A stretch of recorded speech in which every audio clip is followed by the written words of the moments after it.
All right, good morning, everyone. Thank you so much for your patience this morning. On behalf of the California ISO, I'd like to welcome you to the 2023 Interconnection Process Enhancement Stakeholder Call to discuss the revised draft proposal. My name is Caitlin McGee, representing Stakeholder Affairs Group here at the ISO, and I'll be helping to facilitate today's meeting.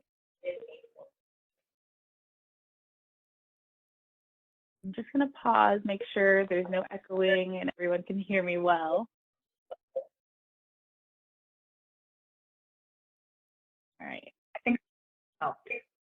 think we're good. All right.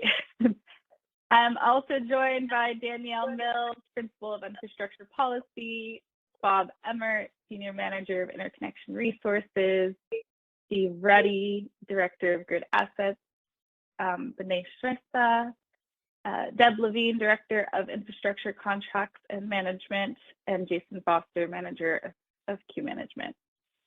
So as a reminder, the presentation and agenda for this meeting is posted to the Policy Initiative webpage. You can go ahead and pull that presentation up and follow along if you'd like. Next slide, please.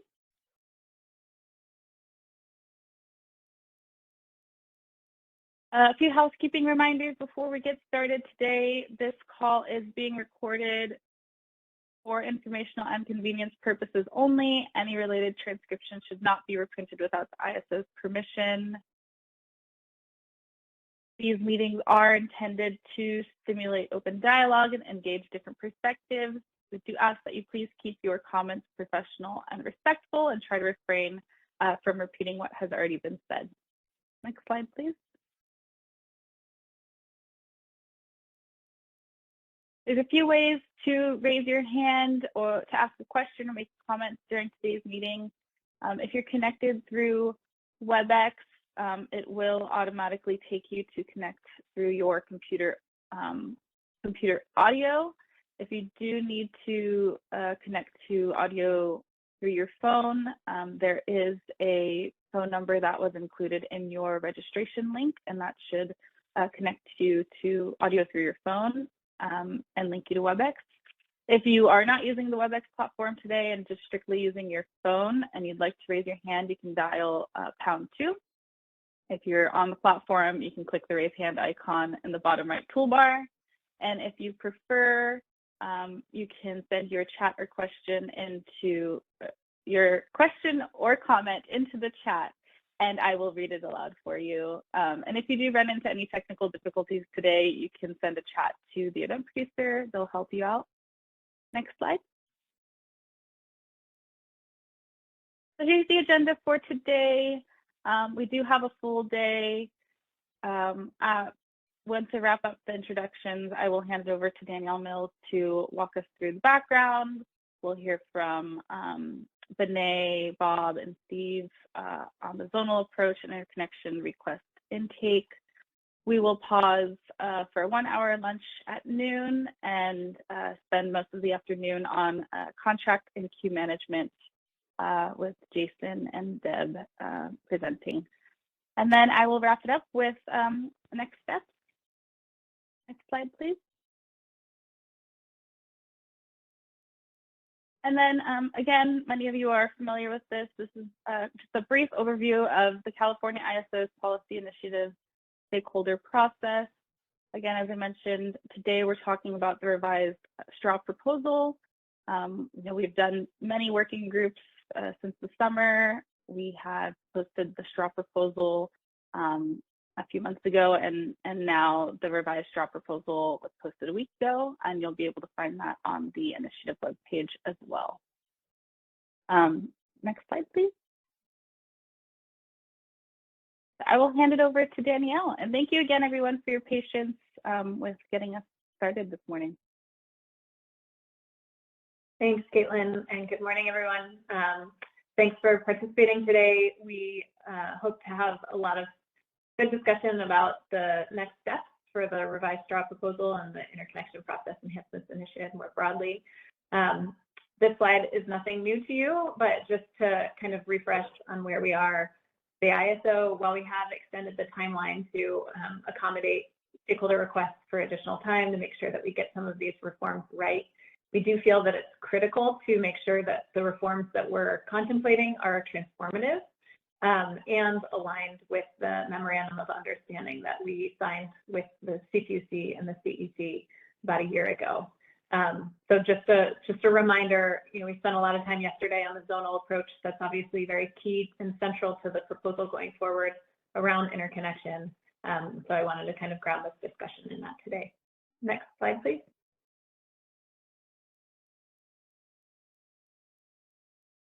So just to recap too on what we've done in stakeholder working group from the summer or late spring, we started with development of principles and problem statements to guide our work on interconnection reform. We've heard feedback from all of you on some of the original ISO concepts that were proposed in the discussion paper. We took additional stakeholder proposals and discussed those in working group meetings and explored some of those in the straw proposal. During the working group process, we completed a formal survey on data availability and project viability, which we used really just to inform our own understanding and knowledge of the interconnection process from your perspective. And then we've had most recently some working group discussions to refine the scoring criteria that we use to prioritize projects that move toward the study process. And we've taken feedback from all of you on the timing of the initiative. So we're really grateful for the engagement that we've had. We do need to maintain some good momentum with this initiative, and so we look forward to hearing your discussion today and taking comments and writing on the revised draft proposal. And I think just to flag an area that we still hope to develop further in the next proposal, we understand that there are a lot of challenges with the process for allocating deliverability right now, just in terms of how that fits with project development timelines and procurement timelines. So we do really want to jump into that discussion and get good feedback from you and make sure that we come up with a process that reflects what all of you need to bring these projects to reality. Next slide, please. And now I'll hand it over to Bill Weaver, who's going to talk a little bit about our FERC order compliance filing.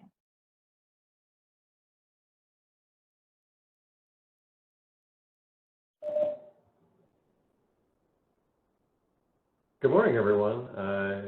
Let me just get some thumbs up or affirmation. People can hear me okay again, because we were having issues. Yep, sound good. Yep, sound good. Okay, thanks.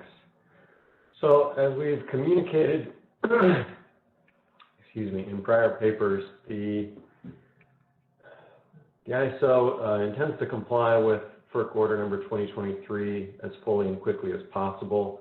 However, it's an extremely large order with myriad prescriptive requirements.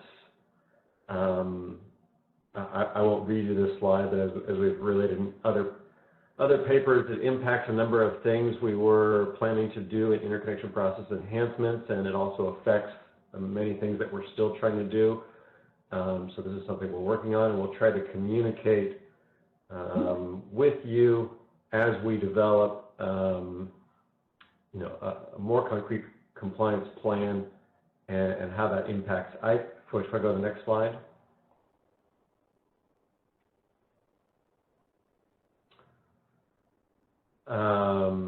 We plan on complying, per the deadline that FERC has set out, which is in early April.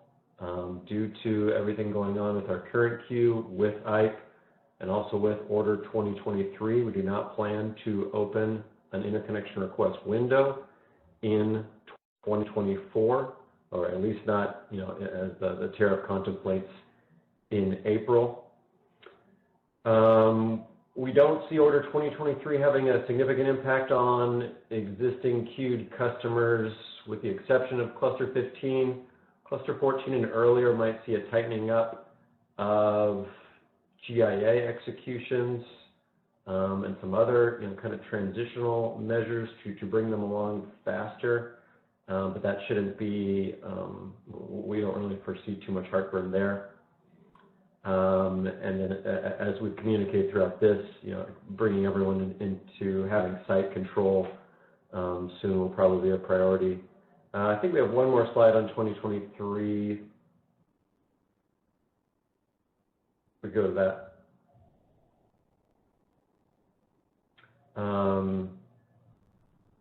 So as I'm sure everyone has had time to review, Order 23 has very fast timelines for the cluster studies.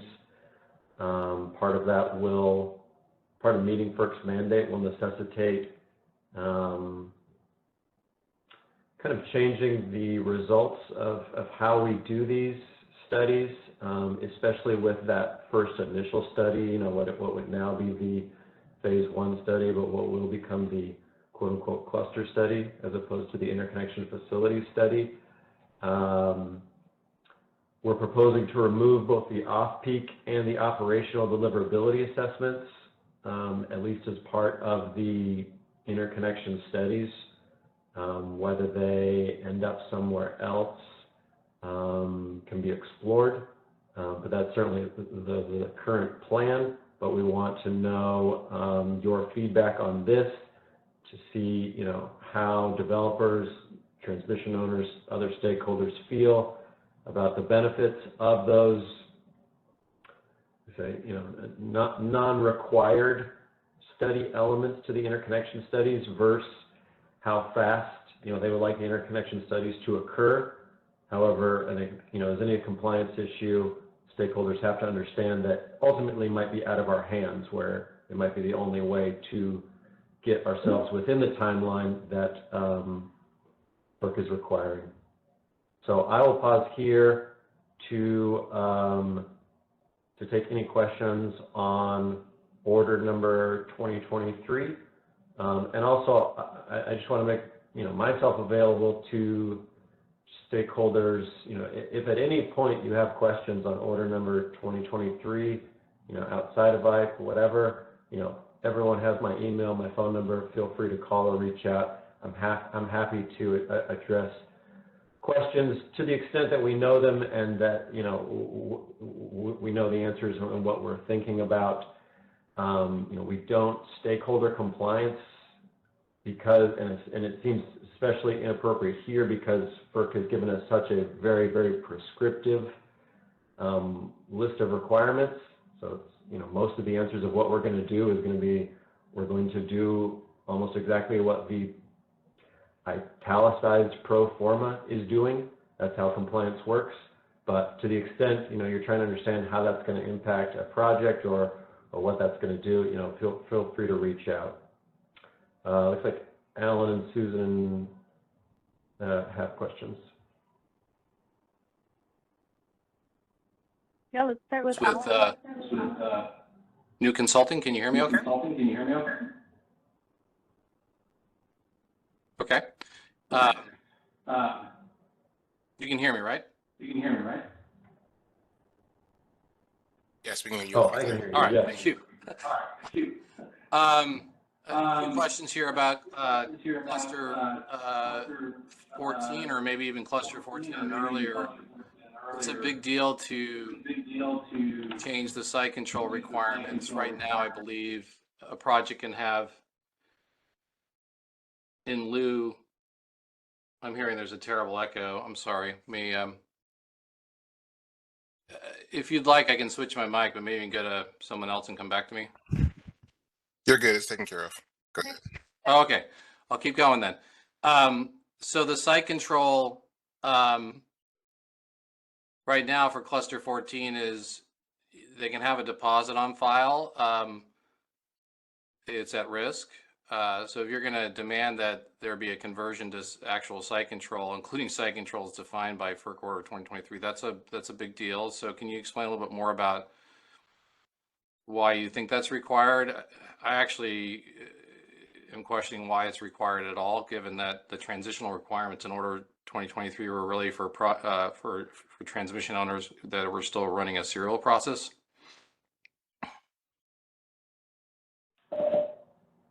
Yeah, that's all fair, and we understand that, especially for projects that have been in queue for a significant amount of time. Like, I don't mean to I don't mean to imply that for like, cluster 14 or forget cluster 14. I mean, there are probably projects in single-digit cluster numbers that are still using a site exclusivity deposit.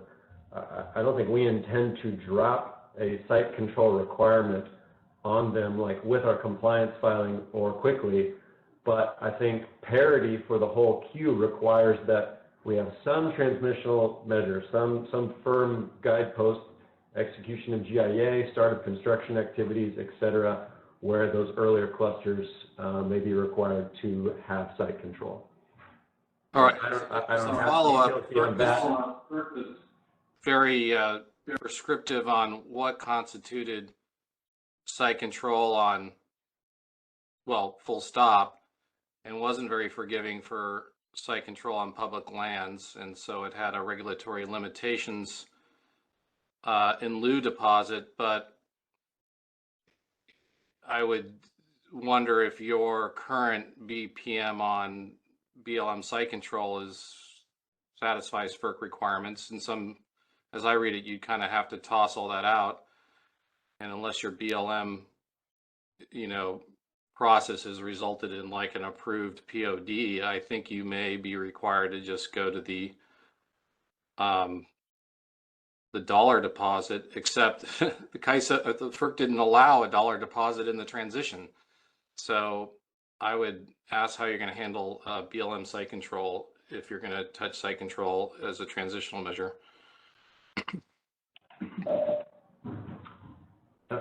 As you noted, we don't have much choice other than complying with what FERC has mandated. Now, when will be the more significant question? I think, obviously you're making good cases about why, there should be time to transition to meet these requirements. Ultimately, though, it requires a site, and it requires a site control to build a generator, and that's what, we're all in the business of doing. So we don't think, requiring this is unreasonable, but we understand your concerns, and, again, we wouldn't be trying to drop that requirement on queued customers, immediately. There would be time to understand it, but we're providing notice now that is and will be the reality. Right. One more question is just curious when you're thinking you'll require this transition to be effective. You'll file in April if there isn't further delay. I mean, I think it's important to notice to the market as early as possible when site control might be required. And I will also note that FERC generally, as part of the transition, allowed you to exit from the queue in a transition process with no penalty. So I guess I'd ask, if you do impose site control, if you'll allow projects to withdraw without penalty especially on the site control deposit. I don't have answers to either of those questions. If I did, I would tell you. Certainly not trying to hide the ball. Like, these are all things we are trying to figure out. It is an extremely large order. We've been working extremely diligently on it, and those are good concerns. In terms of transitional measures and how to get out. I mean, we're in a little bit of a unique situation because FERC really didn't provide guidance on how transition should work for the many transmission providers that aren't transitioning from a serial study to a cluster study. Hopefully we get more guidance on that with an order 2023A, as a lot of parties sought clarification on that issue, but we'll have to see. Again, this is not an area where we intend to drop the hammer and try to force people out with high penalties. I mean, we understand you've been in queue with site exclusivity deposits. If we do apply that to prior clusters, there will be, reasonable time to get site control. All right. Especially for public lands, which are far more complex. All right. Thank you.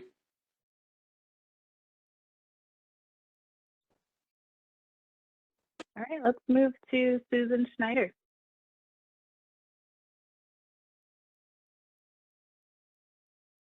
I'm kind of in a construction site today. But anyway, I just was wondering, for the different studies that were defined in your first bullet there, it's a little unclear to me. You're looking through order 2023, how that will translate into what the CAISO does. Like, do you see the cluster study to be like the phase 1 study and the cluster re-study to be like the phase 2 study, or what? And what can you just sort of clarify that? And I'm going to mute myself between.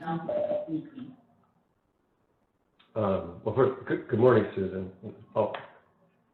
Happy to talk to you. But I think the short answer is no. Like, I'll just be really transparent here. Like, everything you just asked is the primary thing that we are trying to figure out, and it is very complex. I mean, part of it is going back and trying to figure out, like, what was FERC's pro forma in the first place. It seems like we have to kind of go back in time to kind of do it how FERC was originally doing it, and then figure out how that's going to work with our process. I mean, I think you can see some equivalency with the phase 1 and phase 2 between what will be the cluster study and the interconnection facility study. It might be that we're not going to see, the way the interconnection facility study works has a tighter cost cap, and so it might be that we drop the cluster study, applicable cost cap, and that really moves. It really does not become firm until the interconnection facility study. But that is the primary thing we're trying to figure out, especially how fast can we do those studies. So I'm sorry that that's not the most helpful answer, but I am just trying to be transparent here. This is we had a very well-oiled machine, well synchronized with our deliverability studies, with the transmission planning processes. Now we're compounding extremely high Q volumes with trying to comply with order number 2023. It's a significant endeavor.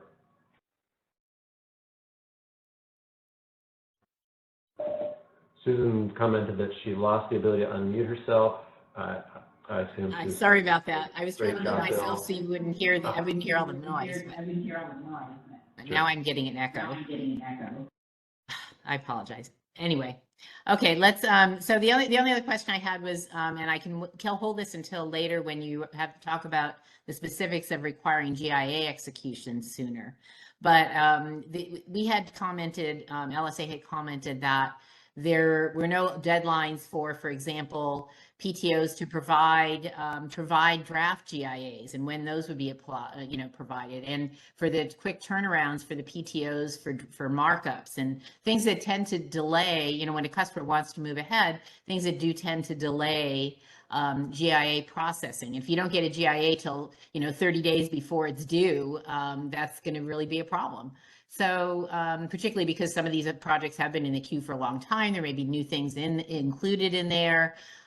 So we do think if you're we don't really have an objection to deadlines for things like that, but there has to be deadlines on both sides and for the process to really work, and not just for a hard and fast date when the GIAs have to be executed if it turns out that the delays are not due to the customer.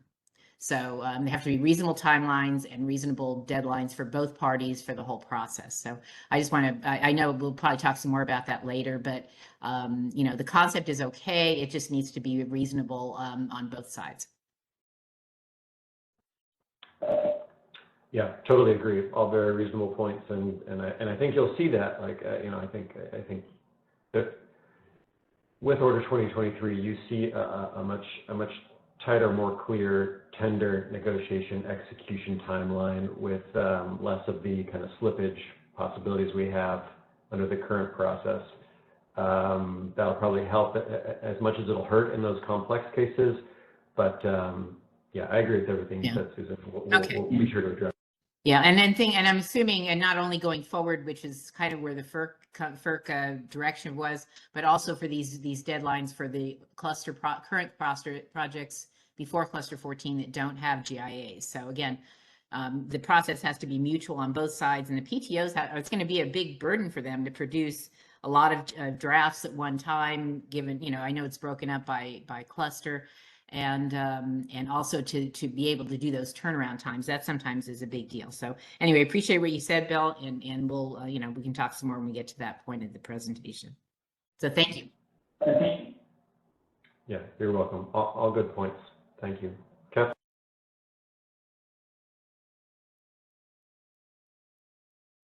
Kathleen Colbert, go ahead.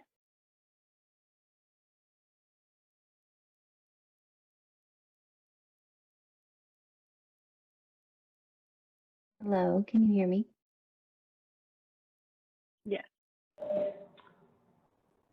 Can you hear me now? I could hear you before. Okay, great. Excellent. Kathleen Colbert from Vistra. Thanks so much for the opportunity to ask questions. Honestly, I wanted just to start my question with giving the CAISO and you, Bill, because you're the on video and the face of the CAISO right now, a little bit of grace.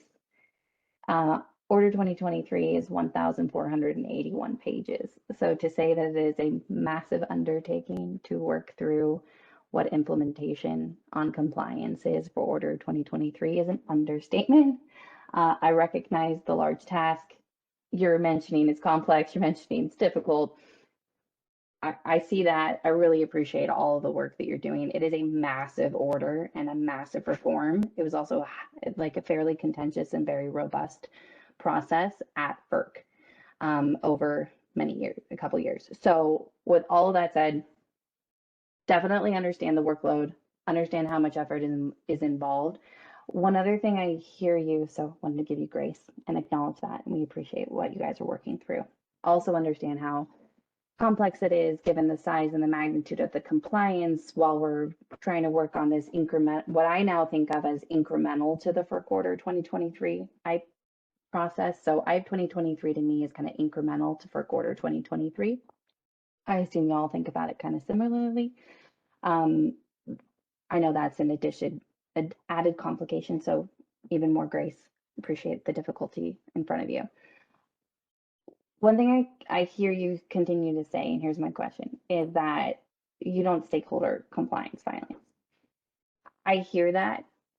I want to let you know that we agree that this is not a place or a forum for relitigating the very robust multi-year process that occurred at FERC that led to this decision. There is a ton of record on stakeholder views. We all intervened. We were active in that process. So I respect that, agree that I am in no way, shape, or form asking to relitigate that in the CAISO stakeholder process. I do have a request though. It is actually quite hard for me to think about the incremental IVE 2023 proposals when I don't have good context for what you're even envisioning on compliance. So one of the asks I'd like to put it towards you, not a stakeholder process, not even asking for comment, like opportunity to comment, but if it's possible that you could release some kind of like draft fact sheet or specific, like kind of high level, what are the changes to our existing procedures that you're envisioning on compliance? It can be in bullet format. Like I'm envisioning something very simple. Here's your draft, and you could update it like over time as you're refining what your compliance is. But something informational that we can use, that I can use to help me interpret and understand the IVE 2023 proposals as a package kind of with the compliance would be incredibly helpful. So I wanted to make the ask, but also clarify, not asking for a stakeholder process, not asking to relitigate, just some informational updates that are like maybe in January, so that we don't have to wait until April to see what that compliance is. Would you take that ask back and think about it, please?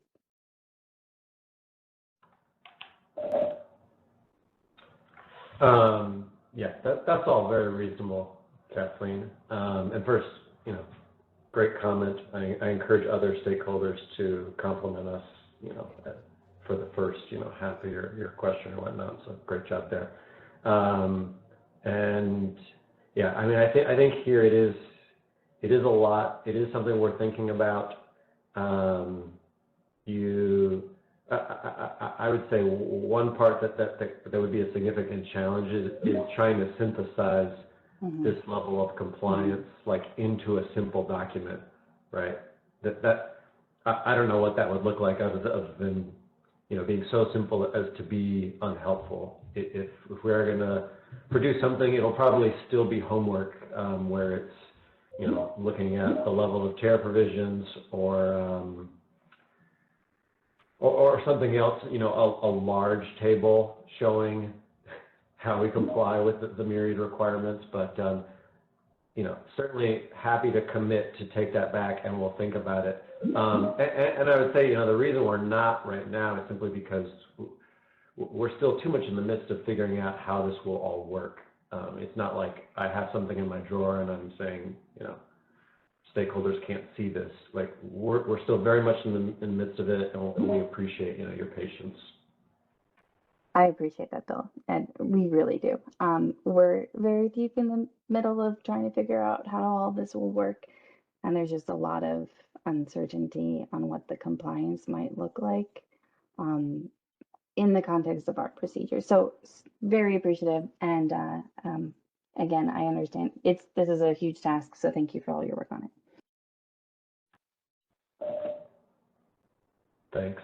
I'll note Alan said to release the transitional tariff language, and I wasn't committing to release tariff language. I was giving that as an example, but said to do that as soon as possible. The trick with transition is that it's actually the second step. It's harder for us. We first have to figure out what does compliance look like, and then we have to narrow that lens onto the transitional process. So that's actually almost a more complex second step, but we'll hopefully we will get to everything.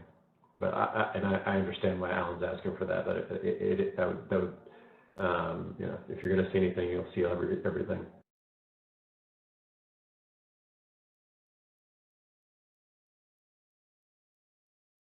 All right, I see Kathleen put her hand down. So let's go to Carlos Gonzalez.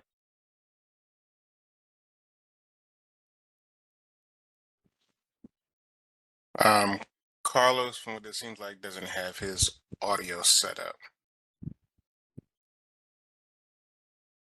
Okay, Carlos, we can come back to you once you get your audio connected, or if you want to drop your question or comment into the chat, I can read it out loud for you.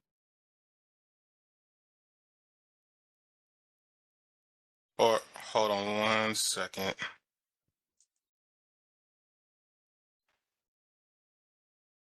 Carlos, can you hear us now? Can you guys hear me? Okay. Can you hear me? Yes. Oh, fantastic. Thank you.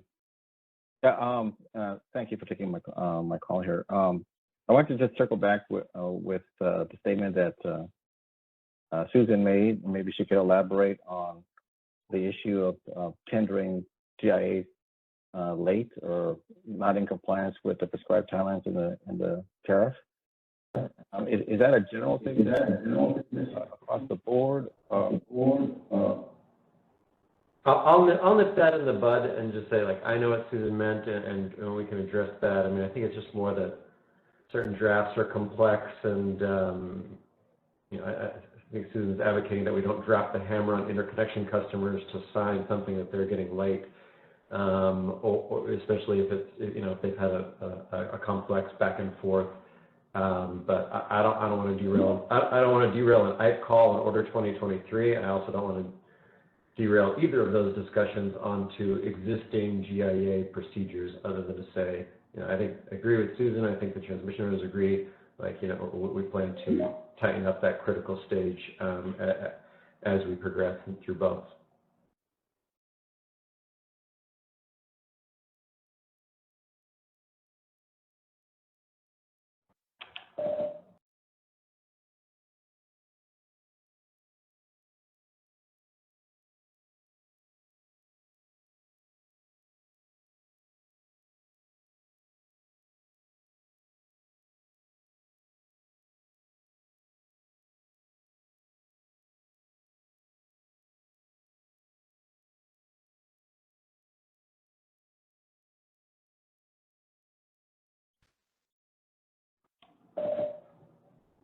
All right, we have another caller with a question. Brian, go ahead. Hi, this is Brian Beering with American Clean Power. Can you hear me okay? Okay. I can hear you, Brian. Can you hear me back? Yeah, you sound good, Bill. So my question is on the third bullet there, removing the off-peak deliverability assessment. And I think, we understand that that's not used a lot because full capacity deliverability status is required for RA contracting. But we have seen potential value for that particular study pathway in the past with the move to slice of day, where there is capacity valuation in off-peak hours. And I guess, I understand that the CPUC's rules still require FCDS, but if there was to be a change down the road in viewing, off-peak deliverability status differently under the slice of day framework, do you think that's something that could be brought back in relatively easy? Is it kind of a bolt-on thing that could be added in the interconnection study process, or is it really, significantly reworking the process down the road if there was value at the CPUC? I don't know the answer to your question offhand. That's certainly something we're exploring, but I will say, that's the exact type of comment, we're hoping to get in the stakeholder comments, where you're saying, oh, that might not be useful here, but we really like it here, or it might become more useful in the future. Can you try to find a way to include that in the interconnection studies, or offer it voluntarily, or as an elective, or somewhere else? That would be a helpful comment. Thanks, Bill.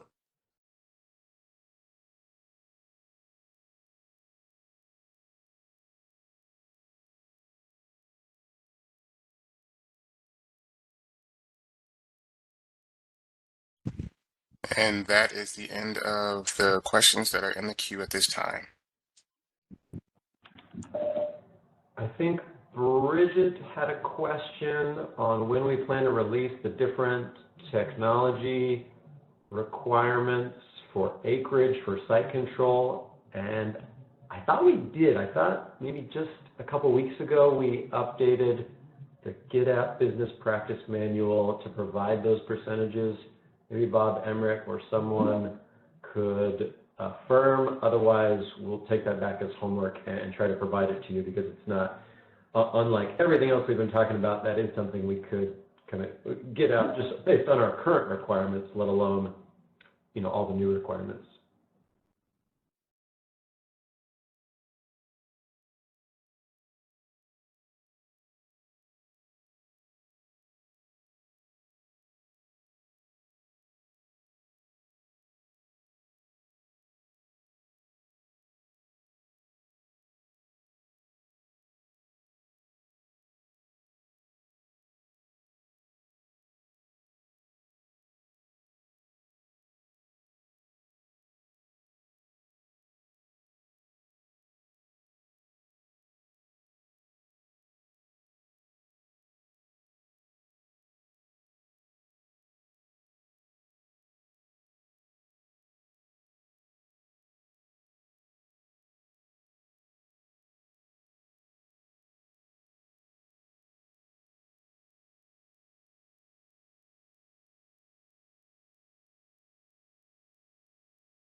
I think okay. Are connected audio. Yeah. So on the same call, I think we sound like about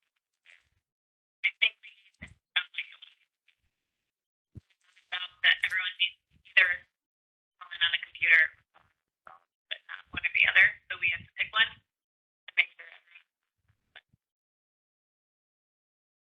So I think it's probably calling by phone.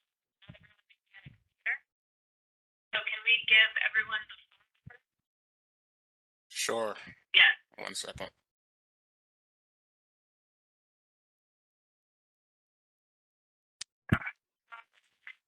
Dial in those numbers in the chat, and we'll give it a second for folks to dial in.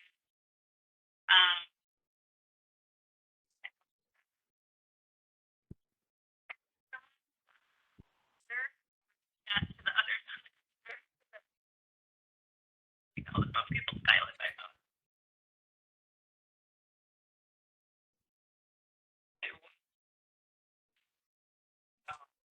Update is here for that acreage.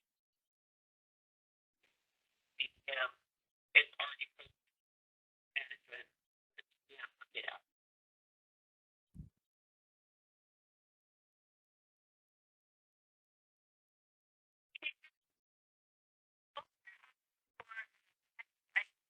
Dialing in.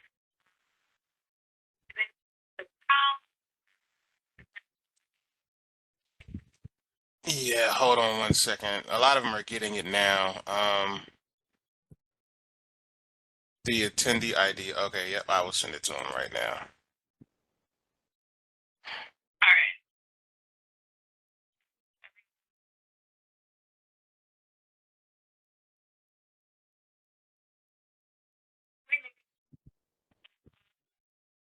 Yes.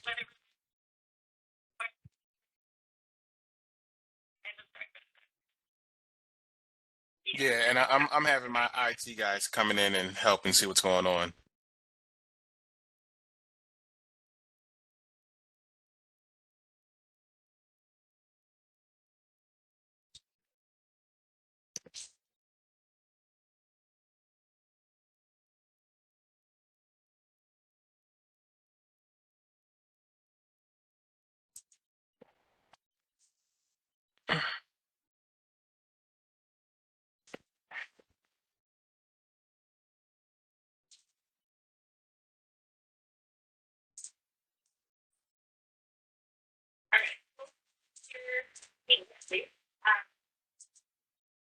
Check out the chat.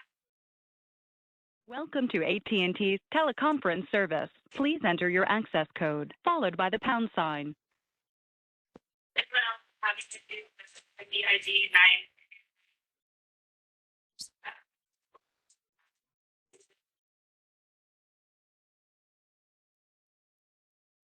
To join the conference as the host, press star. Otherwise, press pound. You are joining your conference So now for a menu of there's available no more audio coming through on WebEx Your only phone. connection is now in listen And only it did it like mode. 3 This different conference is times. being recorded. So Only I the main disconnected conference the is cell phone recorded. and Your line dialed it is back in now because I can hear it unmuted. now. Yeah, I can hear the event producer. Okay, there we go. It kicked back then. So, okay.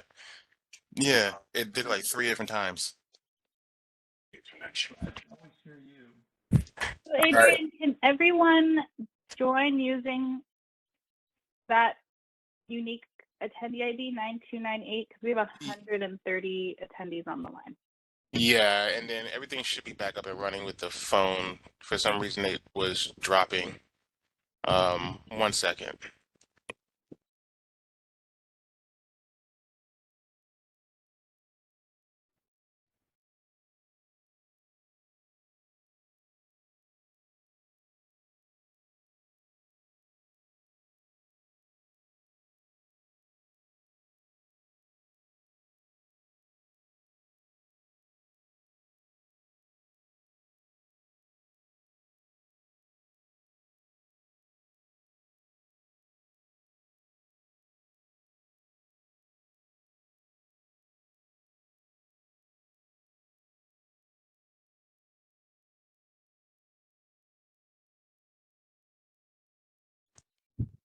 All right, Caitlin, for the number and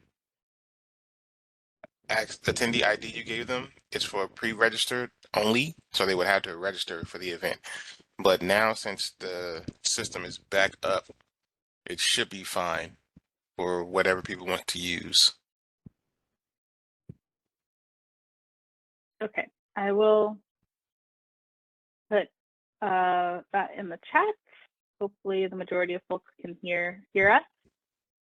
So we will try to carry on as we are all connected on audio and computer, but we'll give it another minute or two just for folks to recalibrate. So we'll get started again at 10.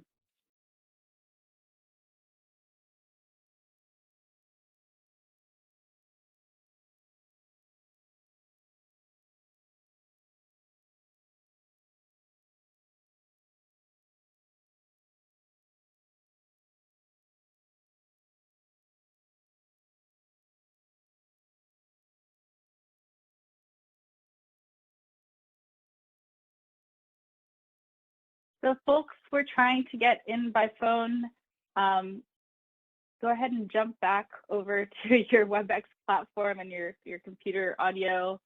The system is back up and running. So we should all be able to hear each other now.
Okay, I'm just testing to see if people can hear me or if there are additional issues.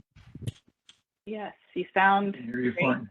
It sounds like our stakeholders are able to just keep their audio how it was, and we will carry on. So Danielle, just let me, or I think we're on the next section. So our presenters today, just let me know when to advance the next slide. We'll keep that going also. So let's jump back in. Okay, thanks. And I recognize some people may have lost Bill and some people may have had a really robust back and forth with Bill, which some of us didn't hear. So apologies for that. But if you have additional questions, he offered that you can reach out to him. And if we need to have additional discussion or come back to some of that, eventually we can as well. So we're going to move on to the zonal approach right now. This was also the topic of quite a bit of discussion yesterday at a workshop specifically dedicated to it. So Jeff is going to run through some slides, and I'll turn it to you, Jeff. Thanks. So just make sure everybody can hear me. I'm going to go through this fairly quickly. We went through, I did basically, 2.5 hours yesterday going through this in detail. But just at a very high level and what we've provided for information, we've got where the zonal approach is kind of one of the foundational as we're looking at in our transmission planning and as we're moving into the interconnection process. And if you want to go to the next slide, actually, so the zones and the areas these provide kind of, and the zones that we identified at a high level geographically where they're located. And these were identified in the 2022-2023 transmission planning process, as well as moving forward into the 23-24 transmission planning process. And the zones themselves and the areas are the same areas as defined in the generator interconnection. So they're the same areas that we're looking at for these. And so this is at the high level, and then the zones where you go to the next slide, the CPUC portfolios are mapped, and in the bus bar mapping workbook CPUC provides under the substations by subtabs, the information. You have the transmission area, the substation, and the megawatts, whether it's FCDS or EO or energy only, and the type of resource identified for each area in the portfolios. And so if you go to the next slide, these are mapped. We've also mapped them in Chapter 3 in the transmission plan and then Appendix F, as well as in the 2023-2024. We've also expanded these to show more of the area in the signal line diagram for the interconnection area. And we also, in terms of in the 23-24 stakeholder process, have provided these maps for the 23-24 portfolio that will then be included into the draft transmission plan that we have put out in March of 2024. If you go to the next slide, in addition to the information that we identified on the zones, we also have the transmission capability estimates that we provide. There's a white paper and a workbook with the constraints, and I'll show that in a minute. And then also in terms of the diagrams for the area, as well as there's the annual transmission plan deliverability allocation report that's published on the market participant portal as well. If you go to the next slide, and as I said, the transmission capability estimate, the workbook is available on the ISO's webpage. And it provides for each of the constraints that we have, what is the capability behind the constraint. And I went through yesterday, and currently we have, PG&E has, well, for the PG&E area, we have for each of the constraints currently posted the points of interconnection that have been studied in the development of the constraint, or each individual constraint identified. So you have the information to be able to look at the constraint and what POIs are behind that constraint, or the ones that we've studied. Where we're working, and I showed yesterday a workbook that we're in the process of working that has PG&E and SCE with some additional information that identifies the number of constraints that a POI is behind, as well as identifies the number of POIs that are behind a constraint. So that information we went through yesterday as we're looking at it. And one of the things that we went through yesterday as well is trying to consolidate and kind of a workbook that has all the information for each area in one location and the links that we have provided. And the other thing I did indicate is we're in the process to get for each interconnection area, what is the list of the substations that are within that area as well, so that you have kind of in that boundary, what are all the substations that are within each individual interconnection area. If you go to the next slide, and this is with the transmission plan deliverability. Similarly, the constraint diagram here is also available with the transmission constraints, and it's included in the transmission plan deliverability report as well. And this is indicating, and then a table, we have the table below identifying from that report what was prior commitments, what was the amount that was seeking allocation, and how much was allocated, and then what's remaining. In this case, there was 0 that was allocated because it's fully allocated, and so they're indicating 0. If there was capacity available in the report, that indicates how much do we need to allocate, and if there was anything, it would show up as in there. So this is the information that's currently available. I walked through, as we went through yesterday, kind of in detail, that, as well as some examples of how we how to assess for each of the POIs behind the constraints, what capability there is. And we indicated that we will be providing the TPD that is allocated behind each of the constraints, targeting by the end of January. And then the use of the what's in the queue and the updates to the queue for TPD that's allocated and the POI, and to be able to assess kind of the capabilities along with the transmission capability workbook. So if you go to the next slide, in addition to the information and the information I walked through yesterday, I also walked through in terms of the heat map that we're working on as part of our work order 2023.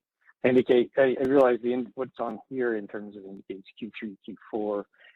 We're trying to target to try to get by Q2 the heat map, or minimum in terms of the heat map is the technical data that it has, so that you can put in a megawatt value and the substation you're looking at and get the technical information on the overloads and constraints by the end of Q2. We may not be able to get the geographical interface fully by Q2, but that's the target. I also did indicate that we're targeting to have for the transmission or the heat map by the end of Q2, so we can have cluster 14 in that time frame, and then also targeting to also, in addition to the FERC requirement of having it up 30 days after a cluster study once FERC is applying, so that'd be cluster 15, and the restudy. We're also proposing to provide the heat map information based upon the transmission capability, or no, the TP transmission plan deliverability. So having that identified, so you have what was allocated to be able to look at, plus also what's in the queue fully in the heat map format. And so that's kind of where we're working with and trying to get the information. Like I said, we're updating the single line diagrams and trying to get everything in the zonal into the package of one document, like I indicated, and moving forward. And from the zonal point of view, like I walked through in the examples yesterday, you have the zone, which is based upon the capacity that is in the portfolio mapped to there. That's what we're planning for. That's what we'll identify transmission upgrades for. Within the zone, the constraints effectively then are subzones within there. And they're either an individual, like I showed as one example, or they're nested or they're overlapping. But they make up in terms of the subzones within the area and what is available behind those constraints, and then a POI itself, how many constraints are behind, and is there capacity behind everywhere you have any of the constraints or all of the constraints, you need to have capacity to be able to achieve TPD for. So that's at a very high level, because like I said, I spent 2.5 hours going through it yesterday, and some very good dialogue and questions that we went through yesterday on that in details. The other component that we did talk about too is information on interconnection zones. We proposed to make the Appendix A reports public on Market Participant Portal with redacting of information, and as the tariff indicates, a minimum before LGIA is that the company name is, but we asked also based upon the Appendix A reports, is there any other additional information that should be considered confidential as related to the exact location of the generating facility and the diagrams that show that. So that's as we went through kind of yesterday at a high level, and go from there. And then if you want to go to the next slide before we take questions, I'm going to ask Benay to walk through really, as I indicated in yesterday, is what information is available, and in this case from the transmission from the transmission constraints and the workbook that has the POIs behind the constraints, and then the queue information that has the TPD that's being allocated to projects or to the projects or the queue numbers within the area. We're working on doing some enhancements to that, but that's the information that we'll be using, or that is to be used to determine at a POI what is the available capabilities. That's similar as we go in terms of looking at the 150%, and I'll just turn it over to Vinay to kind of walk through the 150% slide here. Hey, thanks, Jeff. Hi, everyone. Jeff, can you hear me okay? Yeah, I can hear you. Okay, all right, good. So as Jeff mentioned, we spent a lot of time yesterday talking about the zonal approach and the data available to calculate the available capacity for each constraint. And Jeff also summarized all the aspects of the data associated with that approach. What we have on this slide is a high-level layout of what we have in mind when it comes to ISO using the same data when we have to evaluate the process. We evaluate the project to see which can move forward into the study process. This is what we have in mind. I'll go in a little bit different order. Let me start with the second bullet. It's pretty straightforward that, if we get any submission that is at the POI and going through the process that we discussed yesterday, if it is at the POI where there is no available capacity, it's behind the constraint which has no available capacity, then that will not be included for the further study, at least in the option A zone study. And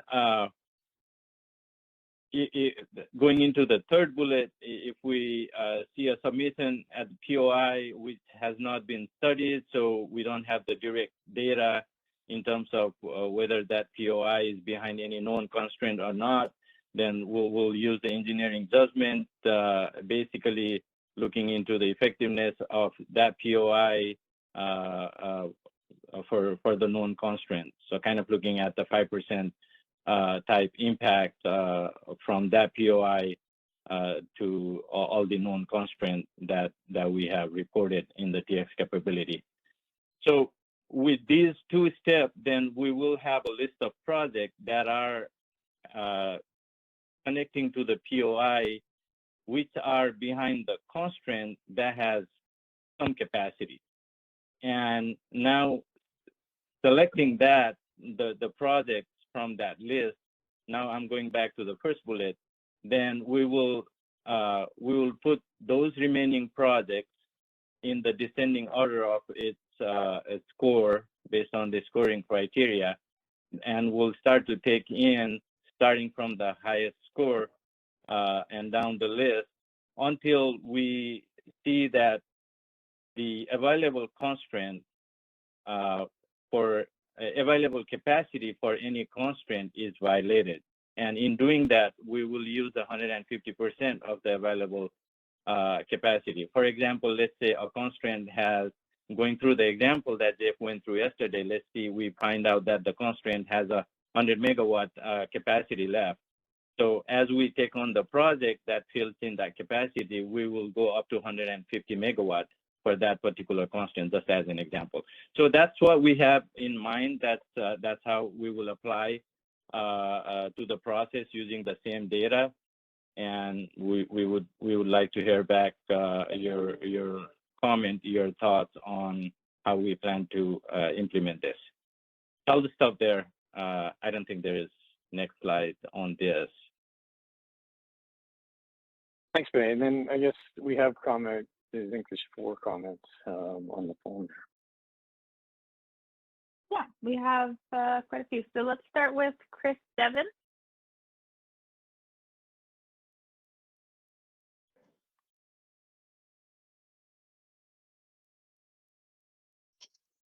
Go ahead, Chris. Can you hear me all right now? Yes. Hi there. I had a question going back to this thing that Deb was talking about during kind of the the phone issues. Is this the right time to do that, or I can jump back on later if we want to delay that or defer that?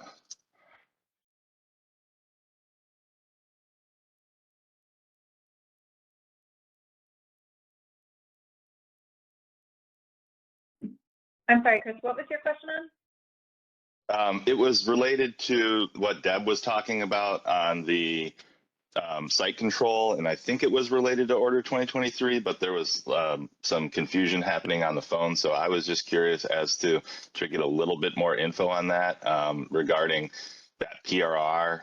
If you could let us know that PRR number again, and then my specific question was really, is this going to be related to just the Order 2023 requirements and what they had established, and that's what CAISO is putting in the PRR, or if it was somehow related to IPE, and kind of just curious as to the process of if CAISO was going to work on other megawatt per acre requirements for site control rules in the meantime, and then update it again, or how that might work, just to try to understand the process. And I wasn't totally clear from what Deb said,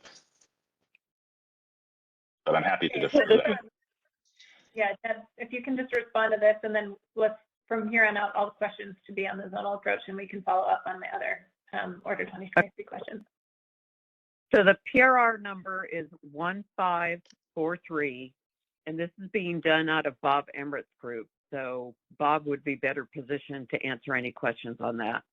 So if you want to just email him with your questions, that'd probably be the best. I just think for everyone's benefit, it would be helpful if you guys could just confirm right now, is that going to be the end of these discussions, or is there going to be continuing discussions through this IPE process on the megawatt per acre requirement, or should we do that only through this PRR? Yeah, Chris, this is Bob. These acres per megawatt for site control requirements is being done within the BPM process. So that's the place to engage that discussion. Got it. Okay. Thank you very much. All right, let's move to Alan Combs. Alan Combs with New Energy Works Consulting. Jeff, thanks, and Benet, thank you for the presentation. And I will say, generally, this is a great improvement to have this information out in the market on transmission availability. My question is that as you get from the calculation of available capacity to the prioritization of projects that would move forward in cluster 15,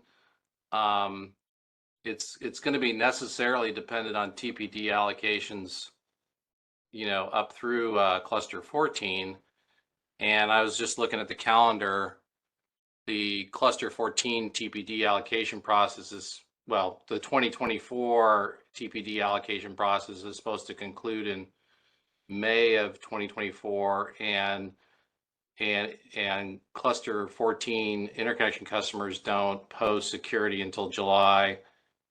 If there's any additional requirements on site control, that's going to have a material effect on who stays in the queue. And I just want to confirm that the amount of available transmission that would lead to prioritization of projects in cluster 15 very much depends on how much gets allocated in the 2024 process, correct? That is correct. And as I indicated yesterday, the information, so if we provide behind each constraint by the end of January what the available TPT is behind each of the constraints, you can work through like the examples I worked through yesterday, and then you have to look at them, what's available, what's in cluster 14, and particularly behind those constraints to make judgment until such time as the TPD allocation process has gone through. Right. You can make judgments, but you can't actually complete your process until you have that done, right? I don't know what the overall cluster 15 timeline is, but I don't know how you can run your intake process until you have the TPD allocation. Those are the sequence. Pardon me. Those are the sequence in terms of those there, and like I said, as I indicated, the information as it becomes available will be public and then used in the process as we go forward. So yeah, no, you do have a key point. Is the available capacity that's available for cluster 14 will depend upon after what gets allocated in the 2024 TPD allocation process. Right. I think you misspoke. I think you meant cluster 15. So. Yeah, sorry, I meant cluster 15. You're right. All right. Well, I have other questions, but I'll hold off until you get to the scoring criteria. Thank you. All right, Susan Schneider, go ahead. Yeah, hi, Susan Schneider, Phoenix Consulting. I'm a little confused because I looked at the slides that were posted yesterday or last night, and they do seem to be somewhat different from the slides. I apologize for the background noise. But anyway, they seem to be somewhat different from the slides that are being used here. Would you mind going back to slide 20? I'm a little confused about the POI versus the nested zones. And so what was posted on what was slide 21 as of last night said that in the study process for each zone, the CAISO will add projects to various substations within each zone until network upgrades are triggered. And that it says indicating 100%. And it says in zones and interconnection zones and subzones with nested constraints, the subzone with the constraint will be filled up until it triggers an upgrade. And at that point, the subzone will be frozen, limiting any interconnections in the area. And then I want to, in particular, there's another note here that says other projects seeking to interconnect in that area will be eligible to interconnect in the broader zone until 150% of the capacity is reached. Now that seems somewhat different than this. Instead of focusing on subzones and saying that if you don't make it into the subzone, you can still be considered in the broader zone, which to me, my question was going to be, does that mean you can change your POI to somewhere else in the zone? This seems to really focus on the POIs within each zone. And if the POI gets to 150%, even though a project may be in that zone, they still can't be included in the study. So I have, if this is the way, if this is the different approach from what was posted before, my question is so first of all, I'm having a little trouble reconciling those two things.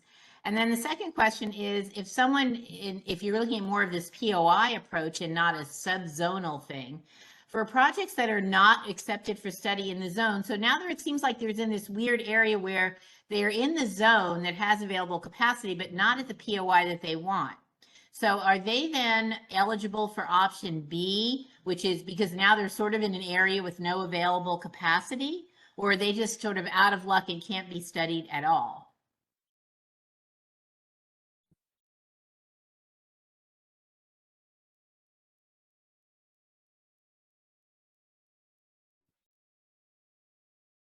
Can you guys hear me? If you want me to respond. Okay, sorry. Yeah, please do. The main one is the current slide that's presented. The previous slide was posted in error, with this being the slide that we should be commenting on right now. Okay, well, so then my question is, for a project that is in a zone that has available transmission, but they're excluded because their POI is already filled to 150% of capacity. Now, a project that applies for a zone that does not have available capacity is able to proceed with option B. A project in a zone that has available capacity, but their own POI that they have chosen does not have available capacity, are they going to be, are they going to be allowed to choose option B? Because technically now they're just in an area that has no available capacity, or are they just excluded from the study process at all? So Benet, this is Bob Emmert. Let me just speak to the option B question. So in essence, within a zone, there could be a certain amount of capacity, but at different POIs that are behind different constraints within that zone may not have the full level of capacity that might be available generically within a zone. And projects could actually choose a POI that have no capacity at that particular zone. And so these are all what we're talking about is in option A zones. And if someone chooses a POI that actually has no capacity, it's not there is no option for it to choose option B. Option B projects will not be allowed within option A. We'll go over that more fully when we get to the option B. So even though they're choosing a location within a zone, if they choose a location within the zone that has available capacity, and they choose a location that had available capacity but is now filled up, even though there may be some other available capacity within the zone, unlike the earlier slide that was posted, they can't qualify for being counted in toward that perhaps larger amount that was available for the zone as a whole, because there is no capacity available at their POI. So they're just out of luck. They're not going to be studied at all. Is that right? That's correct. Okay, well, that was not clear from what was posted last night, so I see why you changed it. Okay, thank you. I'm going to think about that, but I appreciate the clarification.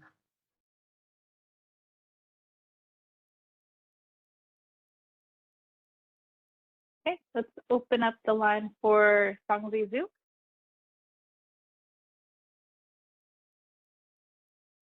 Yeah, I have several questions on this slide. First one is the high level. So for all those accounting, like 50% or everything, only account the FCDS request, right? If there's an energy only interconnection request, is it subject to any of the rules here?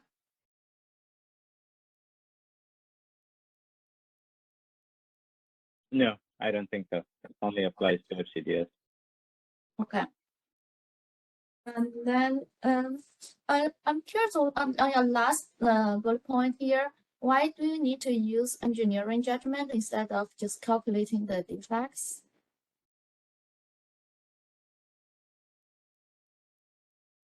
Yeah, the reason we're calling engineering judgment, it's not as straightforward as the bullet 2, which is, based on the POI that has already been studied, right? Right now, we just have a high-level thought that, we will check for the effectiveness from this new POI or unstudied POI against the known constraints. Yeah, I mean, you know all the information, right? The engineer does. Yeah, you know the constraints and you know the bus, so you can just calculate the defects from the bus to the constraint. So there's no engineering judgment. It's accurate. Okay, so then engineering, Sanja, engineering judgment would be is really looking, if I've got two stations and it's between them, I don't need to go through that process, and then doing the details of that to determine within the base case, which is available publicly for interconnection customers as well, to be able to do like I did. That's what we explained yesterday. So that's what meaning engineering judgment is. Some of them you may not need to go in and do that detail, because if I've got two stations and one's in between it, I know that that's going to be there. If it's not in an area like that, then you have to do the engineering, which is using the base case like Renee indicated and what you're talking about. Another thing is the really exactly this 150% of the capacity. The available capacity actually depends on the POI, right? Every POI has different impact on the constraint. So when you generally say there's 100 megawatt available capacity, it's really 100 megawatt at certain POI. So will you consider like, simple example, you see there's 100 megawatt. Maybe you test at 100 megawatt at a particular POI at a different POI. The impact is much smaller. So actually 100 megawatt may be equivalent to 200 megawatt at a different POI. Then with 150%, it will be much higher. It will be 300 instead of 150. So will you take into account of this different impact from different POI when you just for accounting purpose, see what is 150% of the capacity? The available capacity is only associated with constraints. So I would ignore on this first bullet where it says at the POI as it filled to 150%, I would ignore that at the POI. So it should read more like available and planned transmission capacity for each constraint is filled to 150%. Because the available capacity is associated with constraint. And as we take in the project at any POI based on the scoring, we will check, what is it doing for each of the constraint. And if the constraint capacity for the constraint is filled, then we'll stop taking projects at the POI that is effective to that constraint. Sorry, it's confusing, but one thing I want to make clear is the capacity is always associated with constraint. Okay, so yeah, so let's take a simple example. So you have a constraint which is a flow gate, and you pick the highest scored POI, the project you put at that particular POI and test it. That's for it's perfect. It just fill up, make the flow gate going to 100%, and that project is 100 megawatt. So you determine your available capacity is 100 megawatt for this constraint. Is that right?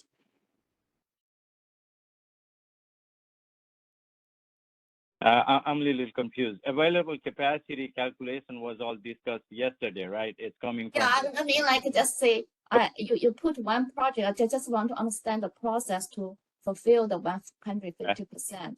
So you pick the first project, the first IR.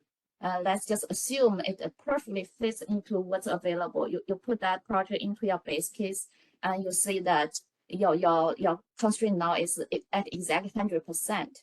Then that project, whatever the size of that project is, the available capacity you would consider for this constraint. I didn't quite follow the second part, but as we take in that project, if it fills the capacity 150% for that constraint, then that constraint is done. It's Any just other POI. I'm assuming it's the 100% of the capacity. So 100% of the capacity means you have your constraint is loaded to 100% of the rating. So the flow equals the rating. So that's 100% capacity, right? It's fully subscribed. But it's not above, it's not below. I want the loading, the line loading. Based on the calculation, we will have for each constraint what is the available megawatt. And yeah, I mean the available megawatt is in terms of the generation capacity, right? With that generation capacity, your transmission facilities are loaded to its 100% of rating. Is that the definition of available capacity? No. I want associated with the study and the line loading. Available capacity is what's reported in the TX capability and minus the TPD allocated. Yeah, that's what I mean. But yeah, the first number, the available, whatever available. If you want to put more in the written comment, hopefully we can address it more effectively. Okay, I'll put into the comments. Thanks, Angela. Okay, we do have a couple more hands raised. Just a reminder to folks on the line, please remember to state your name and affiliation, which is helpful for the discussion and all of our stakeholders. So let's move to Shashank Breath.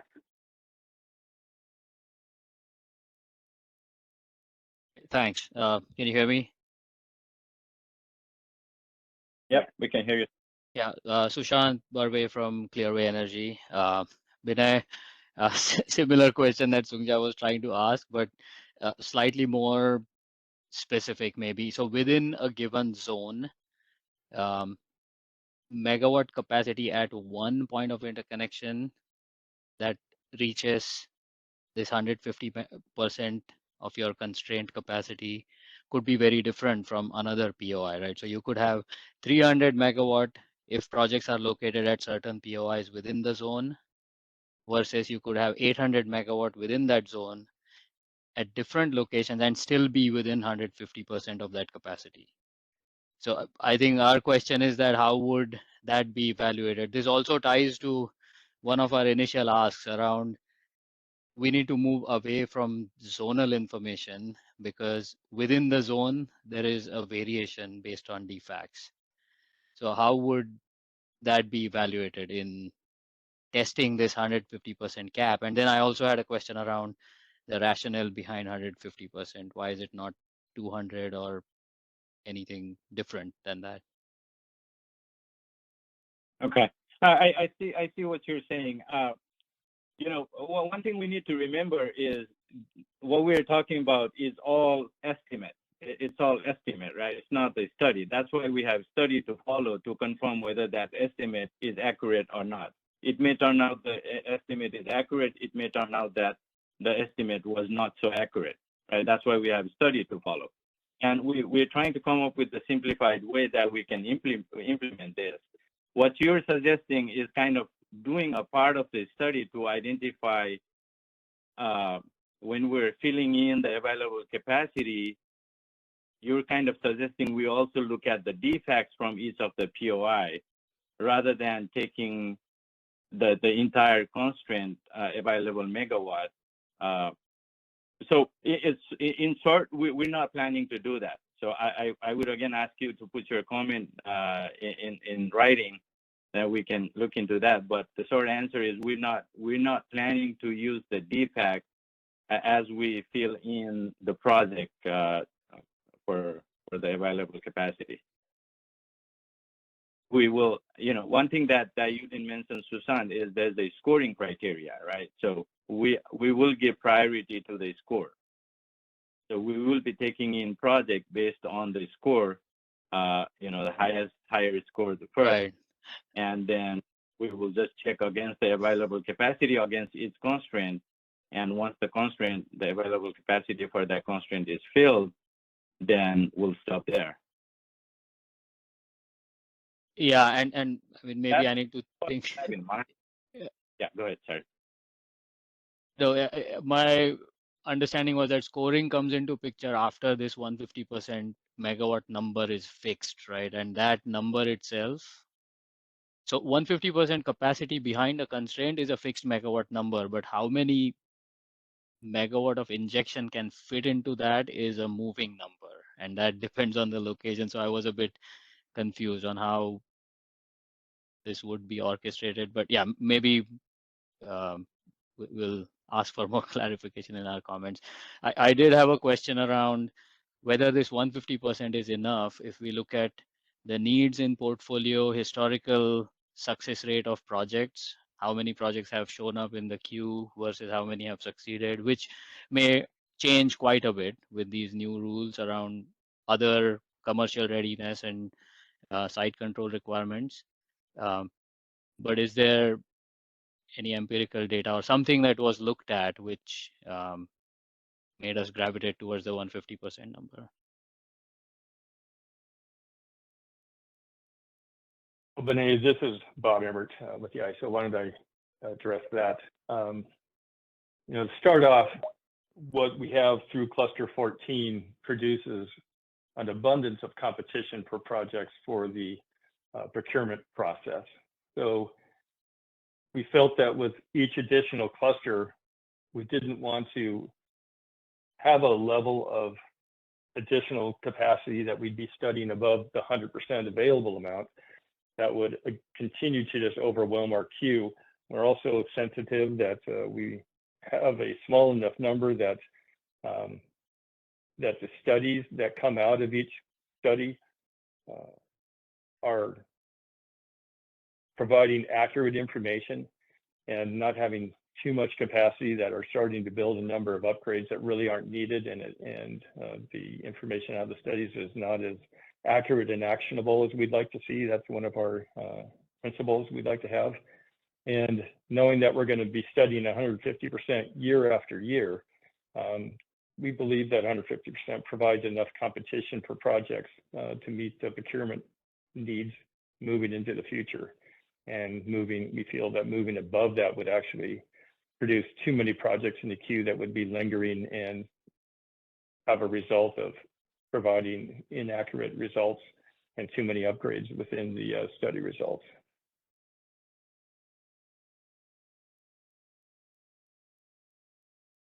Right. Thanks, Bob.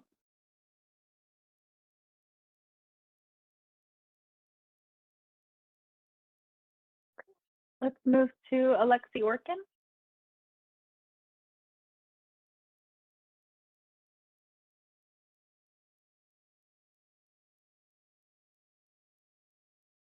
Hello, can you hear me? Or yes, we can. Oh, perfect. So I have a question just to verify that my understanding of the methodology is correct. From yesterday's example, as you demonstrated, most projects are not behind a single constraint. Some are behind as many as 5 constraints. So based on this slide, you would add projects until at least one of the constraints that limiting deliverability is at 150%. Is that correct? Yes, that's correct. So I guess my concern is, based on this methodology, cluster 14 is quite huge. So in 2024 TPD allocation, most of the deliverability that's available will likely be allocated to cluster 14. And there's not that many policy projects that are expected to be approved. So based on that, there might not be that many zones. And if you take the most limiting constraint and you limit the amount of applications they can file based on the most limiting constraint, you're not gonna study that many. Only a small fraction of the cluster 14 projects will actually, cluster 15 projects, excuse me, will actually be studied. Could you comment on that? Yeah, my short comment is it is possible that it can turn out like that. Okay. Yeah, so I guess I'll follow up later in the presentation, but I think the idea is, if you want us to qualify based on the scoring rubric, it would be good to previously identify the zones, because it's quite a financial commitment for developers to get the land rights and do all the development work to score high in the scoring rubric. And considering how competitive it's expected to be, that cluster 15 is huge, and there's going to be a small fraction of deliverability. So only a small fraction of the cluster 15 will be studied. So we'll follow up on that. Thank you for the response. Sure, thank you.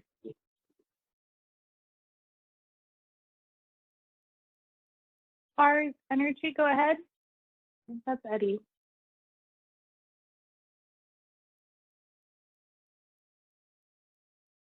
Your line's unmuted. Is my line mute? Can you hear me? Yes. Okay. My question has to do with connecting to a transmission line as opposed to an existing substation. I want to hear Calliso's thoughts on treating that kind of interconnection where, once from one side, you may have deliverability, on the other side of the point of interconnection, you may not. How do you guys plan to treat those situations? So you're talking about, connecting to the line versus substation. If you look at the list of POIs that are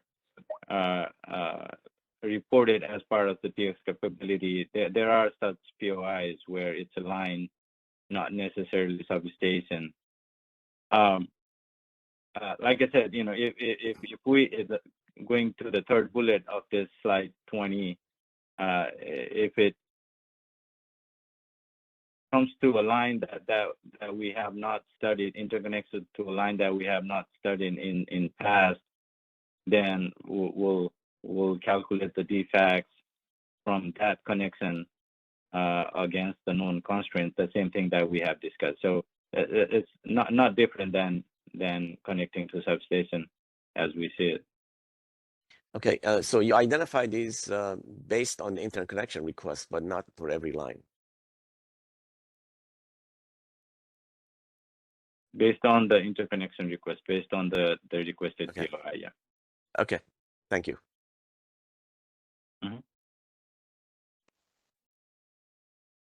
Okay, Jasmine Guan, go ahead.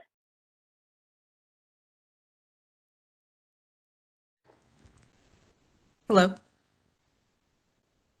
Can you hear me? We can hear you. Okay. This is Jasmine Guan from AES Clean Energy. I did put the question in the chat, but I just wanted to raise my hand. So if you can go to page 14, please.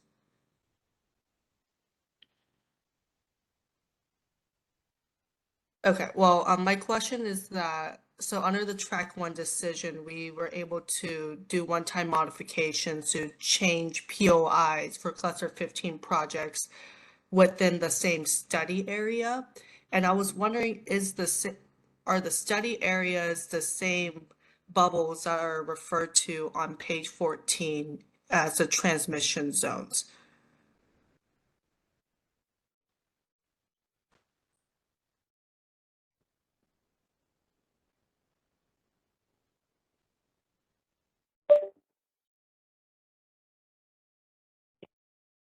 Event producer, can we jump to slide 14? Well, this is Bob Remmert. I'm not sure why Benet is not jumping in, but yes, the zones or the study areas that we've studied up through cluster 14 are the same as the zones that will be, we're basically terming them zones as we move to cluster 15 and beyond. So they are the same. Okay, and then I guess I know we had the meeting yesterday to discuss the approach, but will we be able to kind of just know which POIs are within these zones, or is it based off of inferences that we will have to make from the single line diagrams? It's Jeff here. As in the information that was posted yesterday and was there, we're in the process of identifying the substation within each of the zones, and we'll be providing that information. That I did reference yesterday. Yeah, Jeff, do you think that information will be provided prior to like commencing cluster 15 again? I just asked just so that we'll have that information when we make those one-time modifications. Oh yes, it'll be well before that. I can't commit to, but same thing, targeting just like for the available TPD behind the constraints. We're wanting to get that information out by the end of January, same as the update of the workbook that I showed with the PG&E is out there for what POIs are behind each constraint. For the SCE, we're working on that as well, and we're targeting to get that out in January as well. Okay, thank you. That's my question.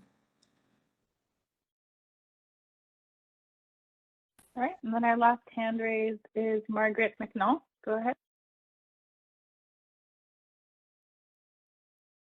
For 6 cities. Can you hear me? Yes. Great.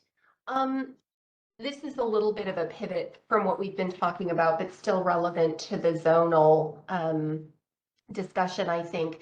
I was wondering if the ISO team could talk in a little bit more detail about how the information that you're planning to collect from non-CPUC jurisdictional entities as part of the transmission planning process on a going forward basis, how will that impact the formation of the zones?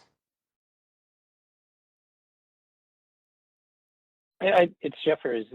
It really doesn't affect the formation of the zones, because the zones themselves, those are, like I said, the areas in its electrical from the transmission system and how they fit, and how also in the transmission planning, but those zones for the generation. So it won't impact for that point of view. It'll be as we look at into the transmission planning process, and we'll get into more discussions as we get that information for the, like I said, approved plans, just like the CPUCs are based upon a CPUC decision, and we'll incorporate that into the transmission planning as we're looking at the mapping and where is we have the mapping of the CPUC, but where is the mapping? And then have discussion of how we're utilizing the combined will be part of the February stakeholder meeting based upon the information that we receive.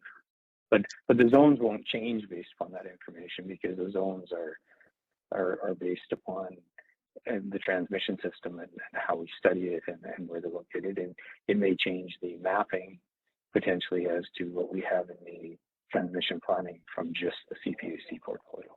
Okay, so you would reflect information from non-CPUC jurisdictional LRAs in your mapping of where projects are intended to be developed, but it wouldn't necessarily shift the formation of the zones. Do I have that right at a high level?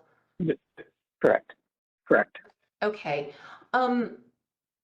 And I'm going to ask this question, and it's not probably worded in the right way from a technical perspective, but how would you handle a situation where you have a non-CPUC jurisdictional entity like a municipal utility? Is their service territory always going to be within a zone of the ISO transmission system?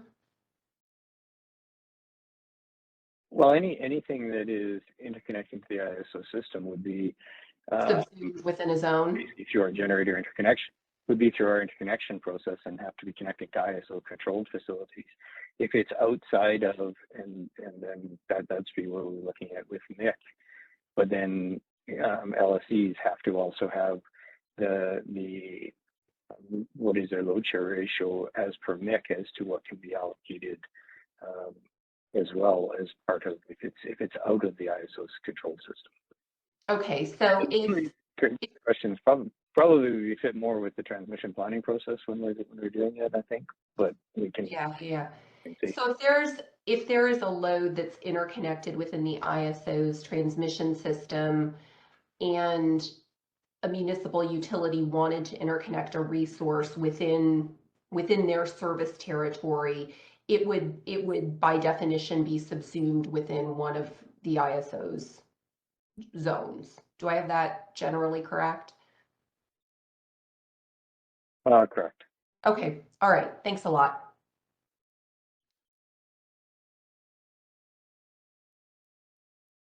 All right, we do have a couple more hands raised. So Alan Combs, go ahead. Yeah, hi, this is Alan Combs. Two quick questions. Since the topic of POI flexibility for Cluster 15 projects came up, just to clarify, that POI flexibility is within zones, or would it be limited to a subzone if a project happens to be in an area with nested subzones?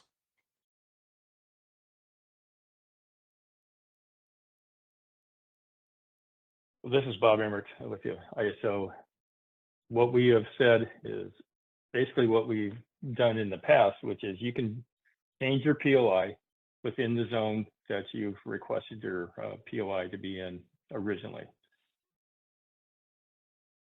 Yeah, and just to clarify, that's in the past, and that's where the interconnection areas within GIP and the zones that we identified in the transmission planning and that map, they're the same, interchangeable to say interconnection area or zone between the two processes.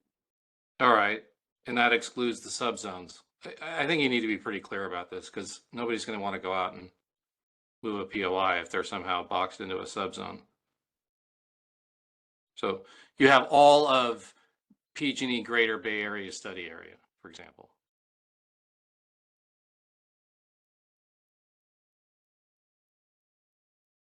And correct, and as Bob indicated, that to be able to move a PI based on the previous was within that study area or that right. So, and my other question is, again, you have a process here that's running into going through part of 2024. I understand each year's TPP results in some projects approved and some projects subject to further study, but to the extent a project is approved in the 2023-2024 TPP process, it will be included in the calculation of available transmission in each zone for the cluster 15.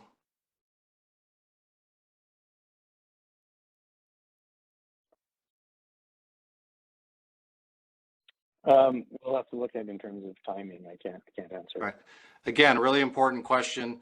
And it does speak to the 150% issue, because one thing that makes a seemingly infeasible study feasible is, you know, the commercial interest expressed through the queue and then resulting in a ADNU being approved. You know, manning a substation led to literally thousands of megawatts becoming deliverable. So if you want to like have those kind of solutions, you need to both, you know, factor in the latest approved upgrades, but also leave some headroom to kind of accept future solutions.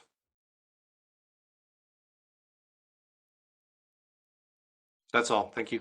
Yeah, and just in regards to future solutions, we can't really add those because we don't know, and it'll depend upon what future studies identify. Oh, right, but that's why you have no objective. If you want an objective measure for 150% over 100.00, that's your objective measure, or that could support something above 100, I would think.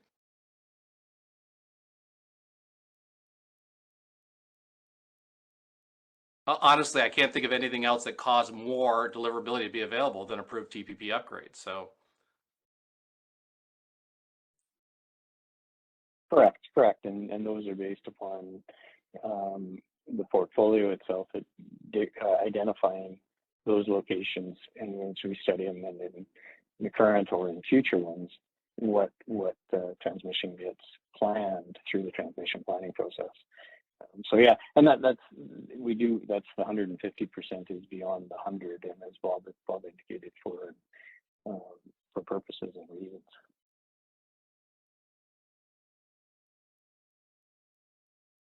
All right, I know we want to get to the next topic, so we have enough time before lunch. Let's try to get to the questions on the phone line real quick. So event producer, could you open up the first phone line question? Sure. It is Kathleen Colbert. Kathleen, your line is unmuted. Great, thanks. Thank you. This is Kathleen Colbert from Vistra. Can you hear me? Yes. Okay, great.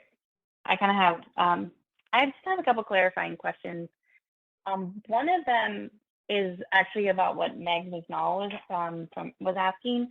The way that I heard that question, and I think that's really interesting, so I wanted to give a nuance to it, is for a resource looking to interconnect, let's say on a metered subsystem, is that going to be within a standard zone, or would like an MSS have its own area?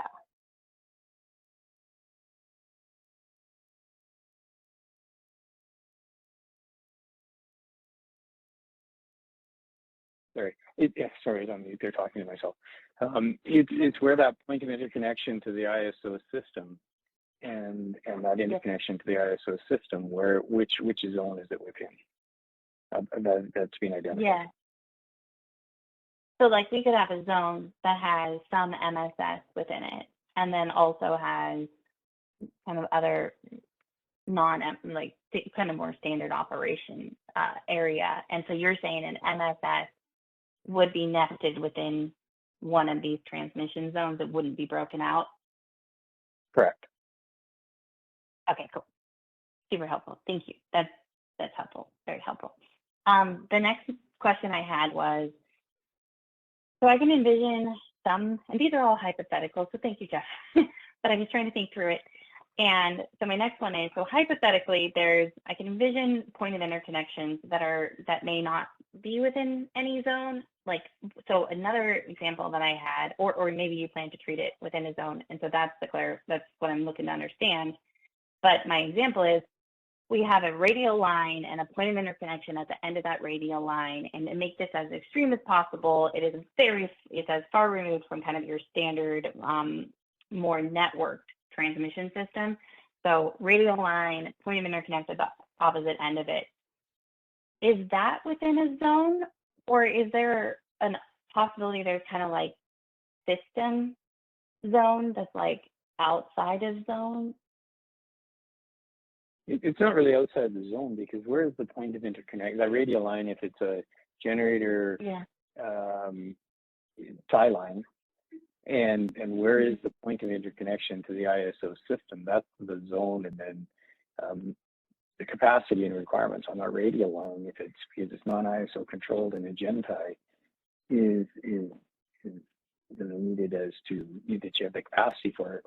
But when we're looking at all of our analysis, and that is on the ISO controlled system and what upgrades would be needed, it's where is what is the point of interconnection to the ISO system, and which zone is that within? My hypothetical is the point of interconnection is interconnecting onto a transmission line that is radial. That transmission line, radial line has a decent amount of distance to go. So if you actually go back to your slide with the map, it's probably easier just to, and these don't have all the. Well, Kathleen, this is Bob Everett. If you're on a long radial line, it's the point that you actually inject to the ISO system is where we would study it at. Yeah. So if you've got a long radial line that may end up being in a different zone, but the end of that radial line is where it interconnects to the ISO system, that's where we consider the point of interconnection for study. Yeah, my scenario is the point of interconnection injects onto a line, flows, and that line does eventually intersect with other transmission lines, but your point of interconnection is a radial line. But we would study it based on where it gets injected into the ISO system.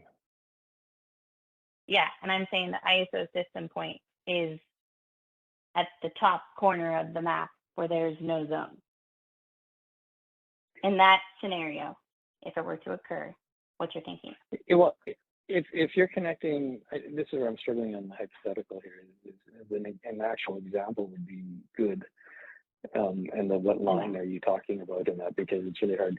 But if you have, like, outside of a zone, it's the substations that we have. If it's non-ISO controlled radial line that's coming from, basically where you'd say is outside of a zone, where it's going to interconnect is part of one of those zones, and it'll be considered within that zone. So wherever it's interconnecting to a point of interconnection, and the example would be is if you're in the north of Greater Bay, and you're in that eastern area that we don't have, and it could be you're going to create a new gen tie or anything else to bring it to the ISO system, where, like Bob said, where it's interconnecting to the ISO system and the ISO controlled system, it would be within that zone and treated in that fashion because it's injecting into that zone and the impacts and that associated with it. So the logic. If you have any, that logic makes sense, and your logic makes sense. All I was exploring is there a possibility that when you look at all of the point of interconnections that exist into the ISO controlled grid, are they all clearly within a zone? That is the intention and the list that we will be providing. Yeah, and I'm looking forward to that. I was just stress testing if there's one that you don't see it fitting clearly into a zone, kind of how are you going to find the zone that it fits into? So I think your explanation on the logic kind of helped. The second scenario, and if you don't have an answer, this is fine not to have answers. These are the stress tests, right? The other question that I have is you could have a POI that is effective to constraints that could be potentially, depending on how you do this, boundaries or part of the cut planes for more than one zone. So I was wondering if you could provide clarity on whether you think that scenario is likely, or if you think that even if it's effective to a constraint that could be related to two zones, you would just pick what zone to put it in?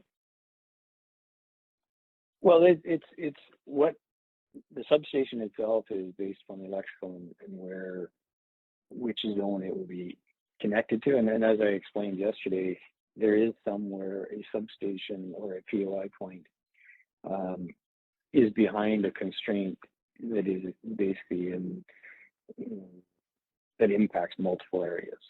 And so there are some, as you look at the table of the PG&E, if you look at, you can't look at, it's harder to look at the one that's posted when we get the one that's posted or that I presented yesterday that has the constraints and they're identified within which zone.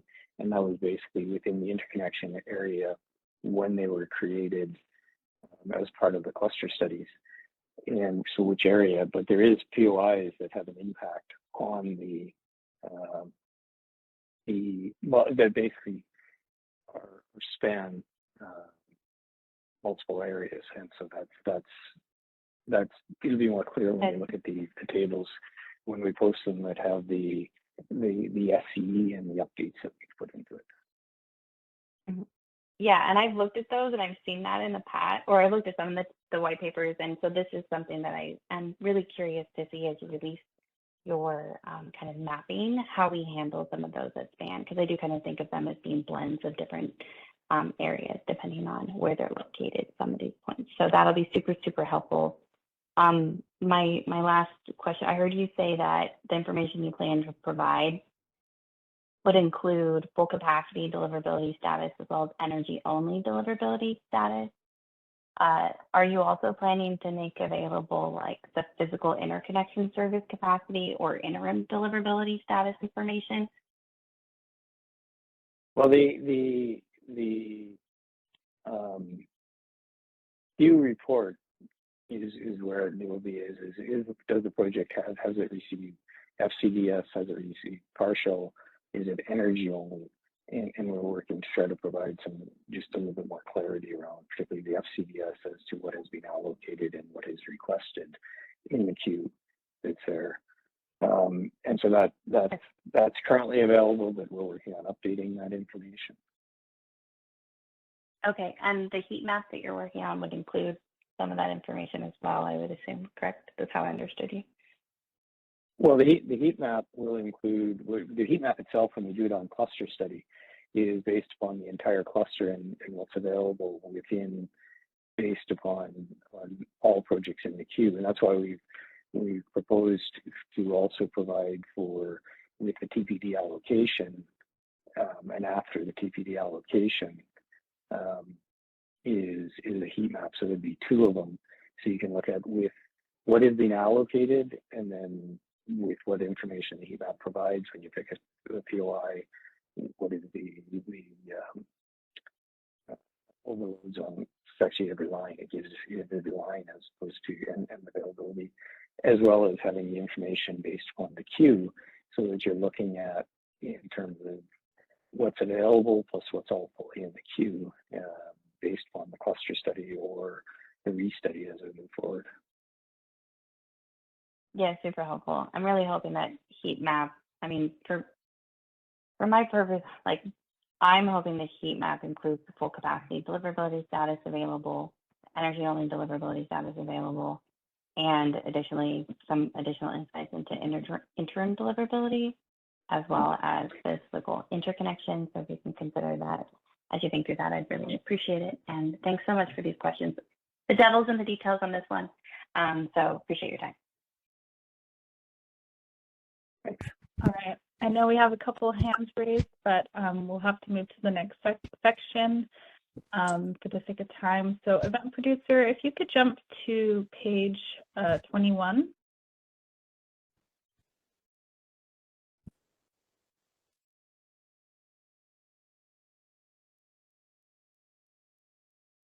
Thanks, Caitlin. And if we could actually move one more slide, I think we'll get right into it.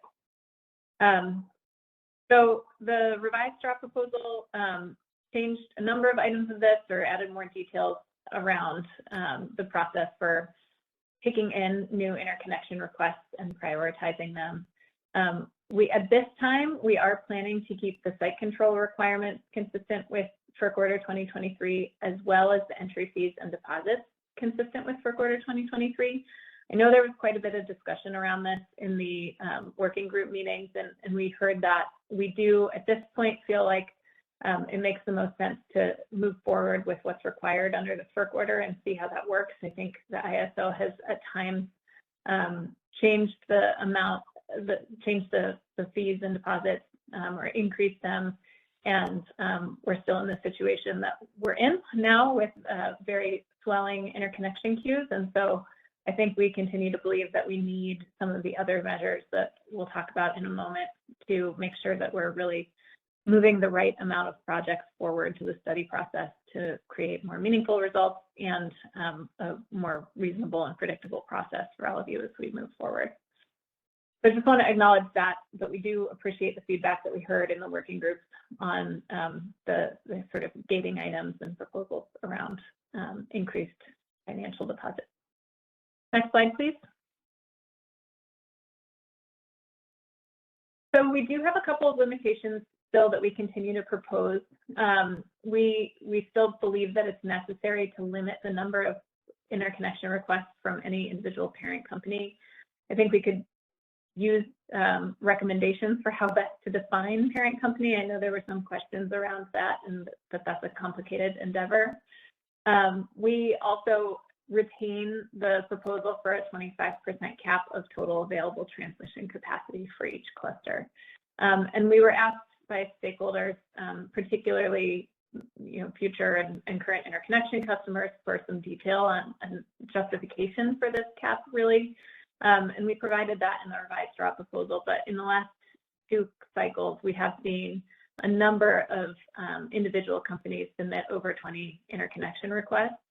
And, as I think we've talked about at length, we're in a process where we are really hoping that these projects come into the interconnection process much more developed. You all have talked about the significant investment that will have to be made to achieve site control and to make sure that you're within the right zone, and we understand and hear that. So we think that a 25% limit is appropriate just to prevent any sort of use of the interconnection process as a way to get more information. We really want these projects to be able to move forward.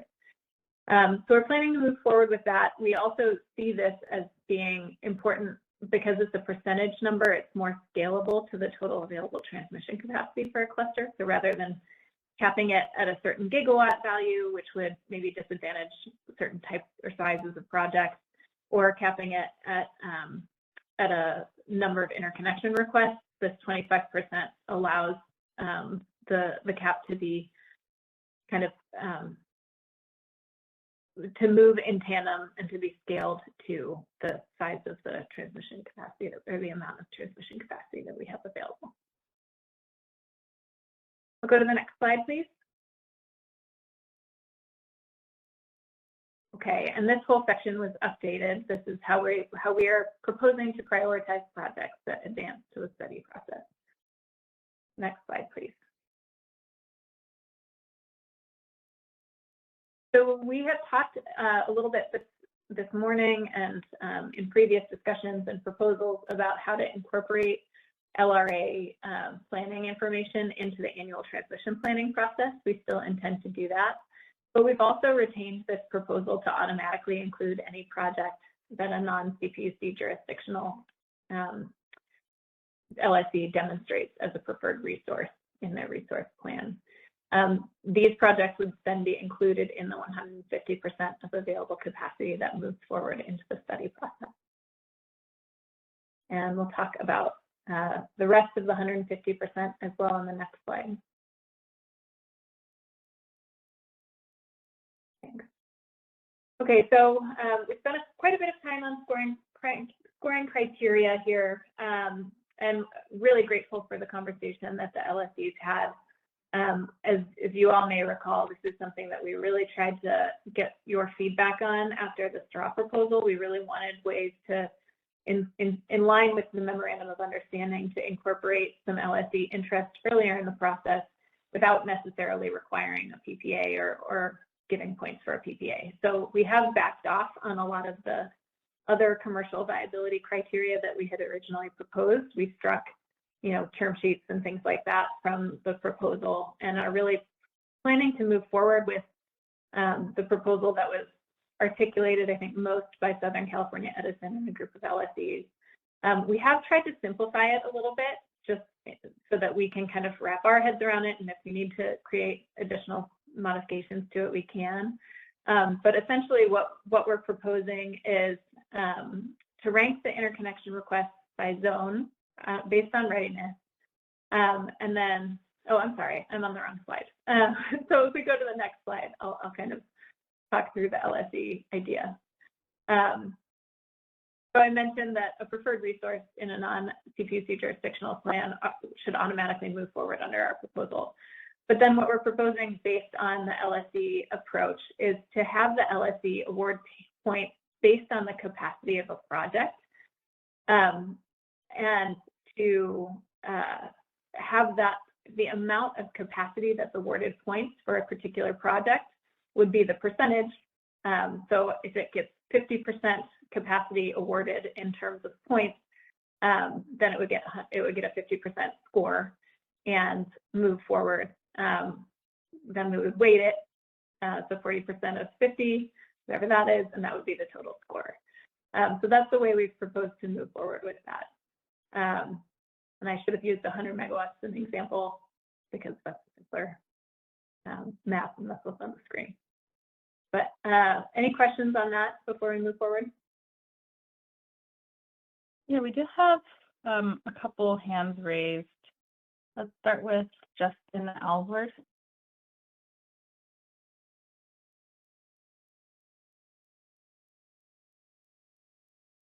Can you hear me?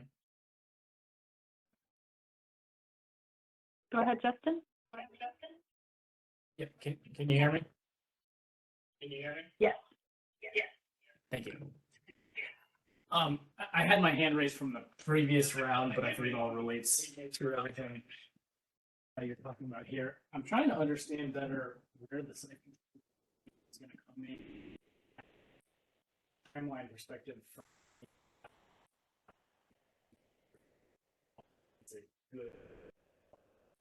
Justin, I'm sorry, you just got very quiet. I don't know if others are able to hear him, but they can't. Is that any better? Yeah. Okay. I'm just trying to understand where the site control requirement comes in as it relates to when you find information out about how high quality your POI is from a transmission perspective. So as you walk through 2024, what information do you get about whether you have a good POI and when is site control?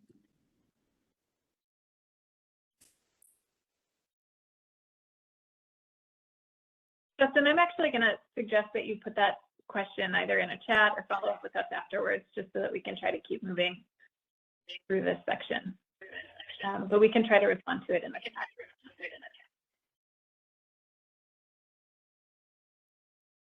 All right, let's move to Bridget Sparks.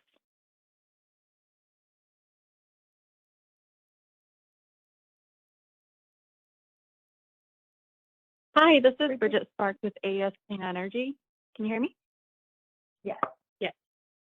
Okay, great. So I have a couple comments and questions on the developer-specific cap. So obviously, ACE has strongly opposed and continues to oppose this.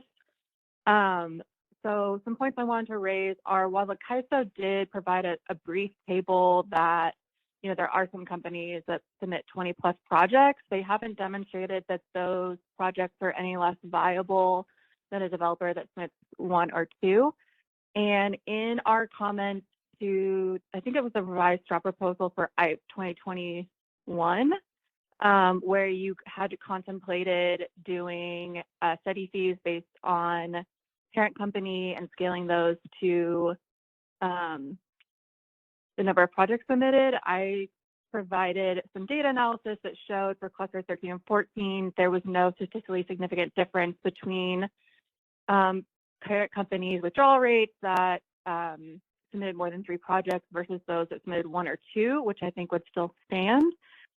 So I would argue that you haven't met your burden of proof that this is necessary, or that developers that submit more projects, that those are somehow less viable.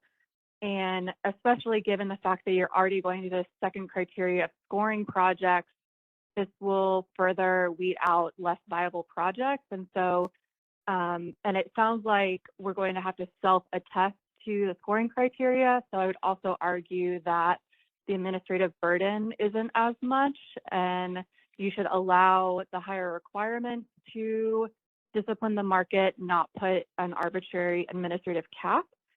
But if CAISO is bound and determined to move forward with a cap, some suggestions for improvements would be, one, it should be based on the 150% cap, not just the transmission capacity cap, because that's the amount of projects you'll actually be intaking. And so we should be allowed to submit 25% of what we would be eligible to provide.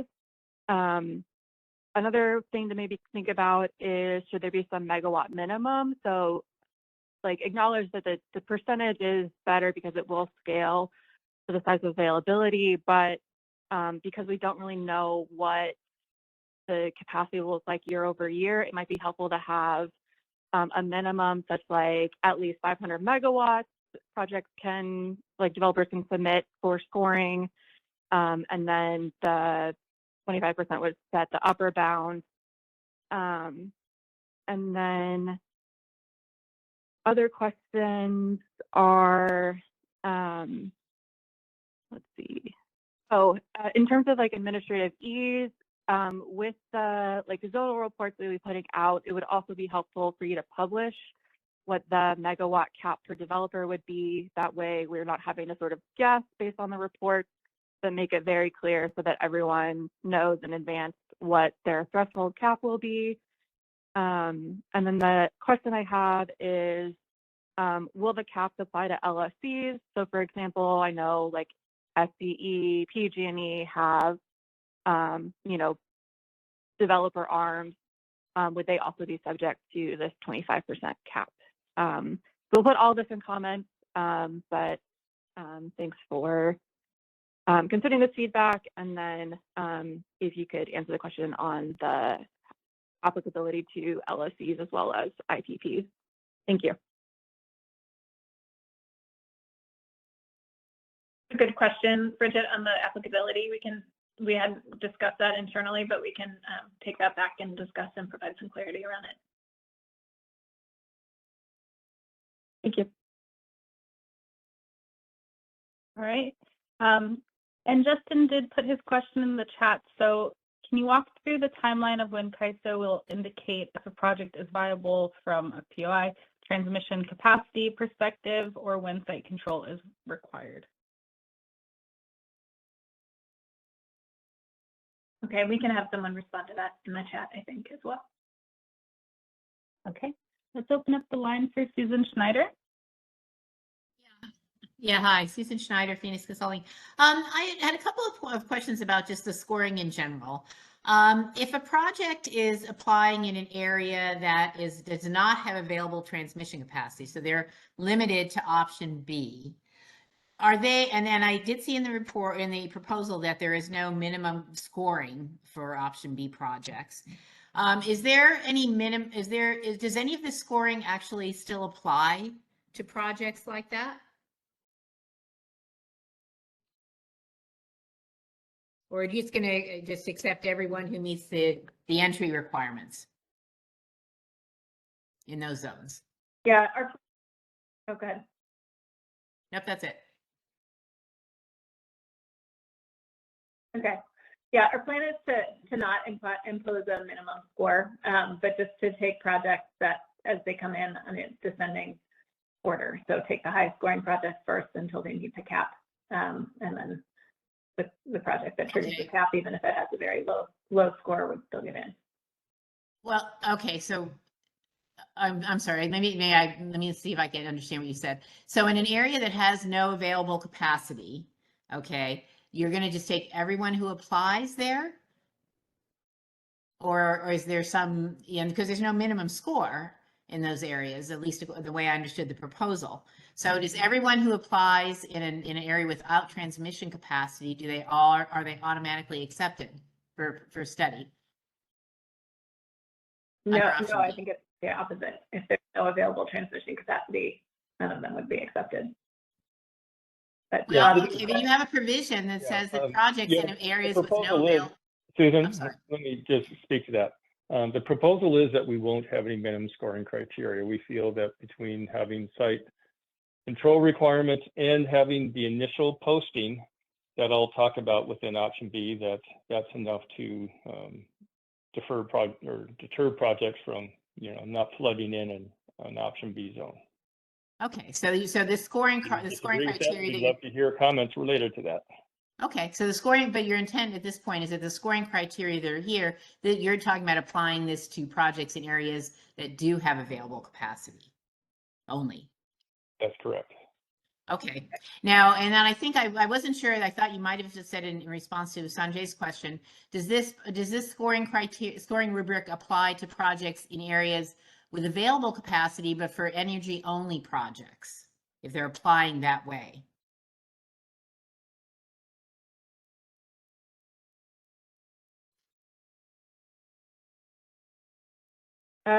Bob, do you have a response to that? I don't know if we've clarified that. Yeah, we haven't really gotten into detail for energy-only projects, but our thinking is that the only way we would actually study an energy-only project is if a load-serving entity actually requested us to study an energy-only project. So you won't allow energy-only interconnection requests in areas that have available transmission capacity, or in areas that don't? Or I guess the areas that don't, you don't worry about because you're not applying the scoring rubric to them. So I think you would allow them in those areas, right?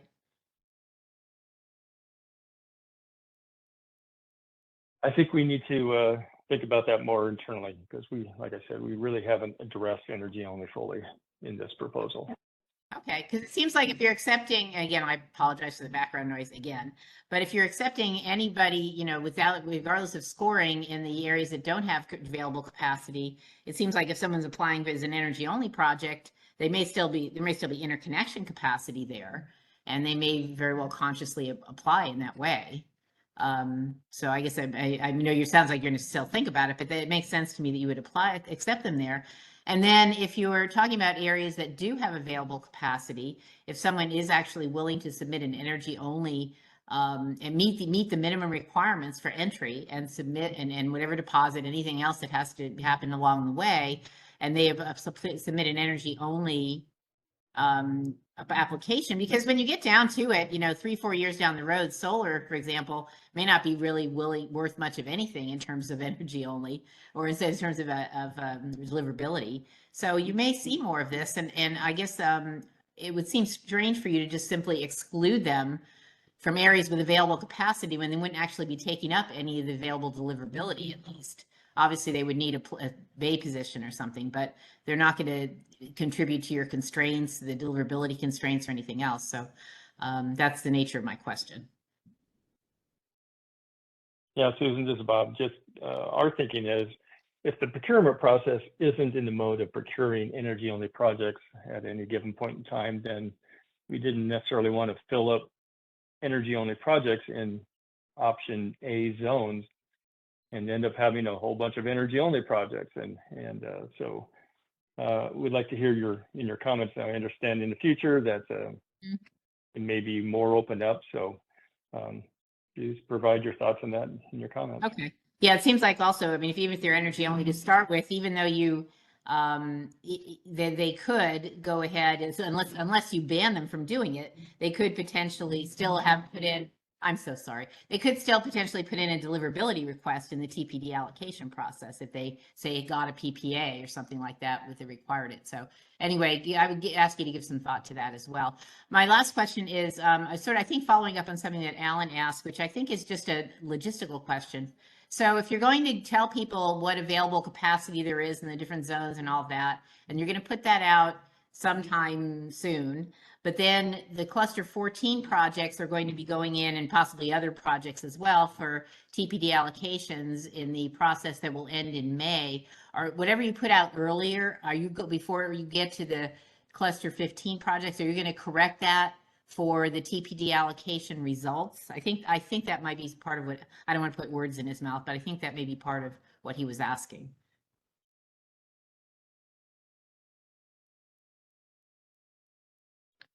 So this is Bob. Yes, we will be using what projects within cluster 14 get an allocation and subtracting that from what's available. Okay, so anything you put out before May 31st, when those results are available, you would then update those as soon as you know the cluster 14 or that allocation cycle results, I'm assuming. That's correct, yes. Okay, great. Thanks very much. And, you know, I'll just throw out a concern that I have now, and I don't know, maybe we'll put in the comments tablet a question related to this. My personal concern is that cluster 14 going into the allocation process, I would imagine not many are able to obtain an allocation through groups A or B. Right. But so that might mean we'd see a bunch of them trying to apply under group D, which doesn't require PPA being shortlisted, which could essentially eat up a lot of the available transmission capacity, leaving not much available for cluster 15. Well, I think that was the nature of Alan's question. What we can do related to that, you know, terrifies. But it might be something that if, you know, this is one of those situations, depends on where you sit, what your opinion is. You know, if you're in more projects in cluster 15 or more projects in cluster 14, what your opinion on this going to be? But that's a concern, or that's something that's going to play out the way it stands right now. I'm so sorry. Yes, I think that is a concern. But I think most people would rather, if they've got projects in both, would rather have you know something better about cluster 14. I'm going to get off of here now because this is just, I know it's so terribly annoying. Oh, wait a minute, they stopped. Okay. Anyway, yes, I think that is a question. Susan, just so you know, you don't hear any background question. noise. At least I don't. Oh, I'm so glad. Thank you. I appreciate that. Anyway, no, I think that was the nature of Alan's question, is he was concerned about what would happen for cluster 15, but I don't see any way to get around that, because those projects most certainly are entitled, at least under the current rules, which I'm assuming you're not changing now, to ask for a group D allocation. And I imagine most of them will. So, okay, that's all I want to say. Thanks very much for entertaining my questions. We'll put some more of that in comments. All right, we do have about 4 more hands raised. We'll try to get through them quickly. So let's go to Ryan Millard.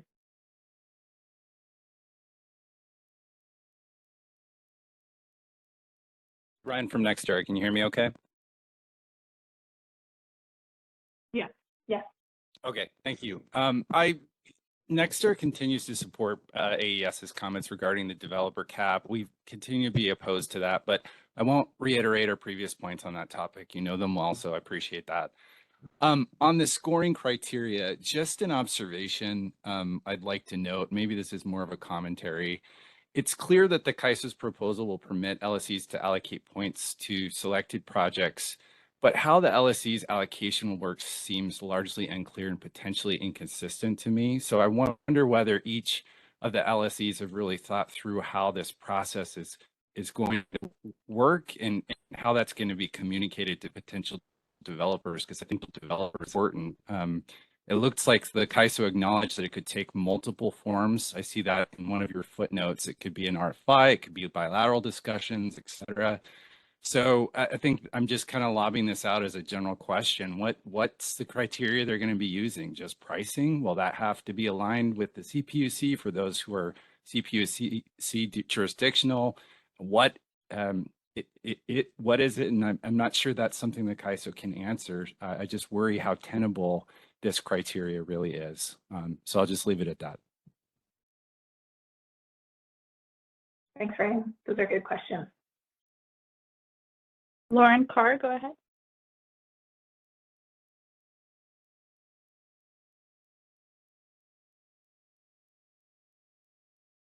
Carr from Plus CCA. I had one comment and one question. For the first comment, I just wanted to thank the CAISO for including the LSE interest scoring criteria with a meaningful weighting. We think that under the zonal approach, it will be important for LSEs to have input on what projects are studied, so that the study process provides LSEs with a collection of projects that reflect their desired resource characteristics and diversity. We also think that the point system that the CAISO adopted this round will differentiate projects in a manner that would allow LSEs to provide meaningful input into which projects are studied, informed by their own IRPs and preferences for different technologies and locations. I did have one question on the preferred resources in non-CPUC jurisdictional plans and how those will automatically advance rather than going through the scoring criteria. This is a question maybe for the CAISO and for those non-CPUC jurisdictional LSCs. CalCCA had some original concerns with certain projects advancing automatically without going through the scoring criteria, but we would probably be okay with automatic inclusion up to the non-CPUC jurisdictional LSE's load ratio share of the 150% limit, so that there isn't, you know, more projects put in that don't go through the scoring criteria than what's the share of the limit. So just a question for the CAISO and those non-CPUC jurisdictional LSEs to see if a load ratio share cap on the amount of projects that automatically advance would be something that would be workable. Thanks, Lauren. We can take that back and consider it. Encourage you to put it in written comments too, just to, as a reminder, but it's a suggestion that we'll take back. Will do. Thank you. Thank you. Jasmine Guan, go ahead.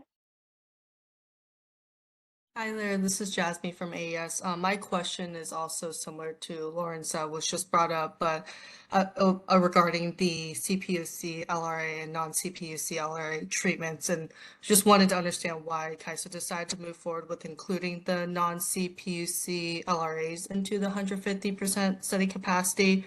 We still continue to believe that this is somewhat discriminatory treatment because they're not subject to the same scoring criteria.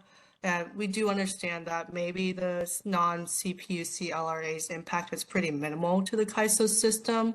And if that is the case, we would rather recommend that these entity studies be added on top of the 150% study capacity and not be inclusive. And that's just my comment and question. Thank you. Thanks, Jasmine. Yeah, I think we've looked at it. I think the challenges right now are that there are challenges with getting some of those resources included into our own portfolios. As we mentioned, we're trying to incorporate those earlier in the transmission planning process. The feedback that we've heard from non-jurisdictional LSEs is that they often have very specific needs or long lead time projects or projects that they have their eye on and work closely with the developer on over a long period of time. And because their load is so small, you know, it's helpful to make sure that they are able to get those projects in early because they plan to work to make them, to bring them online. And so this was sort of a way of ensuring that those resources don't get lost in the process as well. But I appreciate the suggestions for how to maybe modify this or look at this automatic inclusion a little bit differently. So please continue to bring those up and put them in comments. All right, we just have 2 more hands raised. So Pars Energy, go ahead. Yes, Eddie Dadashti, Pars Energy. My question also is related to LSC interest.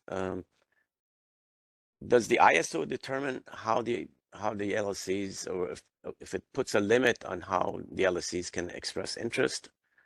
Are those interests exclusive to a specific project, or can they express interest in projects that with capacity that's more than what they intend to procure? Yeah, so this is all written up in the draft proposal, the revised draft proposal rather.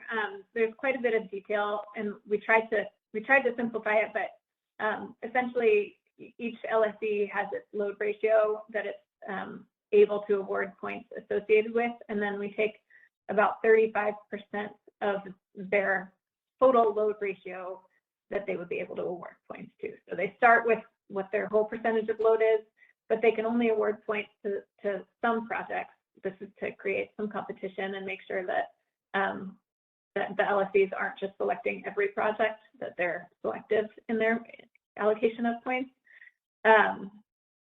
So then from there, the ISO does not have any limits on what criteria or anything they use to figure out which projects to allocate points to. I think that gets to Ryan's comment as well. But at this point, no, we haven't given any specification for how they should look at projects. Okay, thank you.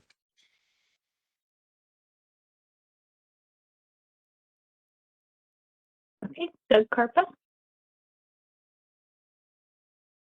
Peninsula Clean Energy.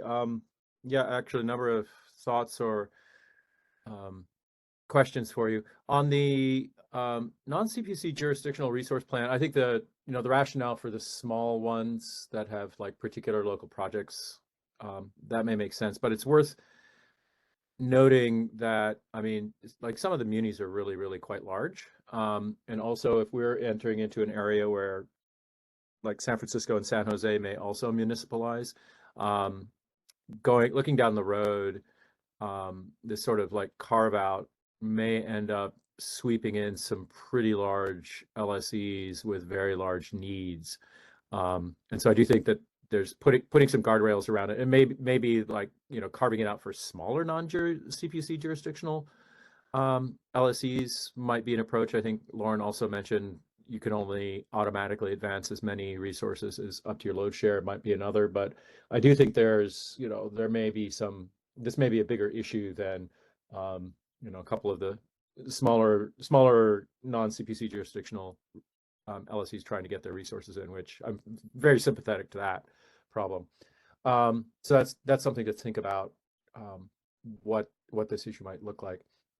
And I did have on the LSE scoring piece, I guess to Ryan's comment, we do have a pretty good sense of what kinds of resources that we are looking for. Just as an example, of course, we have our we're working towards a portfolio that'll meet our load in all hours with 100% renewable resources. So we've got pretty specific criteria, both in terms of technologies that we need. Of course, price and location are also pretty important. So I think for most CPC jurisdictional LSEs, we have a pretty good sense of what it is that we need. And as I've said previously, that's subject actually to approval by our board and not the CPUC. And like the CPUC's IRP process is relevant to that, but it's not controlling. So just to keep that in mind, which I will commend you.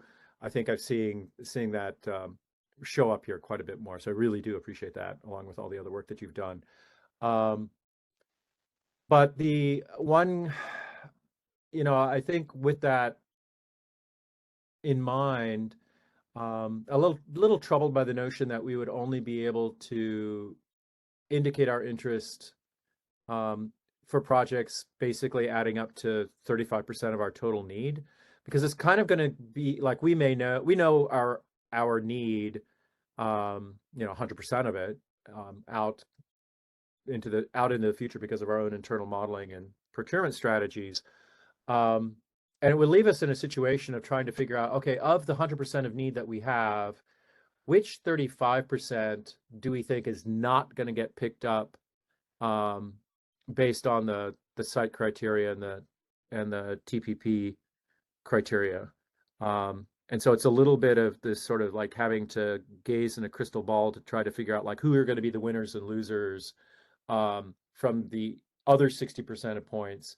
And then once we figure out, okay, these projects are very likely to advance, so we're not going to assign them any points, and we're going to have to allocate those to the 35% that we think is less likely to advance from the rest of the scoring rubric. And that's where I think it starts to force us into some really complicated issues.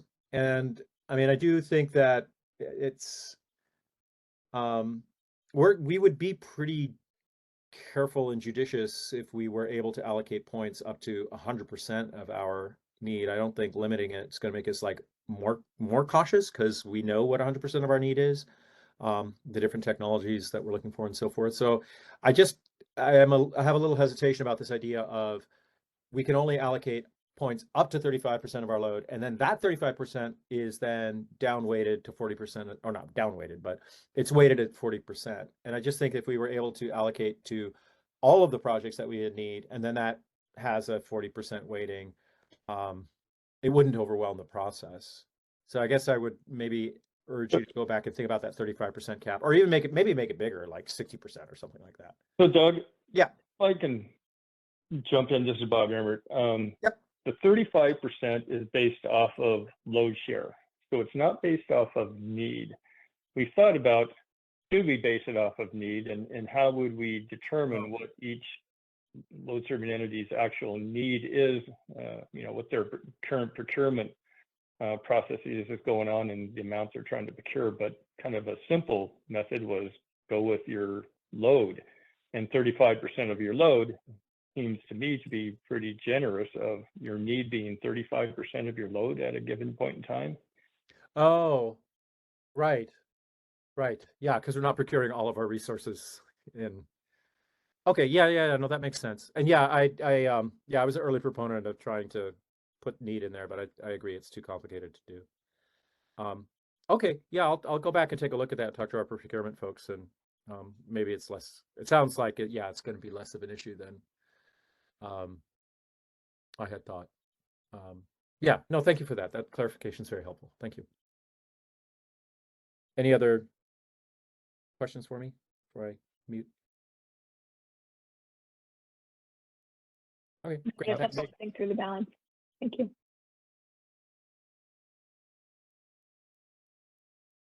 All right. Well, I know we are kind of getting short on time here. There are a couple other hands raised, but let's continue with the material for now, and we will try to get back to everyone's questions.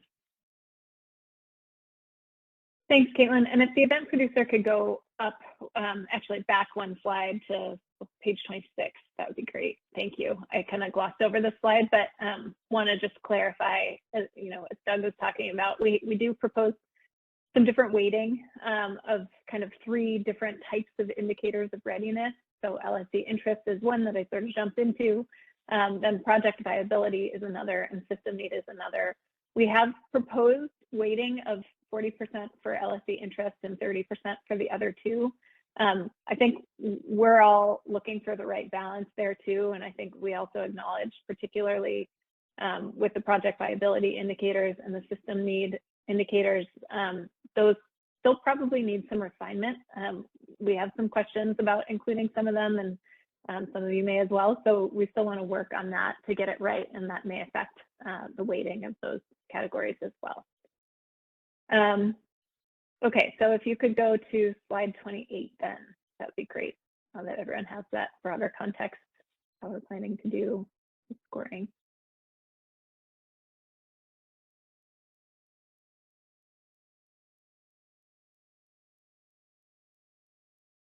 Event producer, could you go to slide 28, please? Thank you. Okay, so we proposed two different areas, as I mentioned, aside from LSC readiness. For project viability, a lot of this comes from the working group discussions that we've had. This is an area where we do have some questions about whether these are really meaningful criteria, and so we'd really like to hear from those of you who participate in the market right now about whether this is meaningful. I think the concern is that if we make some of these criteria or metrics too easy, then everyone's going to end up having the same score, and we've lost any ability to differentiate between projects and as we move them toward the scoring process, and that could increase the possibility of having to go to an auction. So we do want to set a bar here, but we also, want to recognize what's appropriate at this point in development. So what we've proposed is demonstration of a business partnership for either major equipment or, for major equipment prior to a project COD. This would be early in the process. We have two ways of validating this by either having an affidavit of a master services agreement or an affidavit of a purchase order. However, one question we have is whether that can be tied to the specific project that is in the interconnection queue. So that's a question there. We also have an engineering design plan. Rather than doing 5%, 10%, things like that, we just suggested including or submitting an engineering design plan to the ISO with the interconnection request so that we can quickly see that it exists or not. So this would be, all these points are you either have it or you don't, and if you have it, you get that amount of points. Expansion on an existing facility, this is something we spent some time talking about. This would be validated through the interconnection request submittal as well, just to prove or indicate that the new interconnection request is using the same site or an adjacent site. And then we also have an expansion of this facility where the existing Gentie already has additional capacity to accommodate the additional resource. Same validation process there.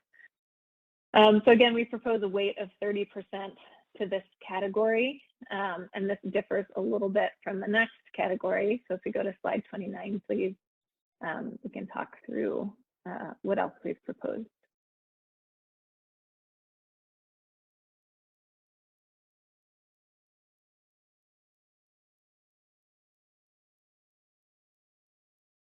And event producer, could we go to slide 29, please?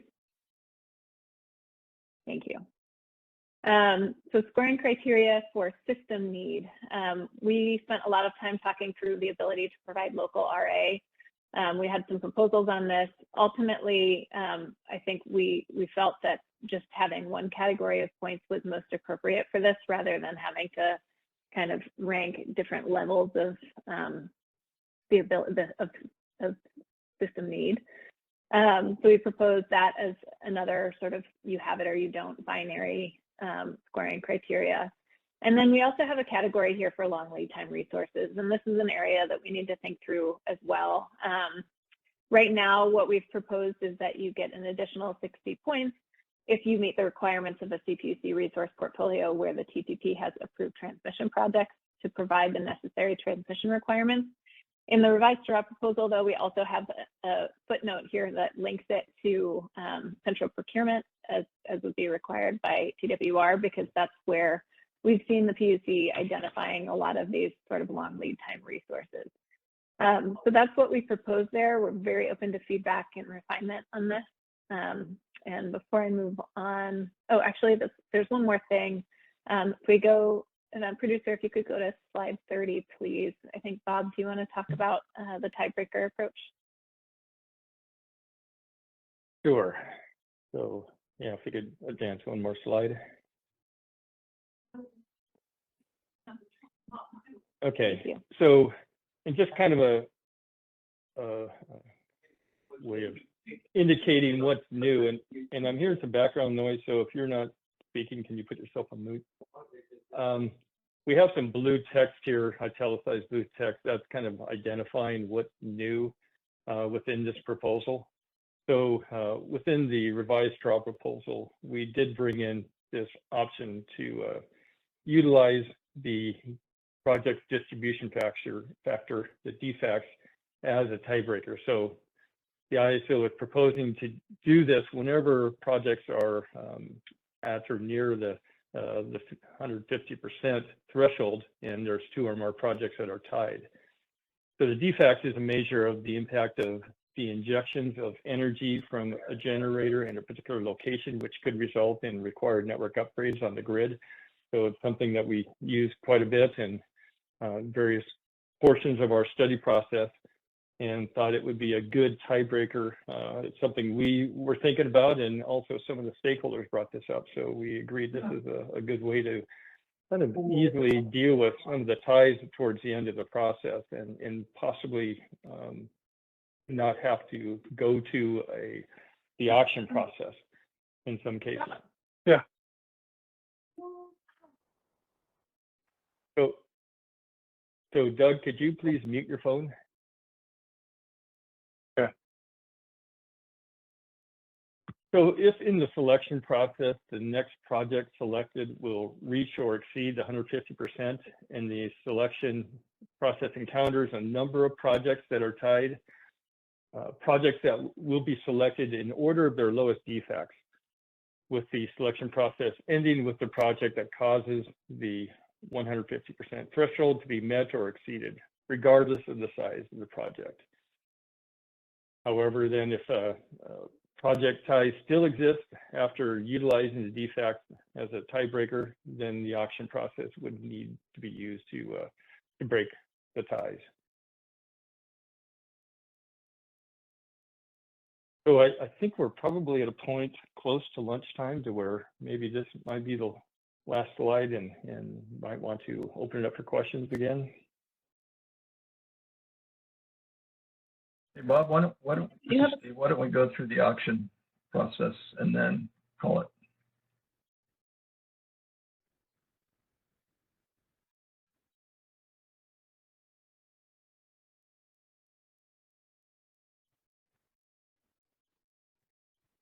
Okay, should we move to the next slide? Yeah. And you can hear me, correct? This is Steve Ruddy. Yes. Okay. So as Bob said, if the scoring and the defects doesn't get us down to the number of projects we need, we're still proposing to have as a last resort an auction. It'll be a market clearing sealed bid auction, and it's for the right to be studied in a specific zone. It doesn't guarantee anything else except that you will pay for your right to be studied, or put up auction money for your right to be studied. And only projects. Your audio is fading in and out a little bit. I don't know if you're far from your headset. Okay. Is this any better? Much better. Okay. So only projects that are deemed equal in a viability rating and cause the total megawatts for a zone to cross the 150% capacity limit for that zone will participate in the auction. And we did hear stakeholders, and that originally we were going to have the auction dollars put in, or the auction, proposed auction bids put in with their interconnection request. And we've made an adjustment here. We only request the bids after the viability scoring and the defects have been completed. And projects that submit the highest bid are either within the first project that crosses the 150% megawatt zone capacity will be accepted in its entirety. And that was a clarification. Someone asked if we were going to prorate the last one in. No, the last one in will be studied as an entire project. So it might go 153, 154% at the end of the day. But we will allow that last project in to be studied in its entirety. The bidder will only submit at-risk financial security if they win the auction and proceed to be studied. So folks we would let you know if you need to post a bid. We'll then evaluate the bids, let those who know who won, and go down the line. And those that are willing to submit their at-risk financial security will be in until we get to that 150%. Next slide, please.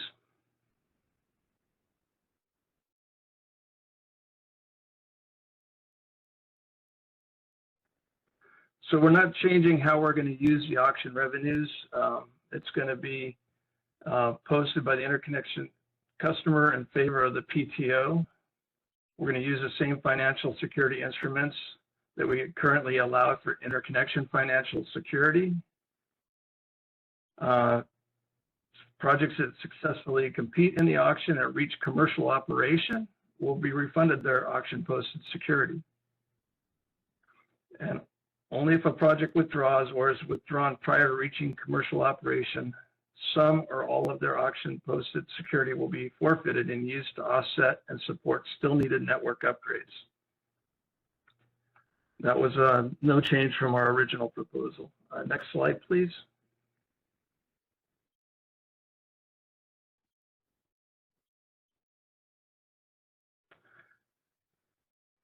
All right, so then we also are proposing that the timelines for the amount that would be able to be refunded kind of follow the FERC order 2023. This is no change from our original proposal. So if, I don't know if we need to read all this again, but basically, as you move forward through the process, you will have more at risk to be forfeited. That's the bottom line. I guess there was a question that said, are we going to, and we kind of touched on it in the revised straw proposal, if things change, like errors or omissions or costs go up or things like that through the process, will we allow folks to get out without losing any of their proposed, any of their postings? And the answer is yes. We just don't know what that is yet. We're waiting to see how the 2023 filing will be done. So any outs that we allow through regular financial security, we will allow in this process as well. We just don't know the timing or how it is. It's going to be different because currently we have the phase 1 and phase 2 postings and different things like that. That's all going to change. So, but stay tuned on that. But yes, whatever we allow for regular financial security for outs will be also allowed for this. And I think that's all I was going to cover today. The next slide, please. Let's make sure I didn't miss one. Yep, that will probably come to this after lunch. So let's go back one slide.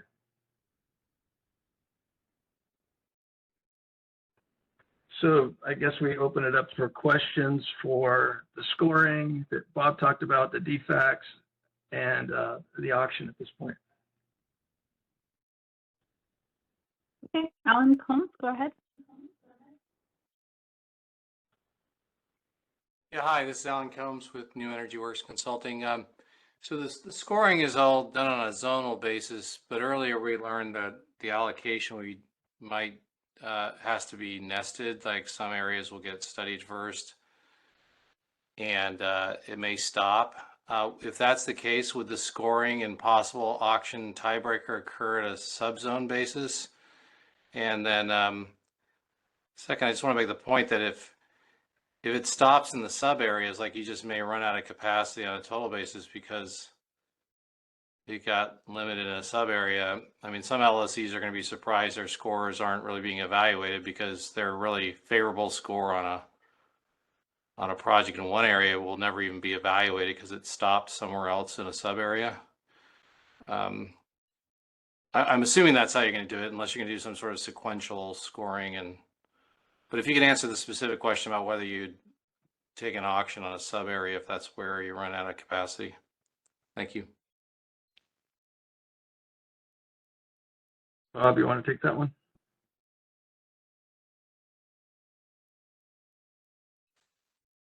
Yeah, I think that we will. Our process, the way we envision it, is that the scoring process will be done a bit more roughly based on the zone as a whole, and not necessarily get into trying to determine for every constraint what the scoring is. And then we plan on taking the projects that pass that through a more defined process that the engineers would do to check the projects to make sure that we don't exceed 150% behind any particular constraint. And at that point, if there's some additional ties that have taken place, we would have to do an auction there, even if it's behind a constraint within a zone. Okay, that's helpful. Thank you.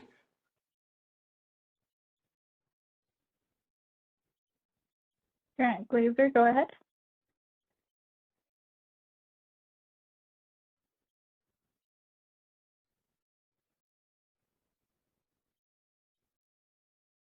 Grant, your line is unmuted.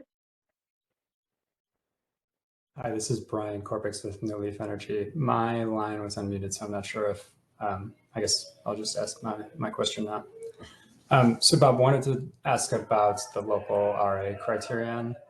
And I saw that the additional requirement that sufficient charging capacity be available in an LCRA was added. Are you able to talk through the methodology that's used for that, for the local capacity technical studies?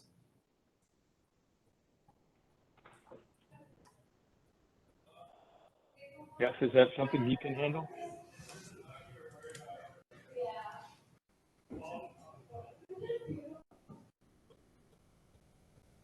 Well, the charging capability is clearly identified within the local capacity studies that we've done, looking at based on the contingency and the available charging.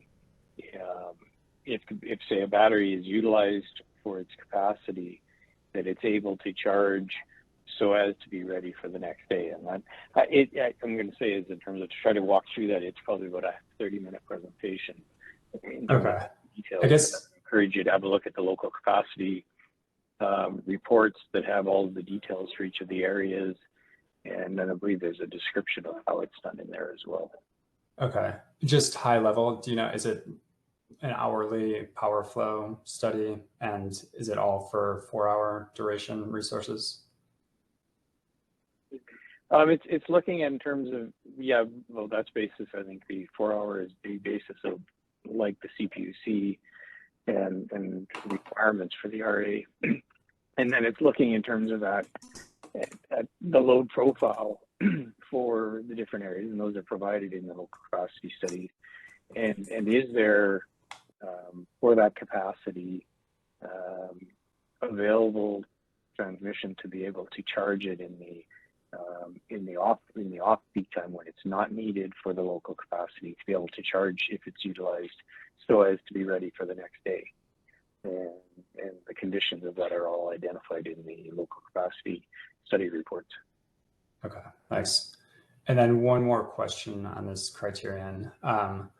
Bob, is the intent of the CAISO to define ISO demonstrated need for this criterion in the final proposal, or is that still something in the works? I know we have presented a few different ways that could be defined, and happy to put that in comments, but just wanted to see what your thinking was there.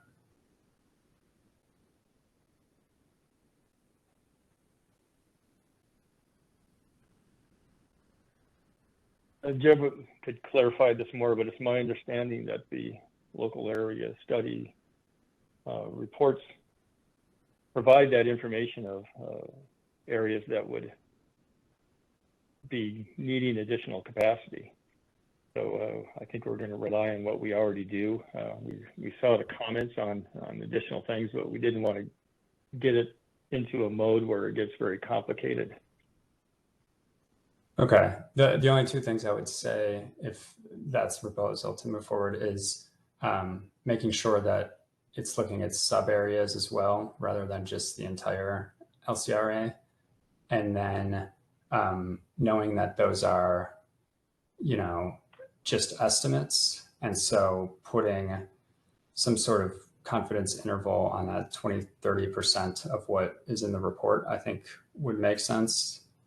But we can put that in our comments as well. So thanks.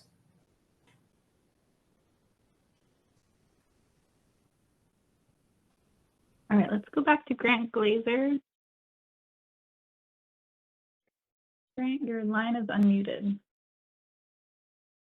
Thanks. This is Grant Glazer with M&A Energy. Can you all hear me okay? Yes. Great, thanks. I just had one question. I was curious if CAISO could share a little bit more detail about why it added the equipment order criterion. I'm just hoping to hear a little bit more from CAISO about what it's hoping to screen for by including this in the rubric. Yeah, that's a good question.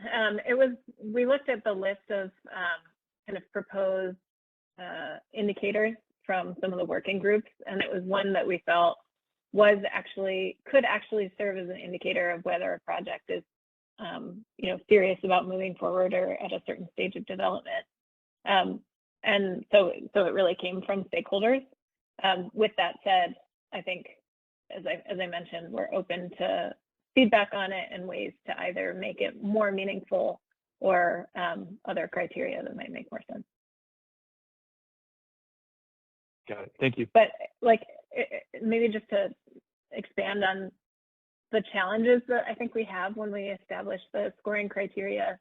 As an example, there was a discussion of having like a screening document for permitting, just to say that that a project or that a developer has done some analysis and understands what the permitting pathways are going to look like or something like that. And I'm probably not using the right language, but we looked at indicators like that, and we wanted to avoid situations where it was really just going to go out and create additional work for you without actually providing an indicator of whether the project was viable. So we don't really want criteria that everyone is going to be able to achieve, because that sort of defeats the purpose.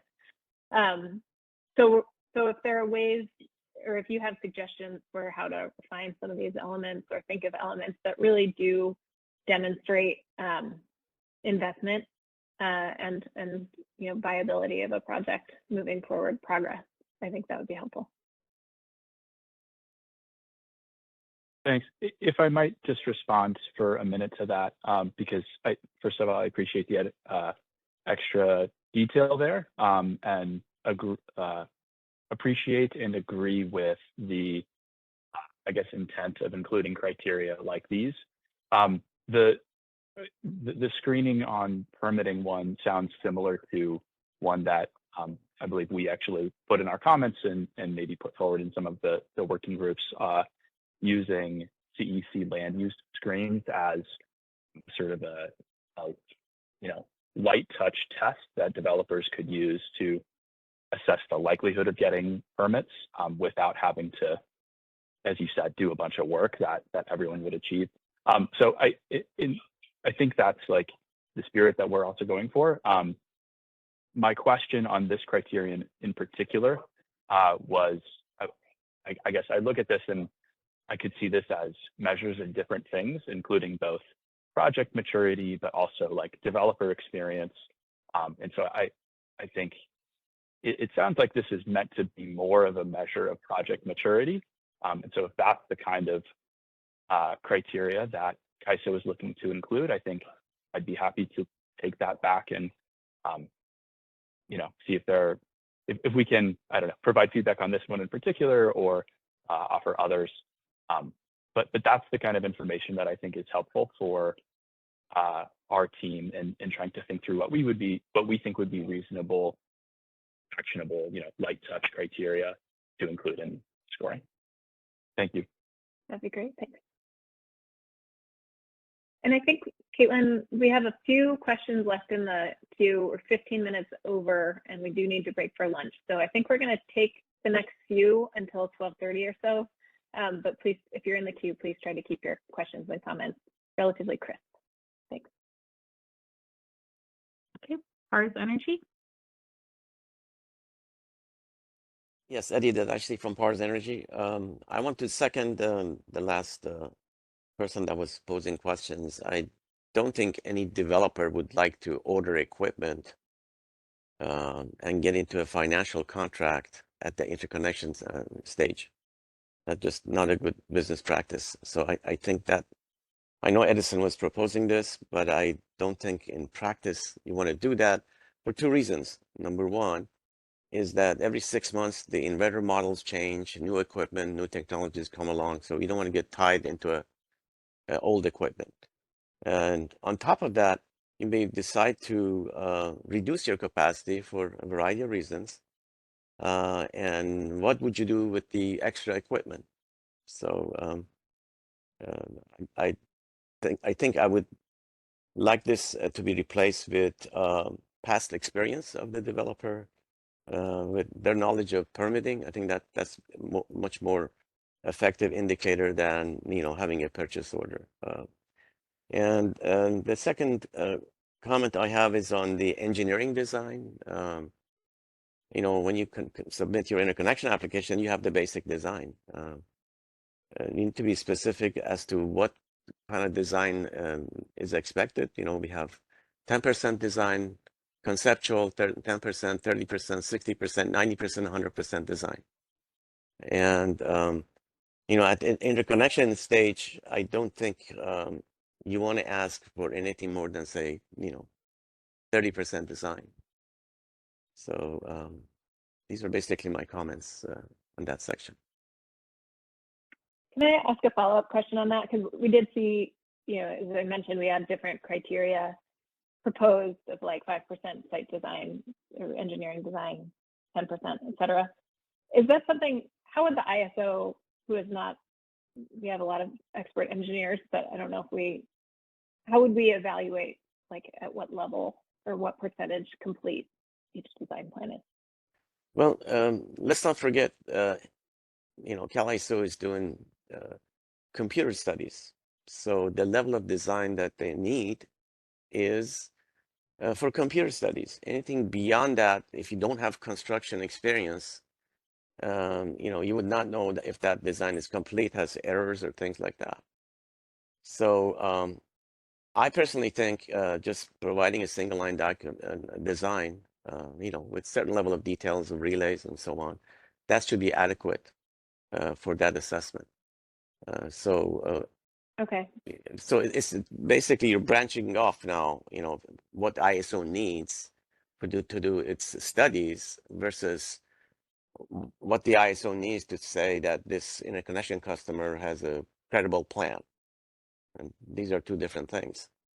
So I wouldn't even know how the ISO would even evaluate a 60 or 30% design, whether it's adequate or not, whether it makes sense. Okay, that's helpful feedback. If you could put that in comments too, that'd be helpful too. We'll do. Thank you. Doug Carpa.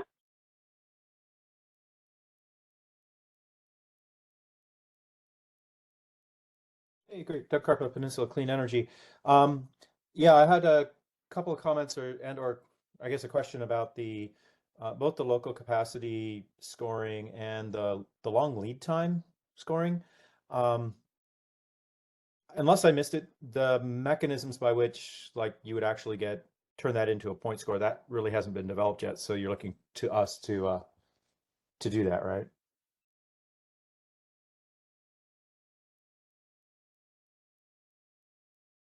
Which piece, Doug? Well, I was playing around with trying to figure out how you assign points to. I guess maybe I'll ask both questions at once. How you assign points for if you satisfy the local capacity needs. So say you're located in LA Basin and there's an identified need there, and you've got charging capacity because you're a hybrid project. Just how you convert that status of meets need to actual points. Is that just like a 1-0 thing, and every project in a local area gets points for that if it's an identified need, or is it up to a certain need and then the next project above that doesn't get points? And it's sort of a similar kind of question. Well, maybe I start with that one, and then I also have a similar kind of question for the consistency with the TPP/long lead time bucket. Okay. Yeah, thanks. I mean, in terms of awarding points, I think it was just a 1-0, either a yes or no, you have it or you don't. If you're looking for how we would kind of validate or measure that, maybe Bob can address that. Bob or Jeff.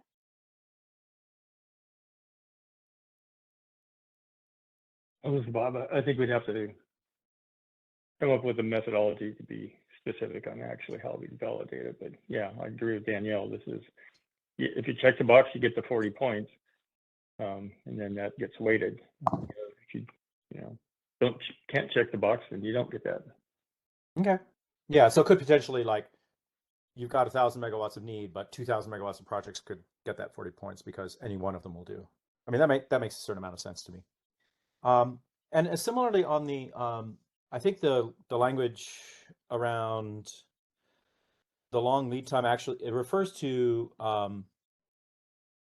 consistency with the transmission planning portfolio and includes the long lead time criteria.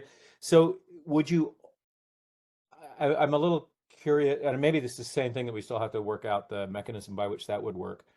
But the TPP portfolio includes like a whole bunch of stuff, some of which is long lead time, some of which is not.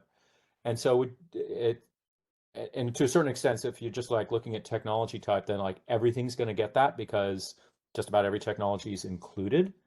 And so it's just kind of unclear what the, like how that, like what the mechanism would be, or like what the concept is for determining whether you're consistent with the transmission planning portfolio or not. And would that be like, hey, well, I mean, it wouldn't be very useful to just say, yeah, there is solar in, this area in the TPP, so all solar gets it.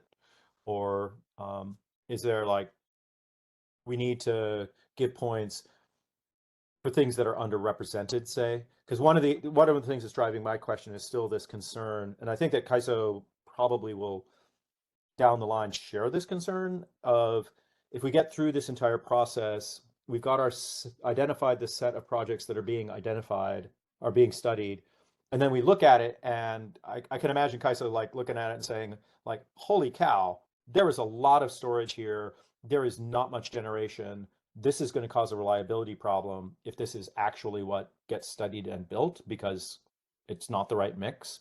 And so far as I know, we don't really have an express mechanism for CAISO to be able to do kind of an after the fact correction to make sure that we're not wildly off once this process is done. And maybe that's like not a realistic concern, because once LSEs have expressed what they need, and we've got this transmission planning portfolio process consistency check in there, like that'll make sure that we've got the right mix coming out the back end. But that then places a lot of weight on the consistency with the TPP portfolio scoring. So I was just wondering if you can shed any more light on like what that is and how that would work, that last bucket there. Yeah, I mean, I can try. I think it's a good question, and this is an area that we're in a revised draft proposal still, so this is something that we do need to refine. The underlying intent is really to address long lead time resources, like offshore wind and different types of resources that are where the transmission takes quite a long time to develop. Right. But I can see how the way it's written in the straw proposal and in the rubric is a little unclear and may sound kind of duplicative to everything else in there. But Bob, maybe you want to shed some light on this as well. Yeah, I would just say that we do need some further definition behind this, just to make sure that we are truly targeting what the ISO is thinking. For offshore wind or out-of-state wind, those type of projects that the CPUC is definitely desiring to see move forward. But those are very long lead time projects, and they may not be able to score very highly without them getting some extra points somehow, and therefore may never be able to get studied in the timeline that they actually need to be studied in.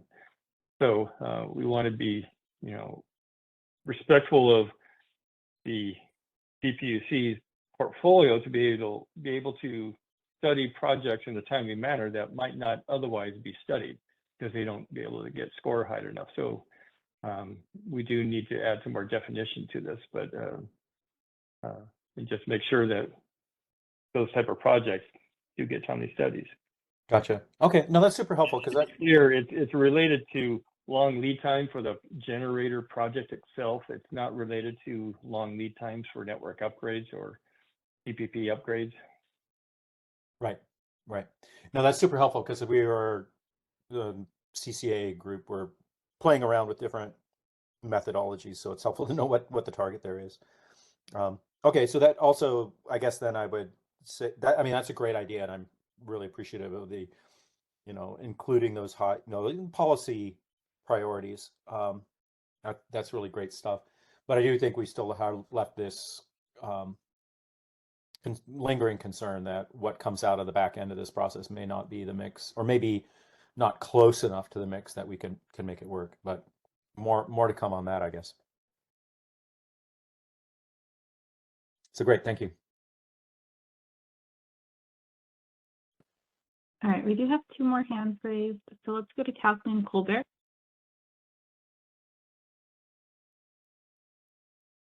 This is Kathleen Colbert from Vistra. Can you just confirm you can hear me? Yes. Okay, great. For the sake of brevity, so I just want to echo a lot of what you've been hearing, Danielle and the KAISO team. There's still some more work to be done on some of the finer details on what you've put forward here. So a couple of things that jump out at me is the actual percentage weights is something that I think we need to talk about in more detail. The second, I will echo Grant and the other caller who I didn't catch the name, I apologize. The long lead time project one, and then the design package needs to have more discussion. I wanted to let you know we've had quite a bit of discussion in the small groups on those. They were quite complex. I do believe they merit another like sidebar conversation, whether it's a small group. So I wanted to ask you, can we just put that on the plan to come together with another small group to delve into those details, maybe the first week or so of January? Yeah, we can look internally and see what we can do on that. But that'd be great. Like on our side, we spent hours talking about those two. Hours upon hours. So I know there's a lot more that we on a developer side need to share with you. So we need to have more time to do that. Okay. Yeah, that would be fabulous. Because I see that you actually flipped one of the proposed validations into your first column. So those business partnerships, when we were putting that into the proposal for you to consider, that was the validation for having long lead time equipment set up. It wasn't the criteria.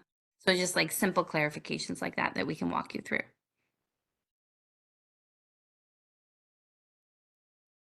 And the validation we suggested was an affidavit from an officer of the company. So I just think a few things might have gotten lost in translation, and it'd be good to go over it again. Okay, thanks, Caitlin. Yeah, and I think that some of those things will address what the earlier comments were about. My second question had to do with the DFACS tiebreakers versus the auction tiebreaker. In your paper, the way that the DFACS section read was a little confusing. It reads as if it says you will do the DFACS tiebreaker when there is less capacity is needed to reach 150% than the sum of the tied project's capacity. So where I'm getting confused, I'd like to ask you to put together an actual example of the DFACS and auction tiebreakers, how they work in concert. The reason is that it almost reads like you would never need to exceed the 150%. And so I don't know why the DFACS tiebreaker would be used in that instance. And I think it's just wording and actual examples of the tiebreaker being sufficient and not needing an auction versus the defects tiebreaker being used and then still needing an auction. If you could do numerical examples, that would be great. Your example in your paper of the auction itself is helpful. I'm just looking for one that now ties these two processes.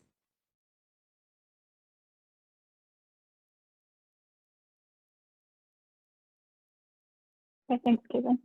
Okay, Kevin, bye. No worries. Thank you. All right, and then our last question from Ryan Millard. Yeah, this is Ryan from Nextera. Can you hear me okay?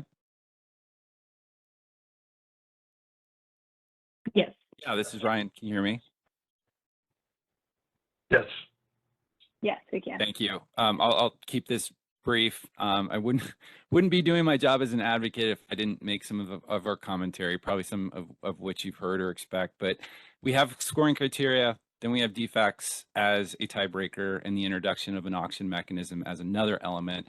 I guess I'm a little worried that CAISO seems to be proposing these things with an expectation that large queue volume is expected to remain static, and that we'll always have that. There are a number of IPE elements here that, when considered collectively, have the potential to impact projects in a number of ways. We'd encourage CAISO to think more about the expected long-term need for both the defects tiebreaker and the creation of an auction.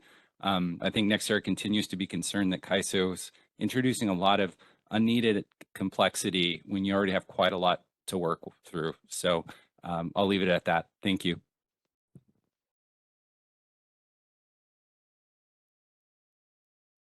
Thanks. All right, well, I think we got through all of our questions. Danielle, did you have any comments before we break for lunch?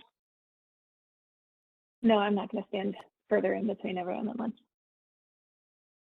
Okay, let's take a 45-minute lunch. So we'll come back around 1:15, 1:20. And then I encourage folks to maybe try to keep their audio connection just so we can rejoin seamlessly. But we will all be on mute during the lunch break.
Welcome to AT&T's teleconference service. Please enter your access code, followed by the pound sign.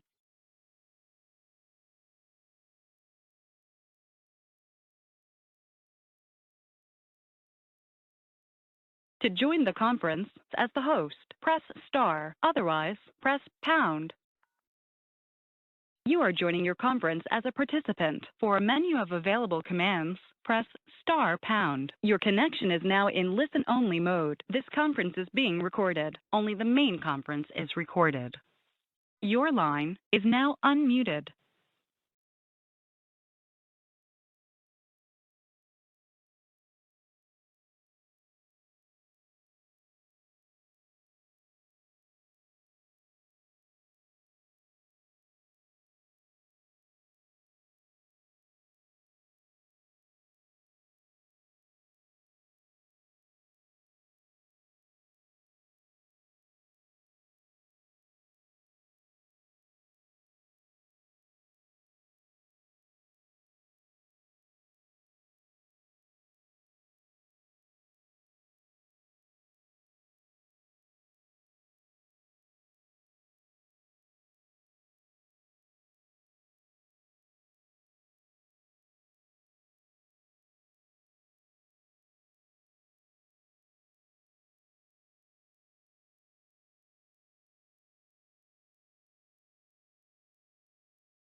All right, we'll get started shortly.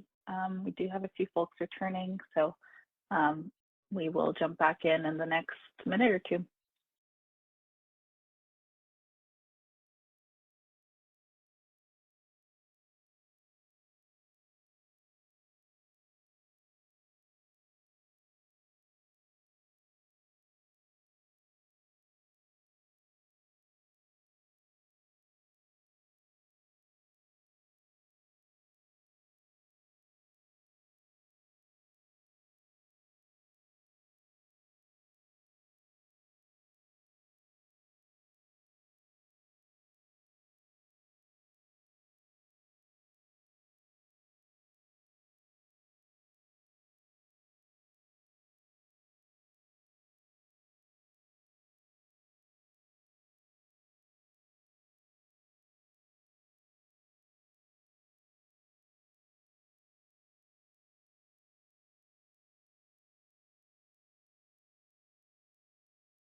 All right.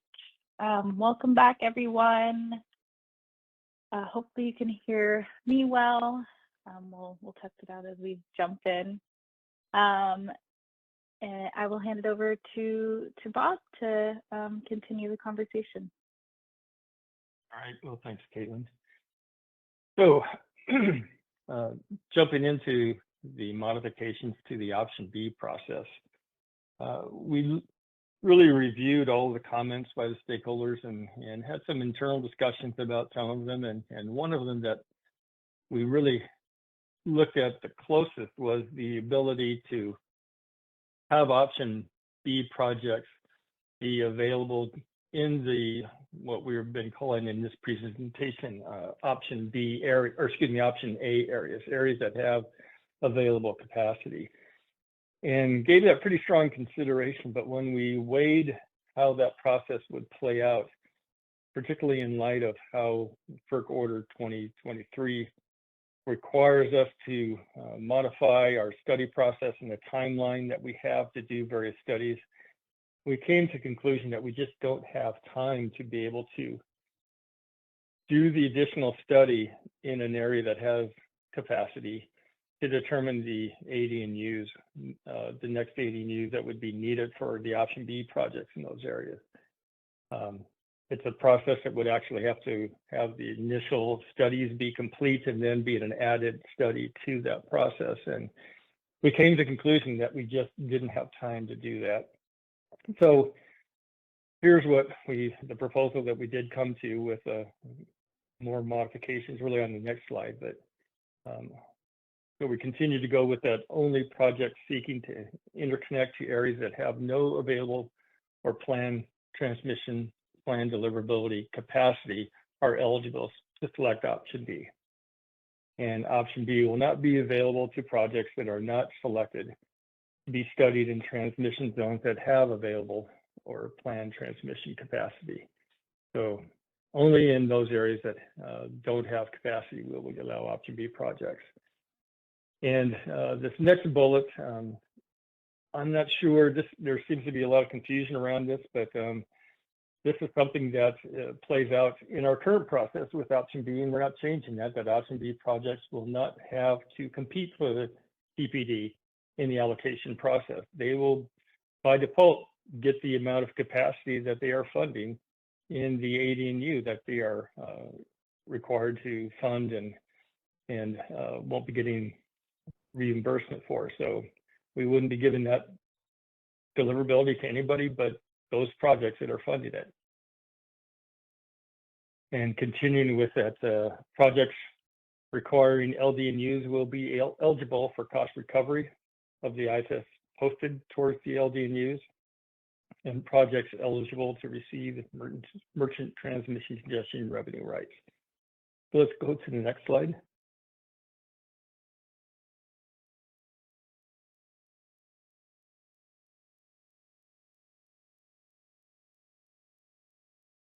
The projects will be required to make an initial IFS posting of 5% of the estimated cost of the required ADNU at the time the IR is submitted, and 50% of that would be non-refundable. We took a closer look at the cost of ADNUs that have come out of the cluster study process, and looking at those costs, we decided that the original posting amount we had was too high.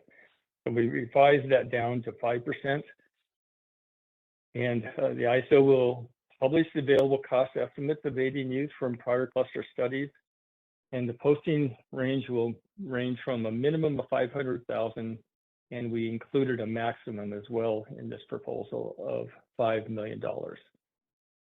And if no applicable ADNU cost estimate is available, the project would be required to post an amount equal to $10,000 per megawatt with the same 500,000 minimum and $5 million maximum.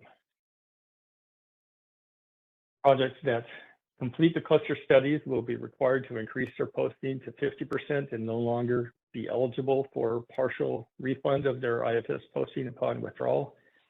And we did add that if the TPP process determines that an option B triggered AD&U is required to support the CPUC portfolio, as the interconnection customers will be relieved of their funding requirements for the AD&U and will be refunded their posting.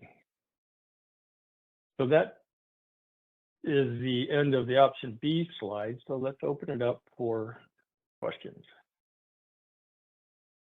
Let's start with Susan Schneider.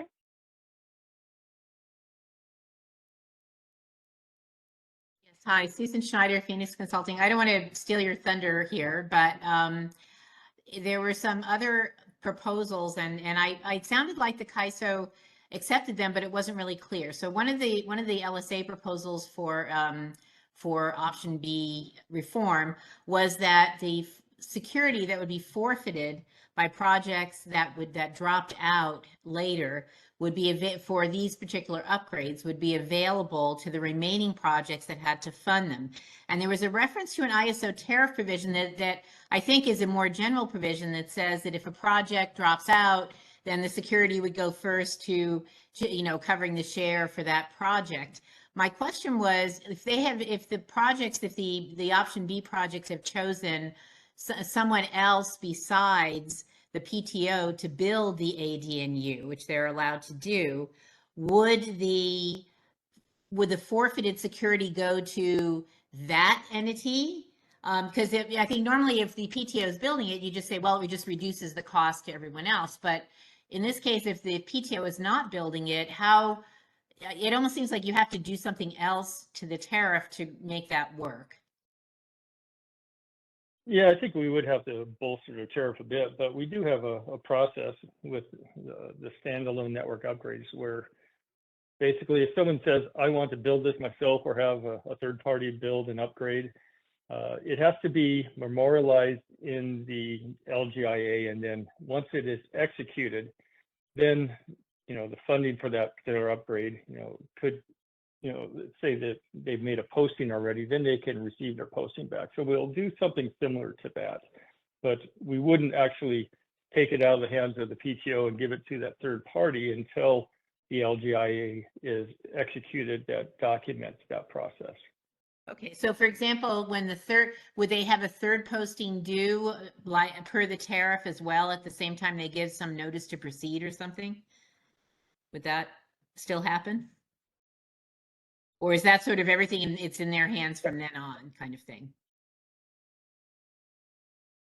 Well, I think it's something we'd have to spell out in the LGIAs, but typically unless we do something, unless the LGIA spells something out differently, we would probably follow the process that is used for normal project construction work. But I think that's something we're going to have to work through the details, and there may be some nuances that we might not have thought about that will help us determine what sort of specific tariff language may be needed around that. Yeah, because for normal project construction, a standalone network upgrade, there really isn't a third posting that is made to the PTO. And presumably if there is something that still keeps it here, then you'd have it go to the other entities or to the entity building the project or something like that. So yeah, there may need to be some additional sort of flesh on those bones. Yeah, but as you're speaking to a standalone network upgrade, those issues are spelled out in the LGIA, how that will proceed for those type of projects. And I would assume in this case, most of those issues can be dealt with in the GIA as well. Okay, but again, in this for standalone network upgrade, there isn't usually a third posting if it's being self-billed by the customer. So presumably the parties would decide between themselves how to do that. Is that pretty much how it would work? If there's a shared upgrade? If more than one party is working on that, we would require some sort of a document that shows that what parties are working towards building this jointly, and they've got some sort of an executed document that shows that, and we could memorialize. But there wouldn't be. That's when I assume to the GIA. Okay, so there wouldn't be. So it would be more like maybe a shared facility agreement or some kind of thing like that. That details who pays for what, almost like a shared Gentai maybe or something like that. Well, I think you're gonna have to deal with it on a case-by-case basis. Okay. Okay, but you don't have any problem with basically the second, they have to make the second posting to the PTO, and then when they sign the GIA, they get the money back, and that's how I think it normally works, and it would continue to work for something like this. Yeah, if everybody agrees that all the appropriate steps are taken for a third party to be building the upgrade, then that's the way we do it now with SANU, and I don't see why this would be any different than that. Okay, all right, thank you. That's great clarification. I appreciate it. Thank you very much also, by the way, for accepting these things and for putting the changes in that you did. I think they're really, oh, I guess one more question, sorry. This idea of posting 5% up front and the non-refundableness of all of this, is there some reason to treat this upgrade different from other upgrades? I mean, normally after the phase 1 study, or I guess it will be the initial cluster study or whatever it is, then there's normally a posting at that point. Is there some reason why this particular upgrade would require some more upfront than just a regular old upgrade? Well, we're looking for projects that are serious about this. We don't want to see projects coming in and say, well, let me just come in and go the option B route and get my upgrades, and then hope in the future that the TPP process may actually require that upgrade. We want projects to actually be serious of going down this path and having done enough of their own scoping analysis for the project to determine that they think it's a viable project, and they're willing to put some money up front for it, rather than, well, I'm just going to go in there and wait and see what happens. So that's what our thinking is require that initial posting to demonstrate that, yes, I have a viable project and I'm serious about moving forward with. Well, I think all of the changes you're making here are to help ensure that projects that enter the queue are viable projects and wanting to move forward under the terms and conditions they agree to. So I guess that's the only thing I would really question about this in addition is, if they have to make the postings that everybody else makes, why would you think they have to be more serious than other people? Or anyway, it just seems a little odd to treat them differently, but we'll put that in comments. But thanks for explaining it. Yeah. And these projects aren't going through the scoring process, so they don't necessarily have the same level of demonstration of readiness that other projects in option. Oh, that's a good point. Areas. Okay. That's fair. Okay, thank you.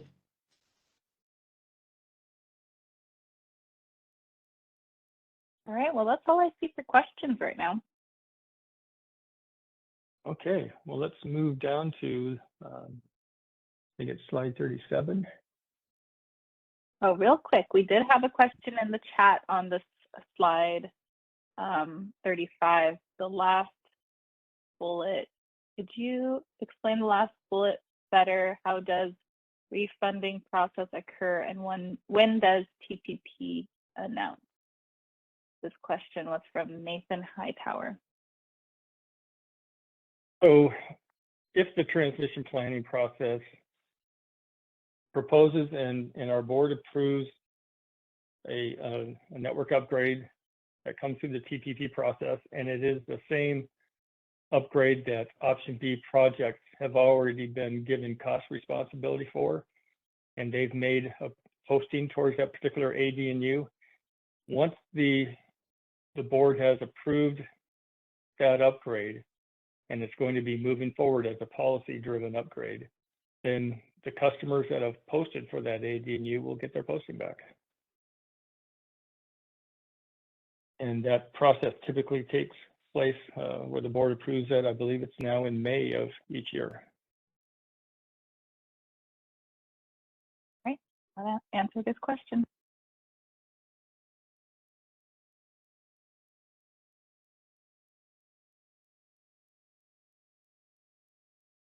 So now we're going to get into a next slide, if you would please go to discuss the TPD allocation process. And in the original straw proposal, we had recommended that the bulk of the TPD allocation process changes would be done in the future once we get better handle on what is being done in both the deliverability methodology initiative, as well as some discussions around items within IPE. And so we deferred most of it, but we had included a couple proposals related to allocations to energy-only projects, as well as to a multi-year interim deliverability process. And we decided to defer all of this until we are ready to kind of take it on holistically.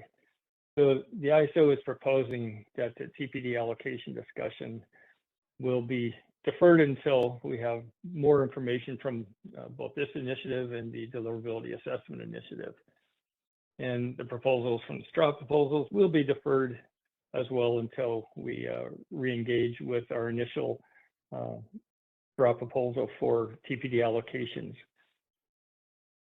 And we recognize that there's a likelihood that the TP allocation discussions will not advance to the final proposal stage in time for the May 24 ISO board meeting.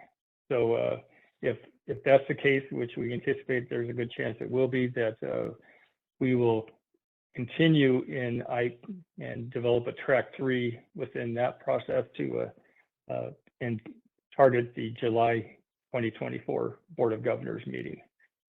And one of the things that we're considering, and we'll probably ask a stakeholder question in the stakeholder comments template, is we could either wait until the next paper comes out for track 2, which is in February, to include at that point our initial straw proposal for the TPD allocation changes, or we could get ahead of that process and not wait until February and put out a separate paper. Concern that we have is that, well, stakeholders that are engaged in the IPE process would then have 2 processes to follow and 2 different deadlines for stakeholder comments. And so I'm kind of wondering what people will be thinking about is, would they rather get it going sooner and separate them and have 2 sets of comments to stay engaged for both the TPD allocation process and the rest of track 2, or if they'd like to keep everything all together. So something to be considering on that. So let's open it up for questions on this slide. All right, let's start with Susan again. Yeah, hi, Susan Schneider, Phoenix Consulting. I guess I'm not sure I understand the difference. If you put out a separate paper, would it still be in this initiative? Yeah, it would be tied to the IPE, and we haven't really decided exactly what that might look like, but it could be that we initiate a track 3 just for the TPD allocation process, and it's on a kind of a parallel path with track 2. Right, but still within IPE, right? In track 2, and then when we get to the end of track 2, continue the allocation work in a track 3 at that point, more on a serial basis. I'm going to guess that most people, I mean, as long as you keep it in the same initiative, so now we're not tracking 2 totally separate initiatives, but you simply have 2 different tracks within the same one. I think that, I mean, people probably would rather get your thoughts sooner rather than later. And that will make it more likely you'll be able to make the July board meeting with a good proposal. So, but it would be best, I think, to keep them together so you don't have 2 separate, 2 totally separate initiatives that you have to then try and manage. So I think that would, I'm going to guess that would probably was what a lot of people would like. Okay. Thanks for that.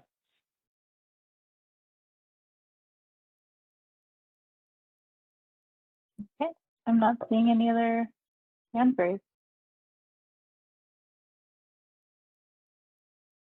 Okay. I think it's Danielle that's going to take over the next slide. I think it's actually, well, yeah, it is me. So I'm going to address the one-time withdrawal opportunity. If you can go to the next slide, please, Event Manager. Okay, so in the straw proposal, we proposed a one-time refundable withdrawal opportunity, and in comments back on that straw proposal and in subsequent discussions, we've heard a lot of concern from the PTOs around how to allocate the costs associated with the projects that do withdraw if they have network upgrades or responsibility to fund and finance network upgrades. So we've kind of explored as many options as we can here, which leads us to two that are outstanding that we're contemplating.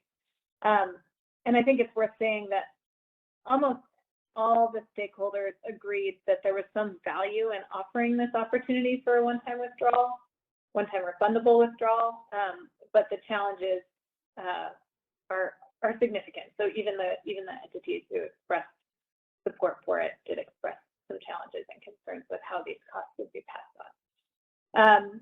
So the two options that we're really left with, the first is a bit of a Hail Mary, perhaps, and that is to seek additional sources of funding for network upgrade costs that are associated with the withdrawals. This could be either through some sort of green bank program or a government grant or loan program. We're exploring options for that, but we haven't really found a good match as of yet on that. And some challenges additionally with finding additional third-party funding is that first, we don't really have a ballpark estimate of how many projects would withdraw or how many network upgrades would be triggered for funding. Nor do we have a real forecast of the benefits associated with this withdrawal. So that makes going out and seeking additional funding for it extra challenging. And then the other option is to unfortunately just remove this whole opportunity from the IPE initiative and focus on other mechanisms, which we have included, that can encourage withdrawals of stagnant projects. And I think the last thing I'll say here is, you know, we would like to see this move forward, but the timing is also a challenge. We would ideally want to do this first so that we could process the withdrawals and then have a reassessment and look at what the queue would look like and see how that affects available capacity going forward.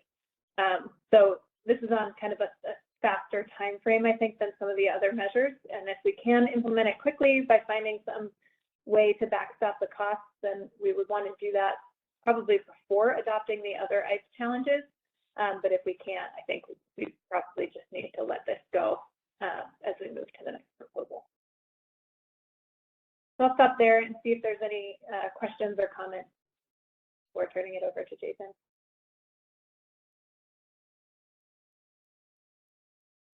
Alan Combs, go ahead.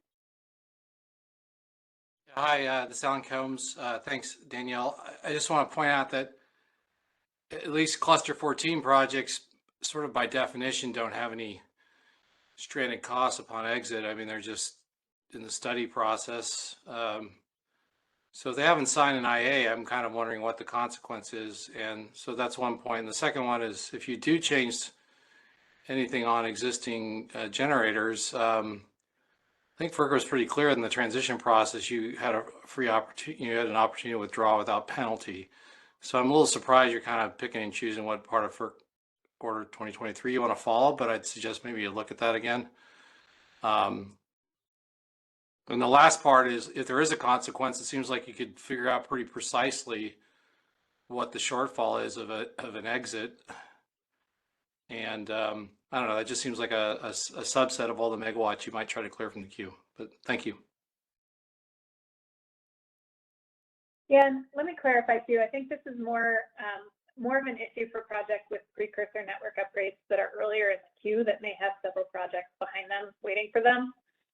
Again, it's hard to assess how many of those types of projects we have to know whether this would be an issue. But that makes moving forward with it as proposed a challenge, this seeking additional funding. That was my point, that was the third bucket, is that there are some of the consequence. I think you can, it's pretty easy to calculate what the shortfall would be upon exit. Just doing a reassessment. Maybe there's some split the difference, but it seems unfortunate you're giving up on this. Because remember, if the project just stays in it thwarts the state's goals and ultimately the project with withdraw. It might leave security on the table, but you're going to be kind of where you are. Well, you'll finally get to that state anyway, and it'll be what, 5 years later or something. So it seems like this is actually a pretty easy one to solve, to at least get to a point where you could offer a solution that might get more exit.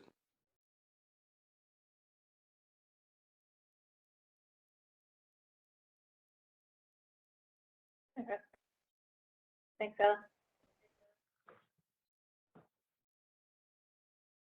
Okay, let's open up Ryan Quadro's line.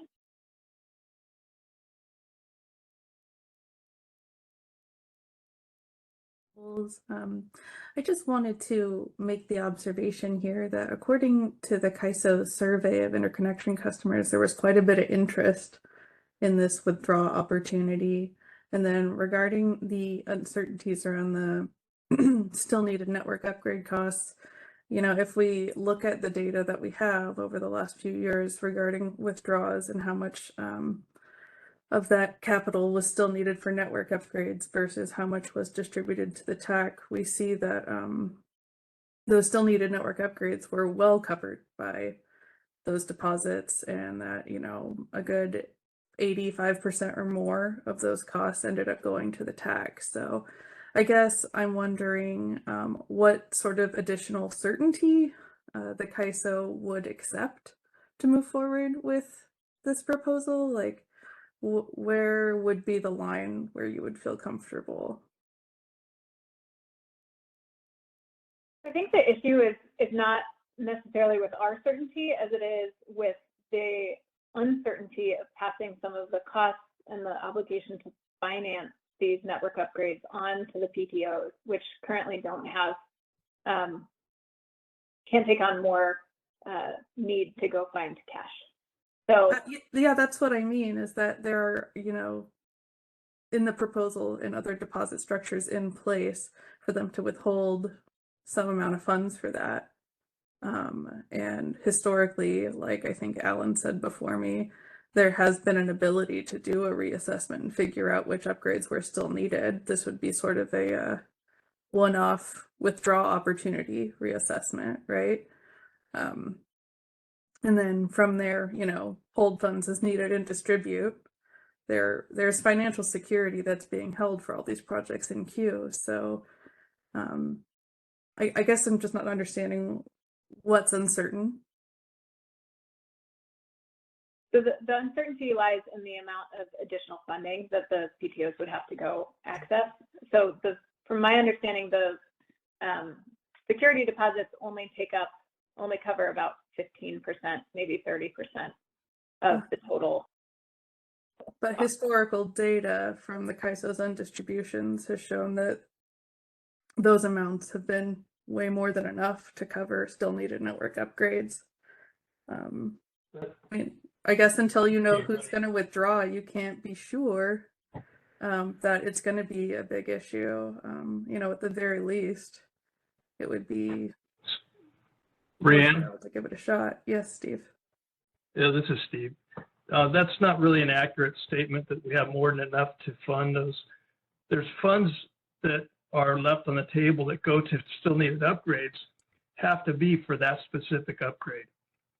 If an upgrade went away, then those funds are the ones that went to TAC. So, but the funds left for an individual upgrade was nowhere near enough to cover the upgrade. Okay, thank you for that clarification. That does, you know, help me understand better the CAISO's position. I don't have any more comments at this time. Thank you.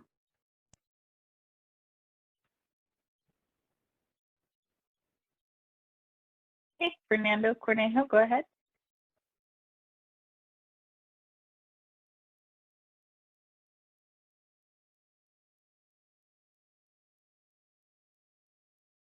All right, looks like Fernando. Okay. Go ahead, Danielle. I was just going to say I can't hear Fernando.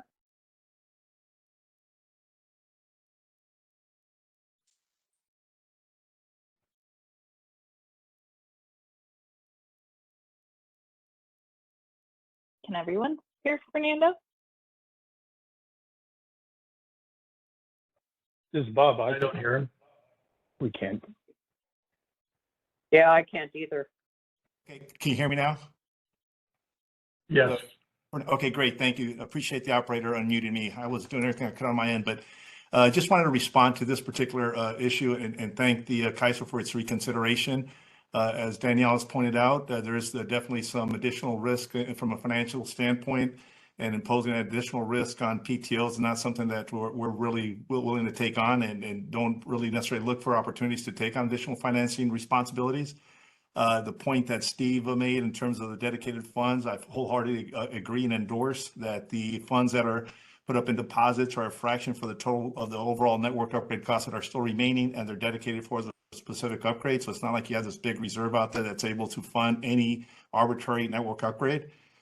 So just want to say thank you for the CAISO's the reconsideration on this topic, and the position that you've articulated in the proposal is true, and we fully support moving forward as a CAISO envisions. As far as looking at, we should not be remiss in terms of considering or remembering the final bullet here on this slide that you have in front of us, that this isn't the only opportunity or only initiative or topic in this initiative that can find ways to reduce or further encourage withdrawals from the burgeoning queue. So this was just one of several other proposals, and we'd like to see the other proposals develop further for that same targeted purposes, because I think as an industry, we all want to see the queue to be thinned down to a reasonable size with meaningful projects in it.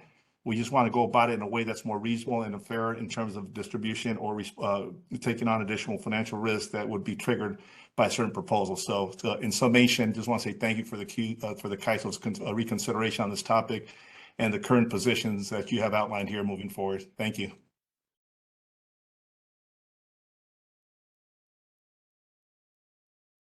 All right. Ryan, I see your hand raised. Do you have a follow-up question? All right, it's down. And again, please remember to state your name and affiliation for folks. So just to repeat, that was Fernando Cornejo with Southern California Edison. So at this time, I don't see any other questions. Okay, thanks. I think we'll move on to the next slide. If the event producer can advance it, thank you. And then Jason Foster will present on these next slides. All right, great. Thanks, Danielle. I just want to confirm you can hear me. Yes. Yes. Great. Thank you. Good afternoon, everybody. Thanks for joining. Hope you had a nice lunch. Here to present the contracts, or a few of the contract and queue management topics, and then I'll pass it here about halfway through to Deb Levine, who will finish us off for the day. The first topic here is limited operation study updates. Here on this topic, there were no updates from the straw proposal. We heard and understood stakeholder comments that they were seeking for longer times to request limited operation studies. Unfortunately, like the sub-bullet here, the ISO did re-review this and just determined that any request beyond or before 9 months prior to synchronization is just too early and would provide unreliable study results and potentially be putting the ISO and the system at risk from a reliability standpoint. So we are proposing still to shift the 5-month request timeline to 9 months prior to synchronization for limited operation studies. And then additionally, consistent with our previous discussions, we are looking to clarify that, I guess, the correlation between material modification request and limited operation studies, and that if one impacts the other, that we would be sure to review those. And really the big risk here is potentially an MMA request impacting the limited operation study that has started or have been completed already, may need to be reevaluated or potentially restarted in worst case scenario. Let's pause here. We'll kind of take this topic by topic. So I see Susan has her hand raised.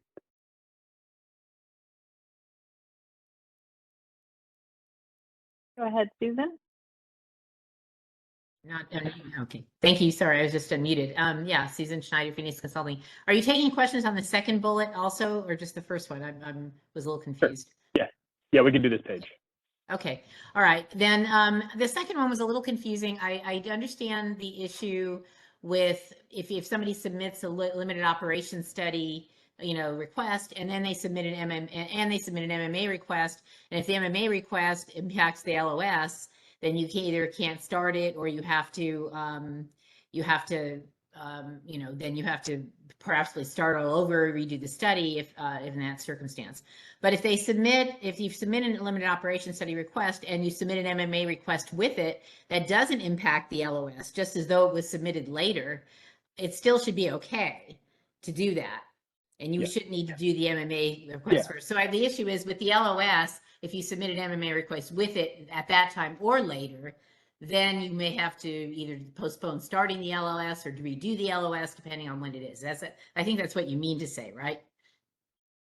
That is exactly what I mean to say. Yeah. So if the MMA impacts the LOS, we sort of take a pause, evaluate what that impact might be, and take appropriate action. If there is no impact, all things move forward accordingly. Okay, because it did make sense to say if you submit it with the LOS, then you have to stop even if it doesn't impact it. So, okay, well, good. That's very good, and I really appreciate the clarification. Thanks. Sure, and I'll try and clarify that in the next paper. I'll maybe reword it a bit. Thank you. Okay, thanks. I think that's it. We can move on to the next slide. All right, there's a couple topics here. The first topic being revising attachment 7 to the small generator interconnection agreement to be consistent with Appendix H of the large generator interconnection agreement. This is around inverter requirements in the GIAs. Bringing consistency to all generating facilities within the ISO system will simplify many things from technical reviews to just rights and obligations of the customer and the project as a whole. As far as removing suspension rights, I know it's a small bullet here, but a larger topic in the paper.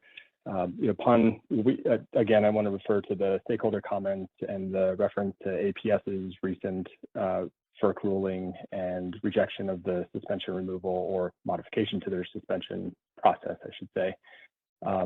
You probably noted if you read the paper that we referred to PJM suspension or request to remove suspension rights, and our policy proposal is more consistent and aligned with PJM such that the ISO, the California ISO's current processes and procedures and policies allow for modification requests to milestones and milestone extensions, so long as you meet certain requirements and obligations, or in addition to that, suspension rights do not automatically provide COD extensions for projects. So we see this as an opportunity to remove a policy that doesn't have a significant impact to either party, and it just removes an opportunity to utilize a process that isn't necessarily consistent with aligning project CODs and progressing projects forward, and consistent with the PGM language. We believe, or the ISO believes, that we provide ample opportunity for projects to extend milestones and make the adjustments they needed to or need to going forward without the need to suspend the project. Therefore, we're still proposing to remove suspension rights from the GIA. And then the last topic, and then I'll open it up for questions, TP deliverability transfer limitations. We are still proposing to withdraw those projects that the transferring project that's transferring deliverability to the receiving party. However, we did add some modifications into your modifications or revisions to that we added. The ISO would forego such withdrawal if the transferring project provides an energy-only power purchase agreement at the time of such transfer request. So we heard the developer community say, well, what if that project is still viable? And we think that this is a reasonable opportunity to say, if that project is truly viable at the time they're requesting deliverability, then we would allow it to stay in, and that power purchase agreement is that mechanism. And then additionally, upon second review and through legal review, we did remove the language we had in the draw proposal around single parent companies owning multiple queue positions and then transferring deliverability between the two. We removed that language. We wanted to, we felt that there was a little bit of preferential treatment in certain circumstances, and we believe that the provisions above would and should apply to all projects in the queue, not just for projects, larger parent companies with multiple queue positions. And then just to clarify, TPD between resources and technologies within the same queue number or technically generating facility would not be considered a TPD transfer here. That was a lot. I'll pause for questions. Hand up.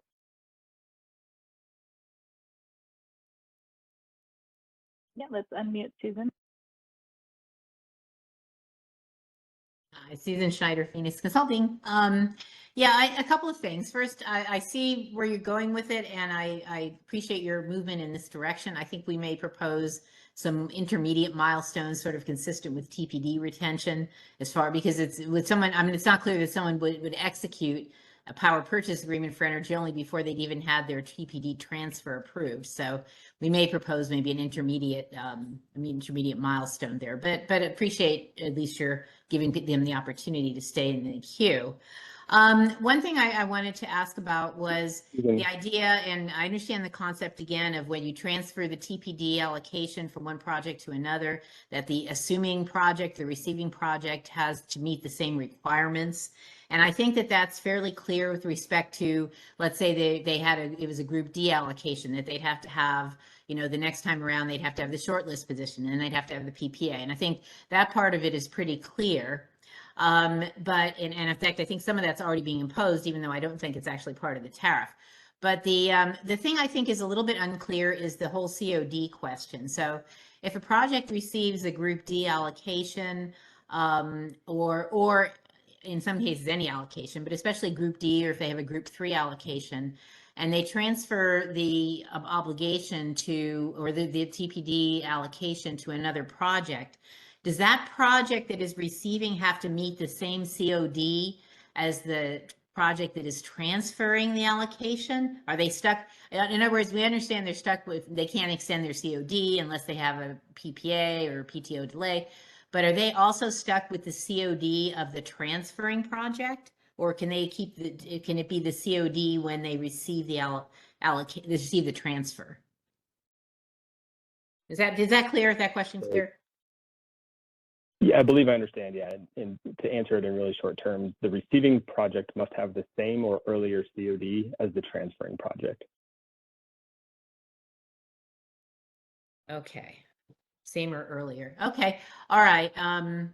We'll give some thought to that, but I appreciate the clarification. Yep. And just to add a little bit that I don't think you touched on would be, if the receiving party has a power purchase agreement for resource adequacy or TPD purposes, named in that contract, that would, and the COD might be a bit later, but that PPA is executed, then we would consider that as the earlier project having had a PPA.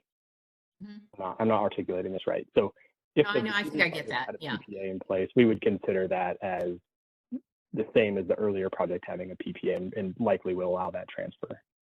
Okay, so the same. So basically, you would treat it as a COD extension justified by a PPA with a later COD, which you would have done for the earlier or for the original project. That's correct. Okay, that makes sense. Okay, great. Thank you very much. Okay, Sushant Bharat.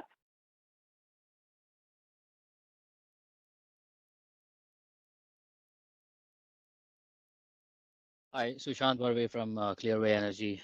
Jason, thanks. Question around TPD transfers, the transferring project having to withdraw. The concern here is if that energy only project is going through offtake negotiations, and we know portfolio has identified or mapped several gigawatt of energy only projects in that area. Does it make sense to kick that project out just to have it replaced by a future energy only project that's going to be later and probably more expensive? Because a lot of times deliverability transfer happens when the PPA is under negotiation. So to Susan's question, even what you said, that the transferring project, the receiving project has to have PPA, quite likely it will have a PPA after the transfer goes through. So would like to hear your thinking around that.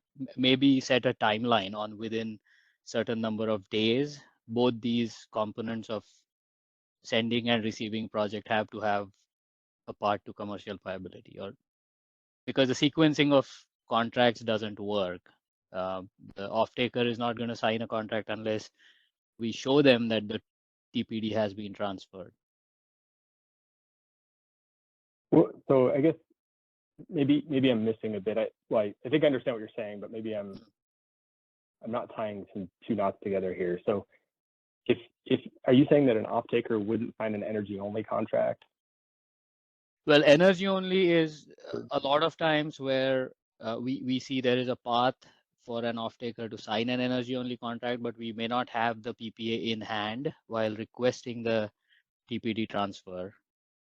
The contract will be in place only after the transfer takes place. We establish that piece as just an energy-only piece. So there may be a time window in between when the CAISO processes the transfer and when the contracts get finalized. And same thing applies to the receiving project for TPD, where you mentioned in response to Susan's question that the later COD will be allowed only if the receiving project has a PPA in place, which is unlikely because we'll sign the PPA later. So for both pieces, I think that, Yeah, let me clarify this. I think, and I actually have a real life example that just happened last week to even support what I'm about to say. So we will not budge on a project that is receiving the TPD allocation transfer to have an executed TPA in place. And in fact, that's the example I had last week. I had a customer in a project provide me a PPA for a project that required deliverability on the project that was requesting to receive the allocation.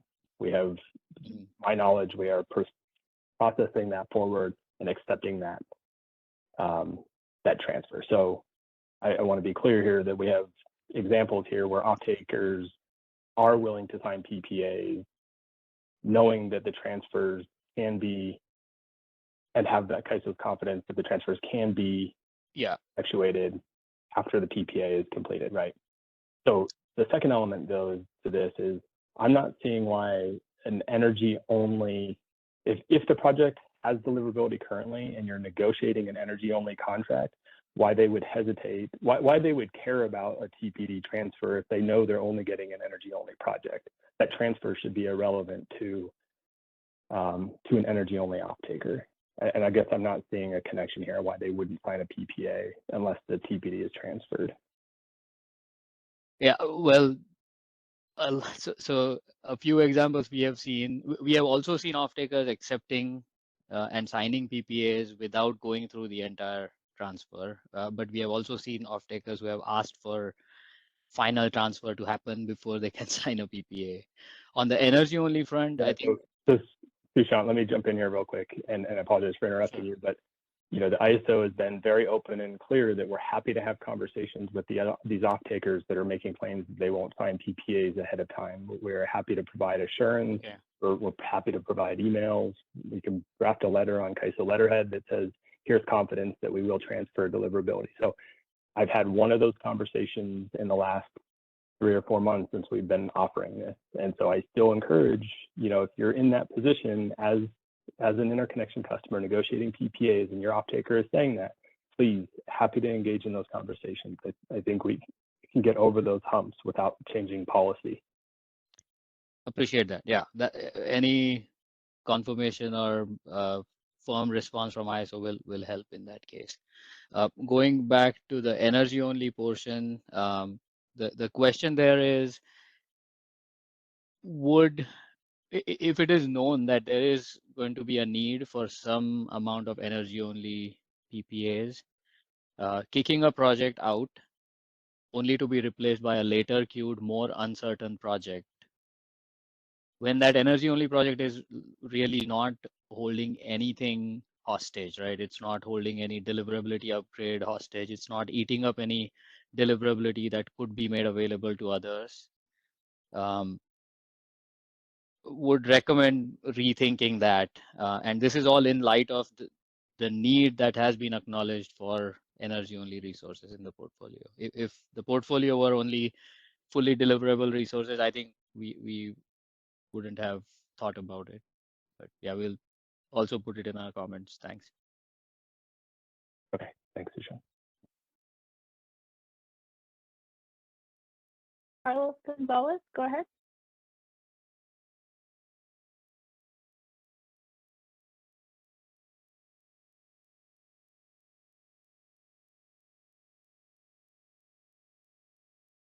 Can you hear me?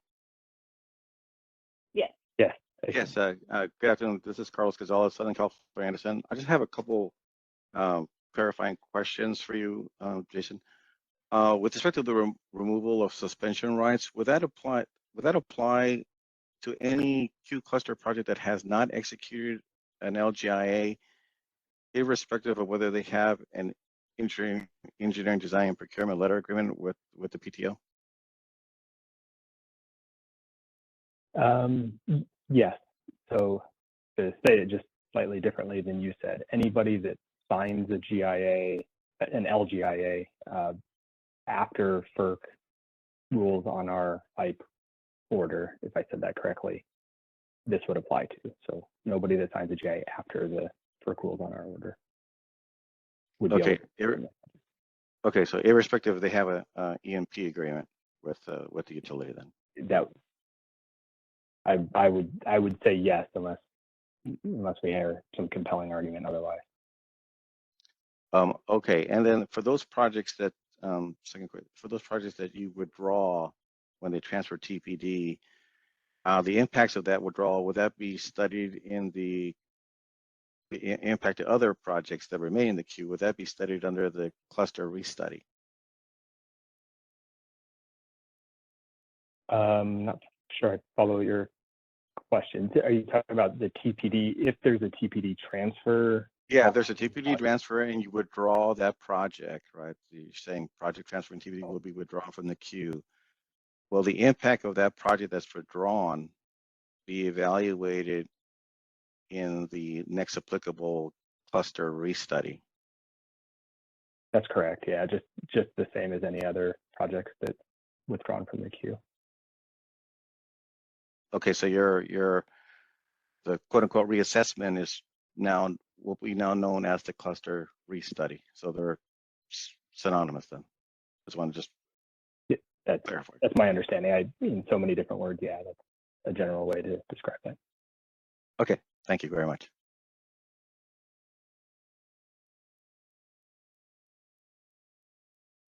All right, Susan Schneider. Yeah, just a really quick follow up to Sushant. My concern actually wasn't the off-taker not signing the PPA, although I defer to his experience on that. But for the from transferring project for TPD allocations, my concern actually was that the developer might not want to finalize and sign the PPA because until they know that the transfer is going through, because they're going to be signing an energy only PPA. And so they need to know that they have a home for their deliverability in the other project that can use it presumably better. And so that to me would be the concern, not so much that the off-taker wouldn't sign it, because an off-taker can sign an energy-only PPA even with a project that has deliverability. But the concern that the developer will not want to sign an energy-only PPA without knowing that that deliverability has a home. And so I think that maybe a clarification of what I was saying before. So that's it. Okay, I think I think your second point there. Can you elaborate or articulate that in your comments as well? Just yes, absolutely. Read through it. Okay, that'd be great. Thanks, Susan. All right, that looks like all the comments. I don't see any written ones. Can we move to the next slide, please? All right, so commercial viability or viability and time in queue.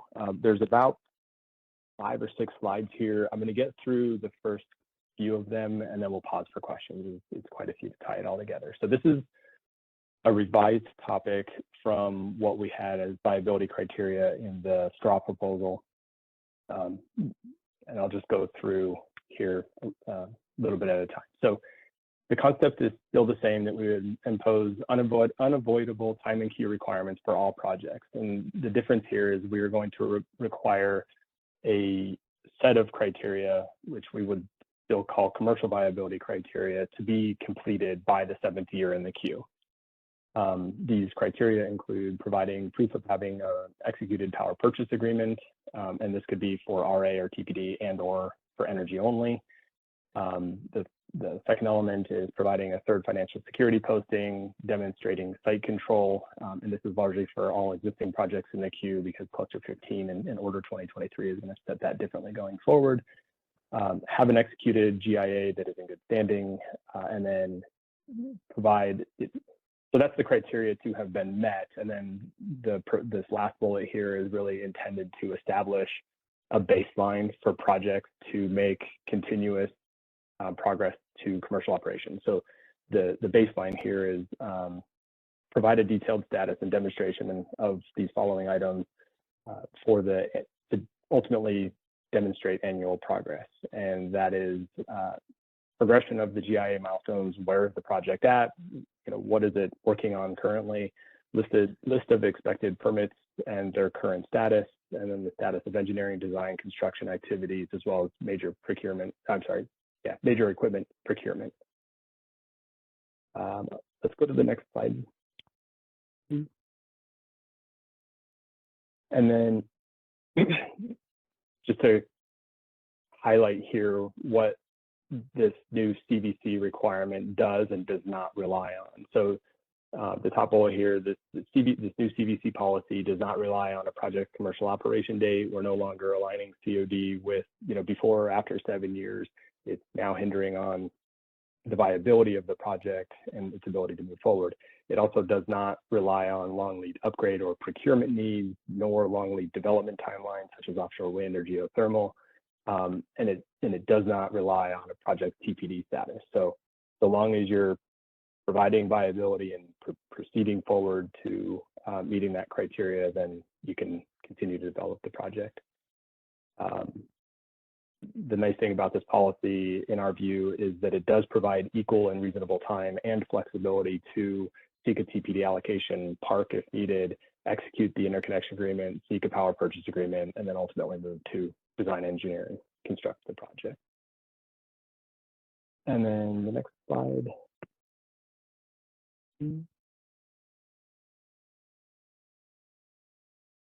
Okay, and then I touched on it just a bit a second ago, but then the idea here is that commercial viability criteria would then need to be demonstrated or met on demonstrated on an annual basis. On an annual basis, that there is specific and distinct progress of the items that were provided initially to meet CVC in the first place. So, PPA must be maintained and demonstrate that PPA is still active and proceeding forward. There must be a demonstration of progress in the GIA milestones, submittal of from regulatory authorities for all necessary permits, and then what the status of those permits is, and then we must see specific and distinct progress of design, engineering, construction activities, as well as procurement of equipment.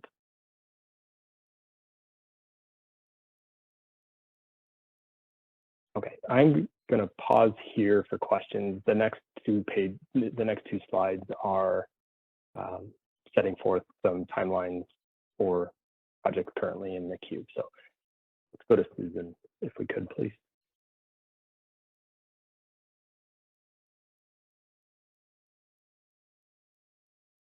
Can we unmute Susan's line?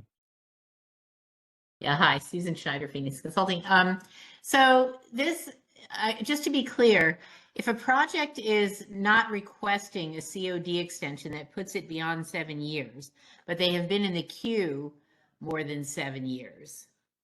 So they have a COD, say in their GIA, and it happens to be more than 7 years after they submitted their interconnection request. And their GIA has a COD and they're willing to stick to it, but that puts them, they're past the 7 years. And if they're not requesting a further extension, do they still have CVC demonstrations to make when they reach 7 years?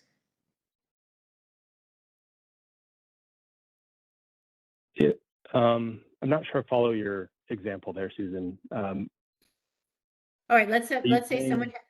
Oh, go ahead. Sorry. Yeah, can you restate it? I didn't follow. Yeah, I yeah. just want to make sure. Let's say a project has a COD that is more than 7 years after their interconnection request. They've already got it. They've signed a GIA, and that was based on, for example, short circuit duty or other kinds of upgrades. Okay, so they're already past 7 years, and they're not requesting to extend their COD beyond that. But at the time they reach 7 years in queue, do they still have to do these demonstrations, or is it only if they're requesting a further extension? So the answer is yes, they would have to demonstrate CBC. And I would also say if they have a COD that's beyond 7 years and that was defined in the GIA, let's say at year 4 or 3 or 4, whatever the case might be, right? I would sure hope that they're making progress to develop the project and heavily into construction and, close to, I don't know what close would be, but yeah, I guess making progress in construction and permitting and all of those. So the ability to demonstrate that shouldn't be too challenging. And then if they've signed their GIA and they're moving to construction, they would have provided their third posting. The only element there is their power purchase agreement. And again, like we've discussed in the past, we the ISO at least have not been shown that projects proceeding to development are moving forward without PPAs. So, if a project is in that situation, I think I would expect that they would have all of these in place and be able to meet it relatively easily. And if they haven't started construction and they aren't moving forward, then I would question then even if their milestones are still achievable and would need to then be pushed out further.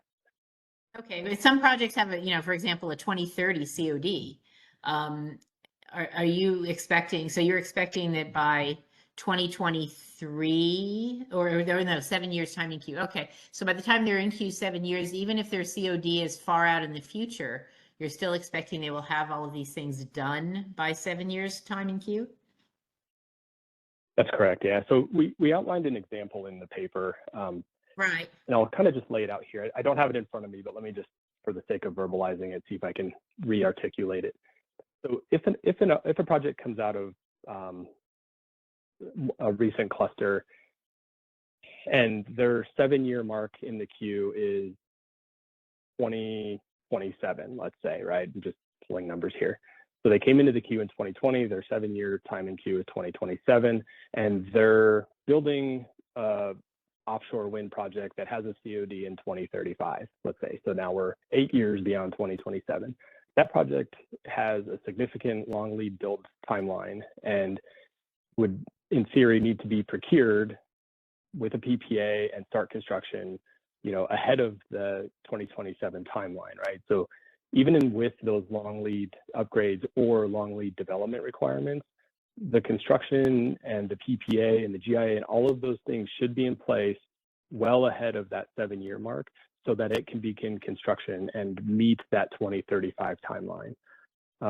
If there's an argument that's being considered here where, well, that offshore wind wouldn't start construction until 2030 or 2035, then I would question the argument reverse to that to say, well, is that really a long lead development project then? And did it come into the queue at the right time? Okay, so you're expecting that, just using your example, that by 2030, 5 years, or excuse me, 2027, 8 years ahead of the COD, they will have gotten a PPA. That's correct, right?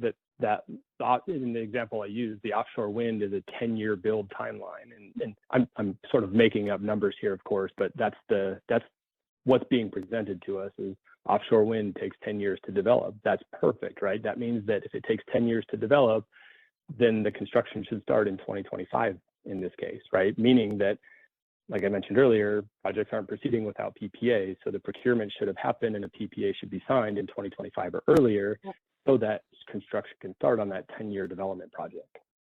And when people tell you it's going to take 10 minutes to develop, 10 years, oh, sorry about that, 10 years to develop, I don't know that they mean it would take 10 years to build.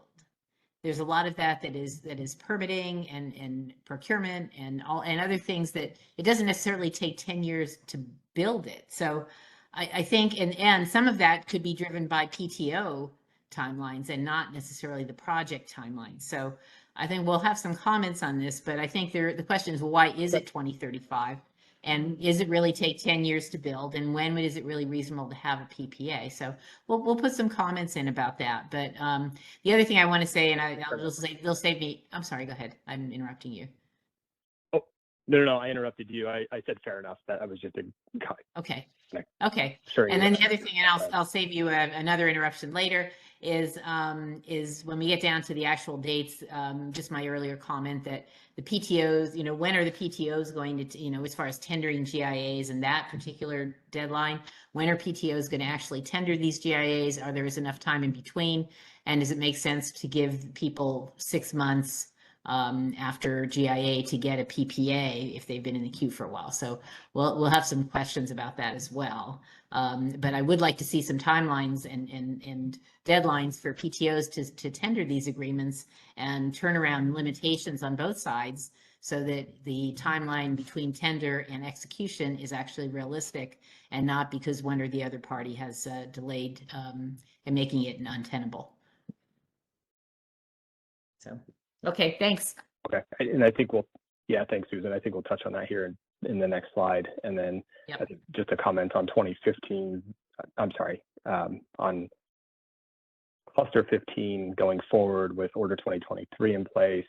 FERC has outlined a bit more of a strict timeline and structure around GIA executions that all parties will need to meet. So I think that may mitigate some of your concern here, but certainly understand your point about projects currently in the queue. So you would be applying the timelines in FERC order to the tender and execution of these GIAs by the timelines you have set out? No. Sorry, two very different things. Yeah. Okay, that's what I thought. What's in the paper? Yeah, what's in the paper is applicable to cluster 14 and earlier. Going forward, cluster 15 and later, we would be applying order 2023. Right. And then we have the concerns about that as well. But I guess the question is for the ones for cluster 14 and earlier, and especially the earlier ones, is there enough, when can they expect to see a draft? And when can that proceed? And how there seems like the same rules for turnarounds, it should apply to both sides. And we would like to see that as well. Yeah. Yep. So, Very much understand that. And certainly a project by project evaluation. I think probably many of the projects have been tendered already, but things have occurred in the process on one or both sides of the aisle, and that just needs to be evaluated on a project by project. But certainly understand the priority of ensuring things are progressing in a timely manner from all parties, customers. Well, one of the things you're going to have to do with that particular proposal is you're going to get, I think, especially people who've been in the queue for a long time, you may get a flood of MMA requests for COD delays, because in some cases the PTOs will not proceed unless they have the MMA is submitted for the delay in the COD. And so you should be ready at least for a flood of these that have to happen before perhaps the agreement is even tendered.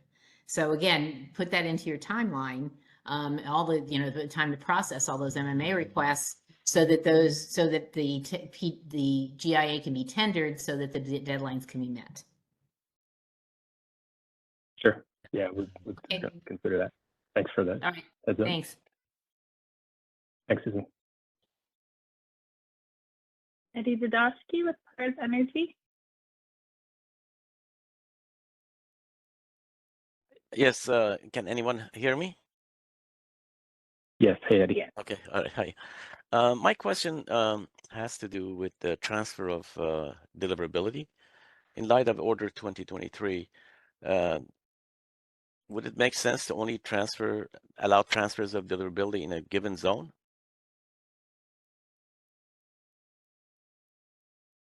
I think that's a very good point. It's certainly something we can consider. I don't know that we have the zones defined well enough today to place that in this IPE process. Mm-hmm. But maybe we could consider that, Bob, in the TPD paper that we draft up. Oh, actually, I'm sorry. It just hit me. I think TPD transfers have to occur at both projects have to have the same point of interconnection. So that's already, that wouldn't be applicable, Eddie. I mean, this is very unlikely scenario that two projects are at the same point of interconnection. But now that you're looking, you know,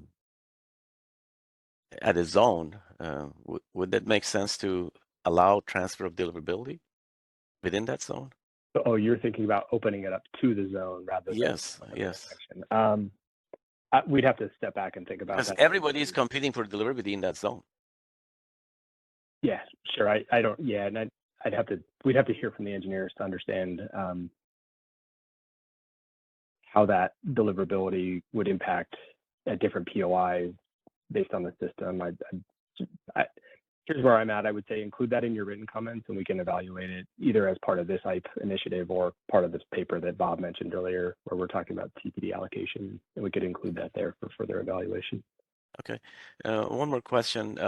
In terms of commercial viability after 7 years, are you thinking that you know, the developer should file something that demonstrates its progress? Are you thinking developing a form or something they have to file? Yes, that's exactly right. Yeah, we would likely have a CVC form similar to what we have for retention or annual commercial viability criteria demonstration right now. We would just revise that. Or I do understand there's an annual file, I mean, form they have to fill out, but they don't have to do that for the first 7 years, but beyond that, they have to do that. That's correct. Once CVC has been demonstrated, then annually following would No. What I'm saying is that based on this proposal, you don't have to file anything up to 7 years in terms of commercial viability, but beyond the 7 years, maybe you have to file something, you know, annually. Did I understand that correctly, or do you need to do both? Yeah. You know, before the 7 years over, and then after. As of right now, before the 7 years, so long as the project maintains achievable milestones and demonstrates, you know, that it's viable in some way, shape, or form. I don't know what that looks like even. But yeah, no, there's nothing. As of right now, no, there's nothing up to the 7 year mark that we would require. Okay. Thank you.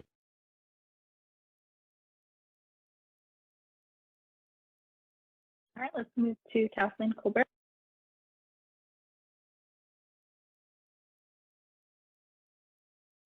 This is Kathleen Colbert from Vistar. Can you hear me, Jason? Yeah, Kathleen. Hi. Just a couple questions for you. So one question I had looking through the examples and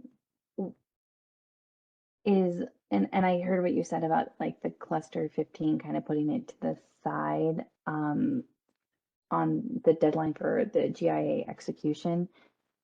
But the example in your paper kind of went through cluster 14. So one of the things and there were different years in queue by cluster for the GIA execution deadlines. So frankly, I just wanted to ask you to kind of unpack that for me, if it was illustrative example, or if a part of the proposal that you want to put forward is also including a GIA execution deadline. Like for example, you had cluster 13 was 2020 is received, 7 years in queue is 2027. GIA executed no later than December 31st of 2025, which would be like 5.7. And then for cluster 14, you had 2021 received, 2028, 7 years, April 30th, 2026 for the GIA execution deadline. Do you mind clarifying if those are new like that's the deadline, or if it was illustrative? Yeah, Kathleen, you're one step ahead of me here. So we have 2 slides coming up that talk through that. So can I? Sorry, put that to side. Yes. Ask you to pause the question, and I think I'll be able to answer it as we get to the next slide. Okay, that's great. Put that one in the parking lot. Thank you for that. I appreciate sorry, I should have looked ahead. Appreciate you have slides. I look forward to that clarification. That was one thing that I was a bit confused about when I was looking at the paper. Okay. The second question I had for you is on this annual demonstration and thinking through, okay, you already have an executed IA by year 7. We're now going into annual demonstrations. Well, projects with executed IAs have quarterly status reports that are required under like current process. Can you help me think through how these work together? Or They would not they're have quarterly replacing? status reports, so that I thought we did. If we didn't clarify it in the paper, I certainly will next one. But yeah, quarterly status reports would be removed as a requirement, and this annual demonstration would be put in place. Awesome. Thank you for the clarification. Really appreciate it. All right, our last hand raised, Carlos Gonzalez, go ahead. Yes, good afternoon. Carlos Gonzalez, Southern California Edison. A couple questions, Jason. These 3 slides that you show here, time and queue. So we all, Edison supports time and queue to remove stagnant projects from the queue, right? If they don't move forward executing a GIA and demonstrating CPC, we actually prefer this option in lieu of the one-time withdrawal opportunity. But this focuses on GIA milestones and making sure that the customer adheres to those milestones. But in one of your other proposals, you talk about, if a customer submits multiple MMAs, we're not going to amend the GIA until 9 months prior to initial sync. So how do you plan to reconcile GIA milestones that may be stagnant because customers submitted multiple MMAs and those milestones may have changed over time, and they're going to be reflected in an MMA report? So if you could explain that. Yeah, Carlos, good point. I think it comes down to good project management on the ISO and the PTO side to ensure that when we do approve a modification that hasn't made it to the GIA quite yet, that we're capturing those in the right systems and trackers to ensure when we do our, project management reviews, whenever that be, we're holding the project to those timelines, and that when the customer submits the demonstrations, that those are reflected equally in their demonstrations as well. And if they're not consistent, then we have that conversation at that time with the party. Yeah, my concern is that there's going to be some issues with trying to keep track of those changes over time. We have several customers, as you know, submit more than 8 MMAs over time, and I'm not sure you could put these changes that would not be included in an amendment to a GIA, which is really in my opinion, the source document, right? That any changes to, say, payment schedule or ITCC, or even milestones that may be impacted by those changes, and along with scope changes, those are pretty significant changes that I don't think an MMA report would be the right document to point to, right? Because a lot of these milestones and changes are negotiated with the developer. And I think in most cases, like for example, like Susan mentioned, like a COD extension, for example, that changes the entire GIA. And based on my experience with developers, they want an amendment to the GIA right away to reflect those changes, because it's across the entire, it impacts the entire GIA. So kind of like, to me, this is going to be maybe an issue that we may want to just reevaluate, because I think if an MMA changes the project significantly, we should be amending the agreement to reflect that. So there's just one document that all parties look to, whether it's the customer, project execution team, where we have 30 members in that team looking at the same document or relying on that same document. And if they had to look at that document plus 8 other MMA reports to figure out what's going on with the project or with the status of the project, that seems a little bit convoluted and maybe difficult to track. So just want you to consider that. Yeah, and then 2, I hear you loud and clear, and I'm sure Deb hears you, but can we kind of put that question in the parking lot for Deb's topic? Sure. Understanding it ties to this as well, but I think it's probably a better conversation to have with Deb's topic later, and we'll get to that here and as soon as we get done with my stuff. Okay. And then the other thing, just and maybe you could tell me to park this one as well, just going back to Susan's comment about PTOs meeting GIA timelines. I just really want to understand that if she's saying in general PTOs don't meet prescribed timelines under the tariff as it's written today, and it's being more restrictive under the order, then I kind of like to understand that Because if that's the case, then we want to make sure that we correct that in the future.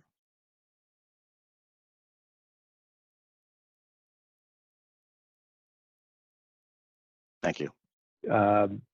Okay, thanks, Carlos. Appreciate your comments. Yeah. All right. I don't see any other comments. Justin, I saw your note here. I don't think it's applicable to answer this right now. It's a bit of a question, I think, for earlier in the process. But let's get through the end of this, and we'll certainly answer your question before we end the call. Can we move to the next slide, please?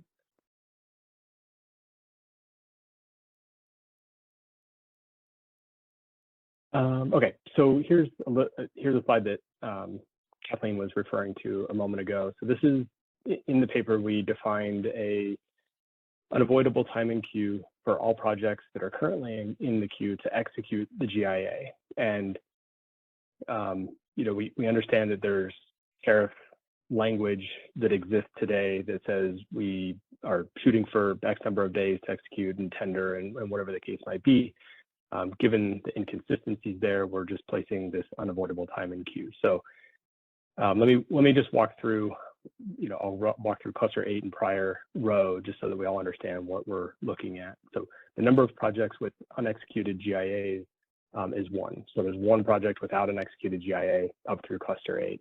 That 1 project is a 50 megawatt project. The IR was received in 2015 or earlier. I don't know exactly what cluster that project is in. But as of right there, their 7-year in the queue mark was 2022. Unknown what their current COD is, but obviously much later than 7 years in the queue. As of when we wrote this paper, it's now currently 8.5 years in queue, just to highlight how long it's been in the queue and still doesn't have a GIA. And then going forward, the proposal is that this 1 GIA must have its GIA executed no later than June 30th, 2025. So just to highlight some time frame here, we're at the tail end of 2023. This, oh my gosh, my fire alarm's going off. Anyone want to volunteer to take this on while I get this off?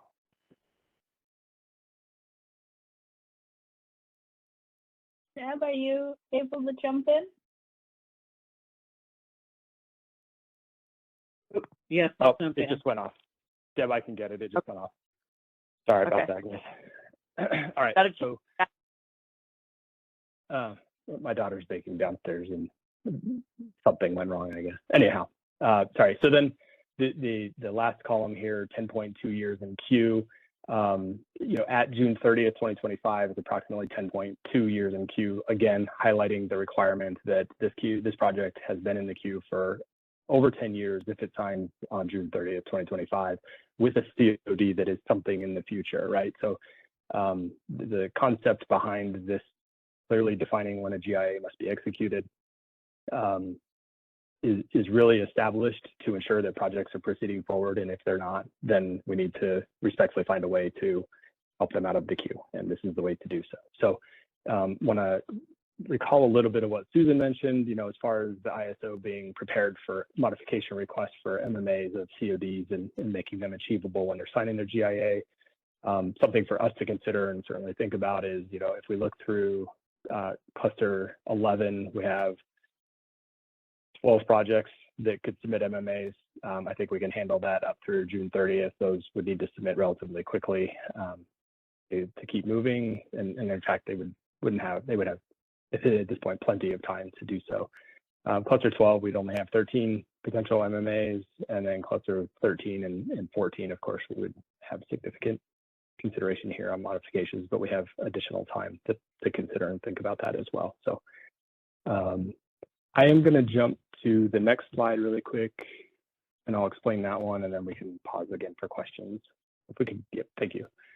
So then second to signing a GIA, the requirement for all existing projects in the queue to meet commercial viability criteria is, I'm going to just refer to the last 3 columns here, demonstrate all CVC no later than December 31st, 2025, and so on. And you can see the volume of projects in column 1 there that were applicable to this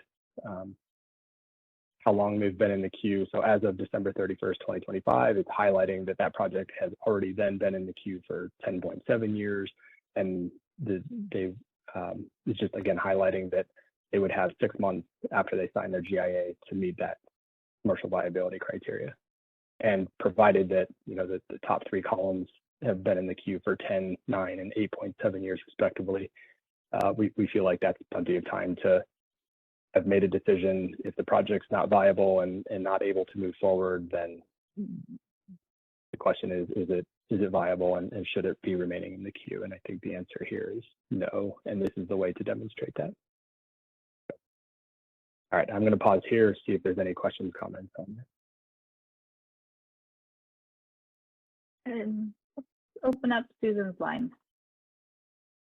Yeah, hi, Susan Schneider, Phoenix Consulting. I'm wondering for projects for, let's say, cluster 12 or cluster 13, if they submit an MMA request, if this goes through, and then they submit an MMA request to delay their COD beyond, let's just say a cluster 12 project beyond September 30th of 2026, when they've been in the queue for, as you guys, 7.4 years. The current tariff says after 7 years, you have to meet the CVC if you're deliverable. So if they want to go beyond, so this whole thing doesn't depend on their COD. So can they submit a request to go beyond 7 years with their COD as long as they make their CVC demonstration by this date and continue to meet the requirements every year? So the answer is yes. And the key to the whole thing is specific and distinct progress to commercial operation. So if the project meets commercial viability by the due date here and demonstrates a baseline for that commercial viability criteria, it must demonstrate progress to commercial operation every year, right? And it's not the same or better, it's always better. And that could be demonstrated one way, shape, or another, right? If a permit is still in the review process under the regulatory authority, for example, right? Having something from that regulatory authority to show that they are making progress on that permit would probably be acceptable. But we need to see something from, you know, we need to see demonstration that the project's proceeding forward.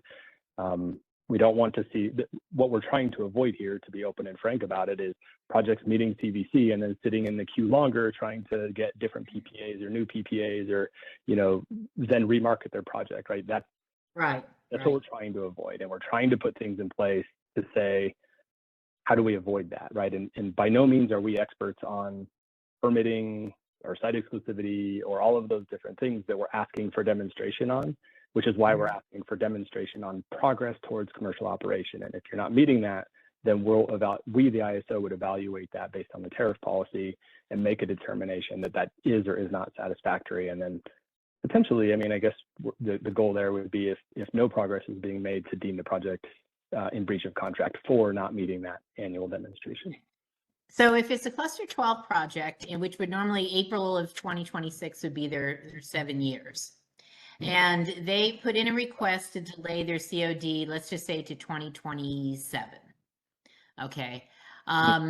If this project, right today, they would have to do a CVC right away if they have deliverability, because they're going beyond 7 years. So in this proposal, the way I read it is they could go ahead and put in that request in, say, 2025 to delay till 2027, but they would not have a CVC demonstration due until September of 2026. That's correct. Okay. All right. Thanks for the clarification. I really appreciate it.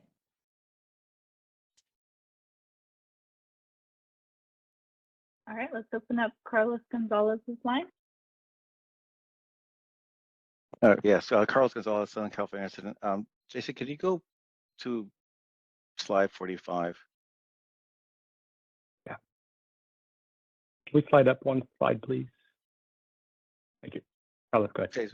Okay, for these projects that you've identified here that have not executed a GIA, if this proposal is accepted, will the CAISO queue management be sending a notification to the developer, CCing the SE contract negotiator that the customer needs to execute an agreement in order to remain in the queue by these dates? There's no specific process in place right now to define how and what notifications would be. I think the notification that the policy has been requested at FERC and or approved by FERC, if that's what actually occurs here, would be the notice for all projects in the queue. Could we do something on our end, in the coordination of ISO PTO to just do a project level evaluation and then do some level of, customer service and outreach to notify those customers? I absolutely think that would be the right thing to do, but we're not going to set an obligation here for the ISO to be in that position. It'll be up to the customers to I mean, in reality, right? It's up to the customer to request to be tendered the GIA and push things along, and it's also the obligation that we, the ISO and PTOs, assist projects in getting to that point as well, right? Oh, okay, so it's definitely not the obligation of SCE to be reaching out to these customers. It's the customer's obligation to reach out to both the Cal ISO and SCE to move forward. In some senses, yes. I think once that communication starts and is progressing forward, then it's the obligation of all parties to help proceed forward as reasonably and amenable as possible. Okay.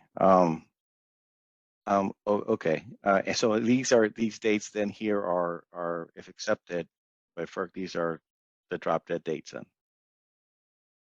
That would be the drop dead date. Yes, that's correct. Okay. And then going back to Susan's question, if you go to slide 46, with respect to demonstrating CVC, so typically projects that have FCDS and submit an MMA request to extend their COD beyond the 7 years are required to meet the CVC requirement or demonstrate the CVC requirement at the time they make their submittal. And you're saying that's no longer the case. You can bifurcate the two as long as you demonstrate CVC by the dates that are on page 46. Producer, can we slide to page 40, slide 46? Carlos, I'm not sure I followed your question there. Okay, it's my understanding that today that if a project that has FCDS, right, and they want to push their COD beyond the 7 years, right? In order for that MMA submittal to be approved, they also have to demonstrate CVC, or they meet the CVC requirements. It sounds like to me in your response to Susan that they no longer have to do that simultaneously at the time of their MMA submittal. The two requirements could be bifurcated. And in your response to Susan, you said, well, for a cluster 12 project, they have until September 30th of 2026 to demonstrate CVC. Not at the time of their submittal of their MMA to extend the COD, but possibly at a later date. So, yes, I want to bifurcate though, kind of the current policy and the future policy. So under the current policy, if a project is requesting a COD beyond 7 years, the commercial viability criteria in the tariff applies to any COD that's beyond 7 years. Yes. It has nothing to do with this policy. So if an MMA is requested today, CVC must be demonstrated today. Once this policy goes into place, so future now, and a COD beyond 7 years can be requested, and there would be no CVC demonstration at the time of MMA. It would only be all of CVC must be demonstrated at 7 years. So projects, in theory, then could hold their CVC until the 7-year mark. If they don't meet the CVC demonstration at the 7-year mark, they're withdrawn, and that TPD is equally withdrawn with it, goes back into the pool of TPD for the rest of projects coming up in the next cluster. If they do meet CVC, then they retain that deliverability and proceed forward. Okay, and you see this as an improvement to do it this way. The new process is to separate it out. To be honest with you, Carlos, as Susan was talking about it, and then as you're bringing it up now, I'm sort of questioning how long projects may hold CVC for, or hold deliverability for, and the question there is, will that impact the queue as a whole, or with the constant churn of everybody annually hitting a 7-year mark and a volume of projects not meeting CVC and being withdrawn, with that annual kind of, rotation of projects or thinning of the queue, if you will, put TBD back into the queue just like it does today, right? I mean, projects hold their deliverability for a number of years anyhow. Now, what's adding a few years going to do to that impact? We'll have to think about that, take it back internally. Okay, I appreciate that. Thank you. Yeah, thanks, Carlos. Nathan, I see your comment here. Will FERC order or FERC 2023 impact and change Cluster 15 GIA tendering and execution agreements as well? The answer is it's not referenced on the slides here or in the paper because Cluster 15 is going to be applicable to Order 2023 and those requirements. And yes, in Order 2023, there's a bit more strict timeline and guidance on tendering and negotiating and ultimately executing a GIA. And then your second question here, who or what entity is providing the clearinghouse for demonstration? Not sure on which side of which party you're referring to. I'll really explain it this way, that the interconnection customer is responsible for demonstrating what they need to demonstrate to show distinct and specific progress towards commercial operation. And again, we'll likely develop a form to be able to demonstrate that, and then we'll request, supplemental documents be attached to provide supporting demonstration of that. I honestly don't have any vision of what that looks like quite yet, but certainly would be coming up with something. So then the other element of that is who's reviewing that demonstration. And right now the ISO would be reviewing that demonstration to, in really simple terms, to verify and review what progress has been made between the current annual demonstration and the previous demonstration. And we want to just be able to clearly articulate and demonstrate that that progress is being made and that the project is not sitting in the queue. Got it. All right, perfect. Thanks, Nathan. And Susan, I see your hand is back raised. Can we unmute Susan's line, please? Yeah. Thank you. Hi. Susan Schneider, Phoenix Consulting. Yeah, a couple of things. First, I want to just follow up on your conversation with Carlos about communication. It seems like I know you said you didn't include an obligation here, but once FERC approves this proposal, if projects have a GIA execution by a certain date and they actually have to go and request it, well, by what time do they have to request it, and when does the PTO have to provide it? I think at the very least, it makes sense for you to notify all the interconnection customers. It's hard to believe that you wouldn't do this even through a market notice, that these are your requirements. And then if they have to actually then go and request a GIA instead of the if there's a standard, well, there's 6 months here, I'm just throwing this out as an example, there's 6 months before, by 6 months before the GIA execution deadline, the PTO has to provide a draft GIA. Why is it that each customer has to actually request that? And if they do, how long does it take to get it? And then how long, I'm just saying, I'm not sure it makes sense other than, except to establish a standard timeline before that hard and fast deadline, literally deadline, because the project is dead if they don't sign it, process. So I really would urge you to think more about a process that will not require each customer to request the GIA and then have these all done on a one-off basis, rather than if they all have the same deadline, why are they not at the same timeline for a draft? So I would encourage you to at least think about that. The other question here, and I know you're thinking about my cluster 12 example here. It does make some sense, and I have comments on different sides of this, but what you have right now is because the request to go beyond 7 years triggers the CVC, then you have people who wait till the last minute to do it because they have to, there's a lot of things that have to happen and they have to meet these things, as opposed to having a date certain when they have to make it. So at least for some people, I think that will make sense. I think we're going to want to talk about, when does it make sense to have a PPA? Like I said before, I won't repeat it, but there are two sides of it, and separating out the COD from the CVC. I don't know, sort of an interesting idea, and I think we're going to want to think some more about it. But you should too. Yeah. Thanks. That's it. All right, thanks, Susan. Yeah, look forward to your comments. All right, and it looks like Carlos re-raised his hand as well. Carlos, go ahead. Yes, thank you. This is Carlos Gonzalez, Southern California Edison. Just following up on Susan's question, I would suspect that if the request is made from the customer, the PTO, or in this case SE, in my example, would tender the draft, within 30 days from the request. At least that's our position here at SE. I can't speak for the other PTOs. So I just wanted to add that comment.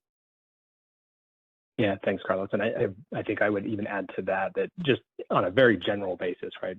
Obviously, there's things that change and adjust this concept, but I think the contract negotiators and the contract teams within the ISO and PTOs generally use a 4 to 6 month timeline in their planning process to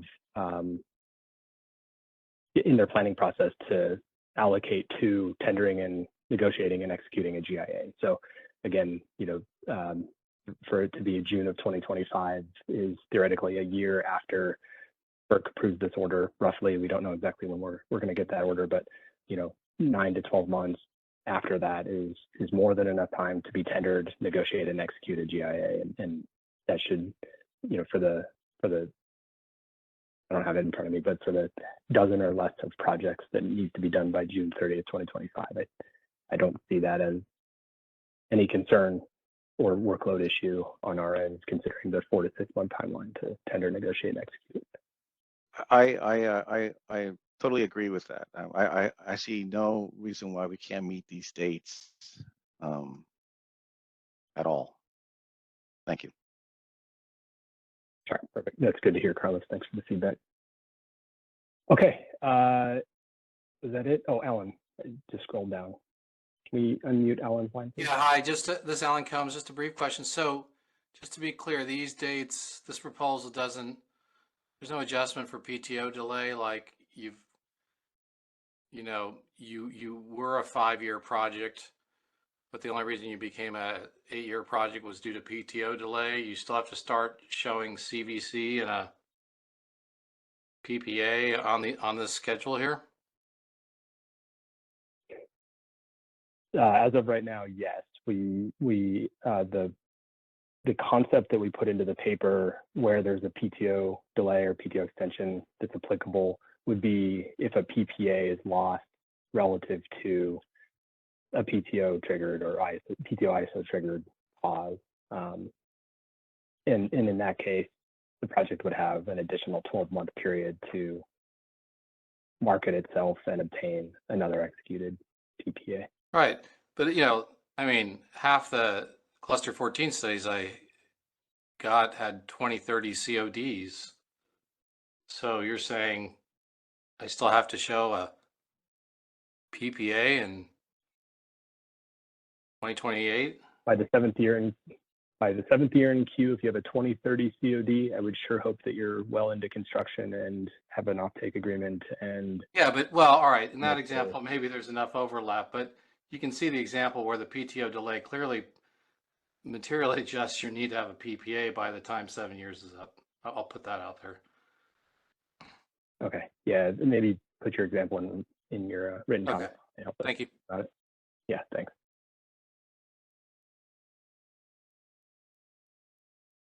All right, I think that's it.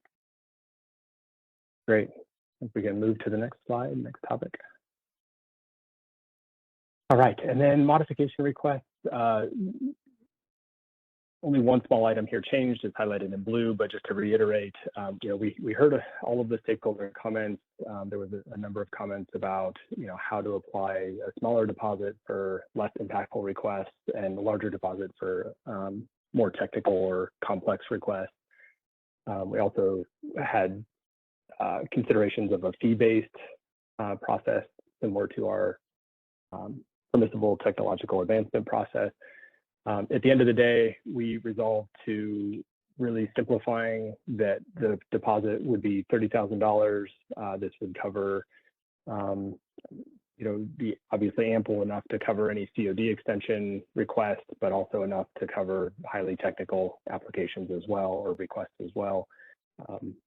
We understand it's on the high side for those simple requests, but it's also intended to cause interconnection customers to pause and say, do I really need to make this request right now? And or can I wait and include a few other things at a later time, right? Save yourself the administrative work, but also save the ISO and PTOs the administrative work, and the process of completing these MMAs allow us to focus on allow us to focus our time on what's important today for those projects that are proceeding forward and require modifications at that time. So again, we're proposing to increase the engineering analysis, the modification request analysis from 45 to 60 days. And then in the event that a facility reassessment report is required, we would increase that timeline to complete from 45 to 60 days. And then other elements that the queue management team will coordinate with the PTOs on, we'll work to host more calls if they're requested from the customers and or the PTO. This can be kind of burdensome sometimes, but we'll certainly make a bigger effort to host those calls and have those conversations as we need to help the validation turns proceed as quickly as possible. We heard stakeholder comments that we want some requirements on the PTOs to do validation turns on the timeline. We want to avoid tariff requirements to do so because of the volume and other implications and processes that are followed on an annual basis. And so we will certainly work with the PTOs here and ask for faster turnarounds, and we'll do that coordination, on a continual basis. And then we also want to work on identifying specific milestones, such as notice to proceed in the modification results. That's going to do a bit of changing in our reporting and some of the reviews, but we'll work towards that. And I think Deb speaks to that a little bit too in her topics. And then the last element here is relative to construction sequencing requests. We originally proposed that we would only allow construction sequencing requests within 6 months of a project synchronization date or commercial operation date, whichever's earlier. We heard stakeholder comments that they want more time. We heard some crazy that they wanted it to be as early as possible, but really, with the concept that it's construction sequencing, meaning that projects should be under construction and proceeding to commercial operation. There's just a snafu later in the process that requires, a slight modification to that COD or synchronization date. And so, in summary, we're shifting that 6 months to 9 months before synchronization. All right, and I don't see any comments here, so I am going to pass the baton to Deb, and if we could go to the next slide, please. Oh, we did have a hand raised from Carlos. All right, great. Carlos. Yes, Carlos Gonzalez, Southern California Edison. Just a couple comments with respect to PTO's turnaround time on validating modification requests. I just want to say that all parties need to make sure that they provide timely responses when we're validating modification requests. It's just not the PTO being the bottleneck with respect to validating modifications, right? We send out the deficiency notice, and sometimes, the customer or the developer takes a lot longer than we would otherwise think they should take. So it's all parties need to work together on that.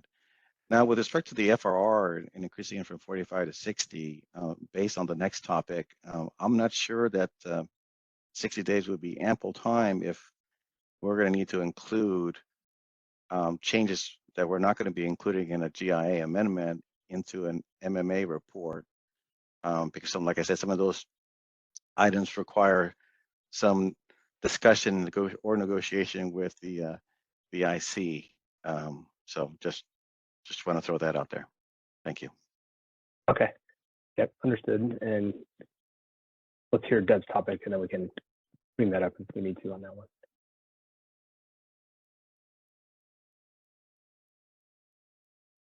And then Jason, I just got unmuted. Can you hear me?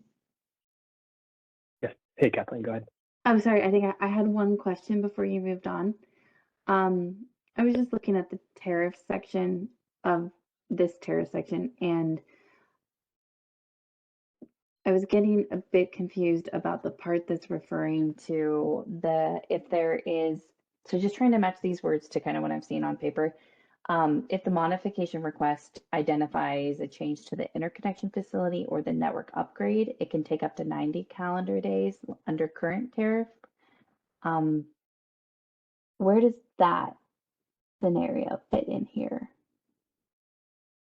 Yeah, so the 90 is the 45 plus 45. It's the 45 days to do the original analysis, and then if there's impacts to cost or timing where the facility reassesses.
Caitlin, did we lose? Welcome to AT&T's teleconference service. Please enter your access code, followed by the pound sign. Hang on, folks. I think they're working on it.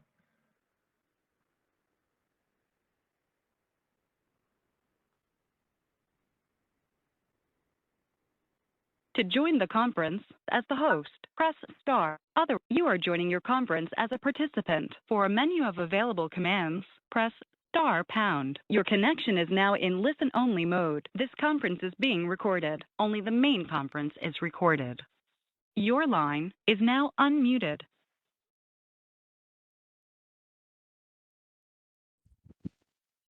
Should be back up and running now. Okay. People hear me now? Yep, seems good. All right, excellent.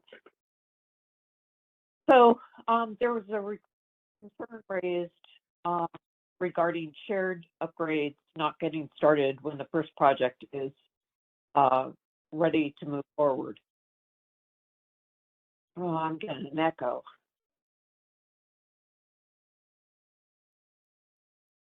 I'll keep trying. Is your audio disconnected on the WebEx platform on the computer? Yes, it's completely turned off.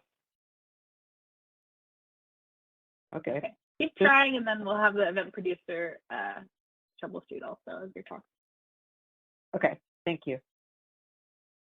So in the original straw proposal, we had gone ahead and proposed that the first project provides a notice to proceed, then the PTOs will notify all the other projects with the same shared network upgrade that they need to post. To expand on some of the comments that we got, we're adding into that proposal that the shared network upgrade for the other projects would be due 60 to 90 days once they have been told that the network upgrade needs to be built. And it would depend, the 60 versus 90 would depend upon whether the GIA is already executed. If the GIA is already executed, then it would be 60 days. If the GIA is not executed, then it would be 90 days. And another concern that was raised by stakeholders was that they wanted to be assured that once everything was posted for the shared network upgrade, that the PTO actually would commence activity. And so we've added it to the proposal that the PTO would commence activity within 30 days of the posting, security posting, and any funds that were required to start that shared network upgrade. So any questions on this vote? Could we have Carlos, please? Yes, good afternoon, Carlos Gonzalez, Southern California Edison. A couple questions. What we've done in the past with respect to the first bullet is that the first project that executed the GIA and they need to move forward with this particular upgrade, we always given them the option to finance the difference. And once the other projects move forward, we would work out the arrangements to reimburse the first project. But nevertheless, I understand the importance of this proposal. My question is, once the other projects post security for that shared network upgrade, posting security doesn't go far enough. Like I said in my comments, we actually need to receive project payments from the other developers, because I'm assuming we as the PTO are not going to fund the difference, right, from what the first project provides under the agreement, right? So are we then, in your update here, going to require the other projects that are sharing this upgrade to either one, execute an EMP agreement or a GIA in order to provide the funding for this shared upgrade?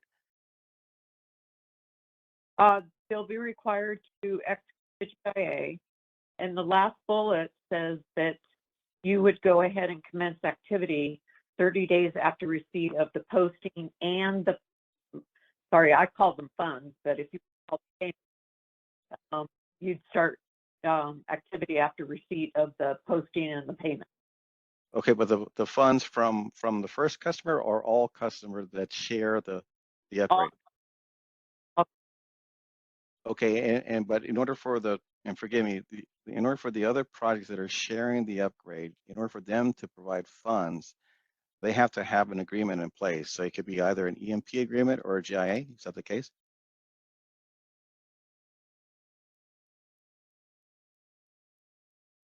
I had hoped by this point in time everybody would have a GIA and wouldn't need an EMP. Okay, but then we would require the other projects, right, to also execute to execute an agreement in order to fund the shared upgrade. I just want to clarify that. Correct. Perfect. Okay. Thank you very much. Okay. Susan, go ahead. Yeah, I thought I understood this proposal, and now I'm not so sure. So you don't have to post security and pay for things at the same time for the same money. So I guess I don't understand. Would they simply have to start payments? It's not like Edison's going to, or PTO is going to spend all the money on day one. So normally it would be part of their payment schedule, and they would post, and as they make payments, they could reduce the posting. But it seemed like what we were saying before is that they actually had to provide all the funds for the upgrade, but that doesn't usually happen up front. So how does that fit in with their payment schedule and versus the posting? Or I know I'm a little confused about what the proposal is. Okay. So let's start at the beginning. The proposal is that if there are three parties or three interconnection customers that have the same shared network upgrade, if interconnection customer number one provides its notice to proceed to the PTO, then the PTO is going to notify interconnection customer number 2 and 3, and they in essence need to get their GIAs executed to the extent that they're not within 90 days. If they're already executed, then they would have to post within 60 days.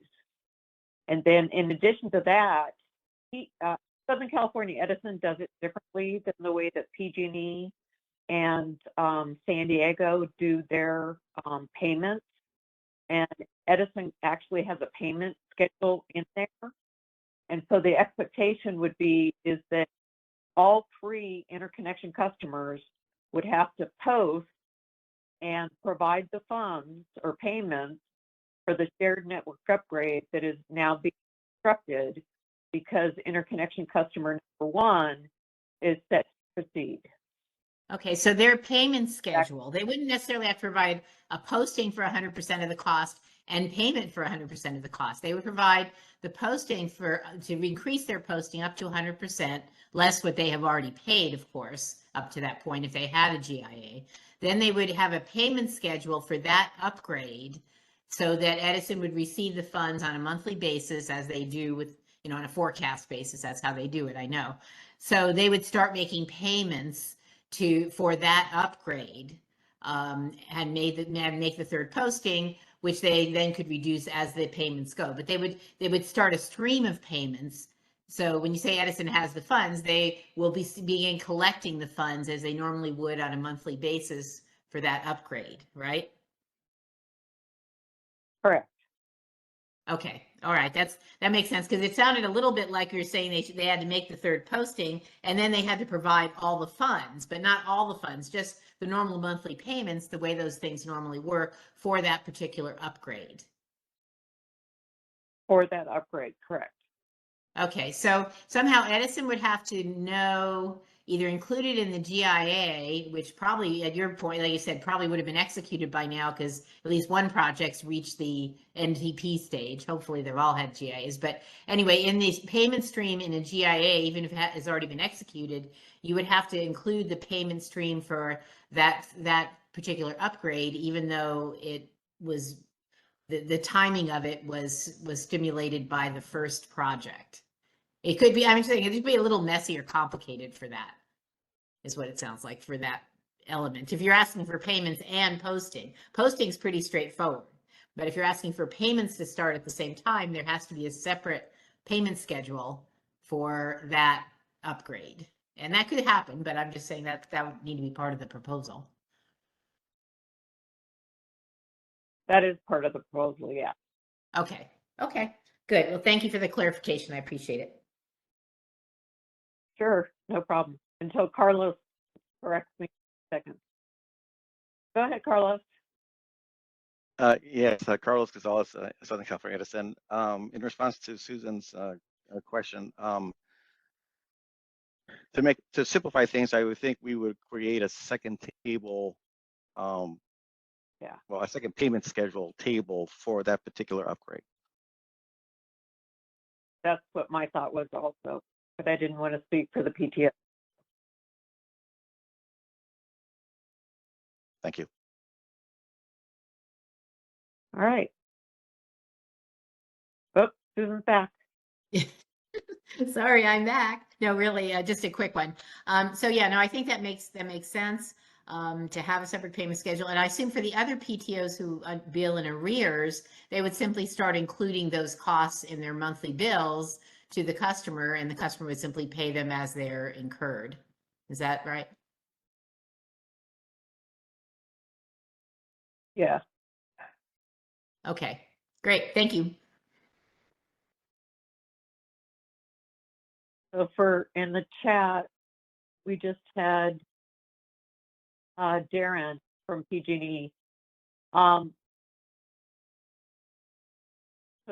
Darren, what ends up happening is in Edison's contract, in addition to the posting requirement, they actually have a quarterly and then monthly payment requirement based on the time period associated with the upgrades required for the project.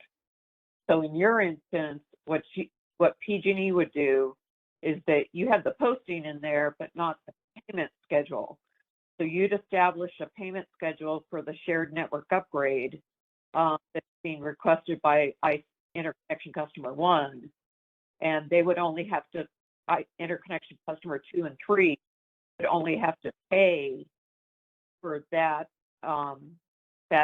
make the payments on that one upgrade, because they're not ready to proceed with the balance of their network upgrade. Does that make sense?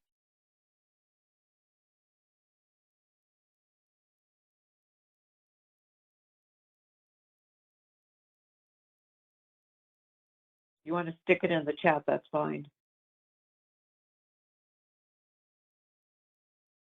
Yes, okay, all right, perfect. Susan, another question, or did you forget to take your hand down? Just a clarification. Since PG&E bills in arrears anyway, it doesn't seem like they'd have to do anything special to establish a payment schedule. They would simply include the work on that upgrade in their monthly billing and just bill you for it. I mean, that's what they do anyway with all their work. And so, and I think San Diego does the same, although I'm not sure. So I don't think they would have to do anything special or have a payment schedule or anything else. They would simply start billing for those costs and include it in the monthly bills. So anyway, I think so. All right, thanks. Okay, I think we're ready to go on to the next page.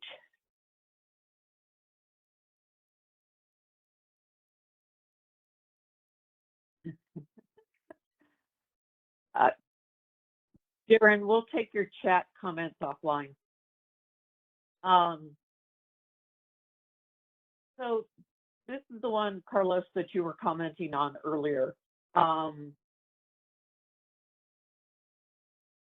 proposal is that go ahead and wait until the 9 months before the unit is supposed to synchronize to add in all of the modification requests into one big amendment to the generator interconnection agreement.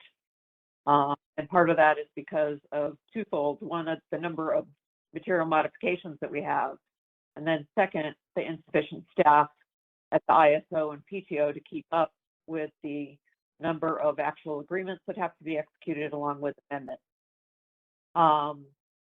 So everyone supported this proposal except for Edison and FEIA.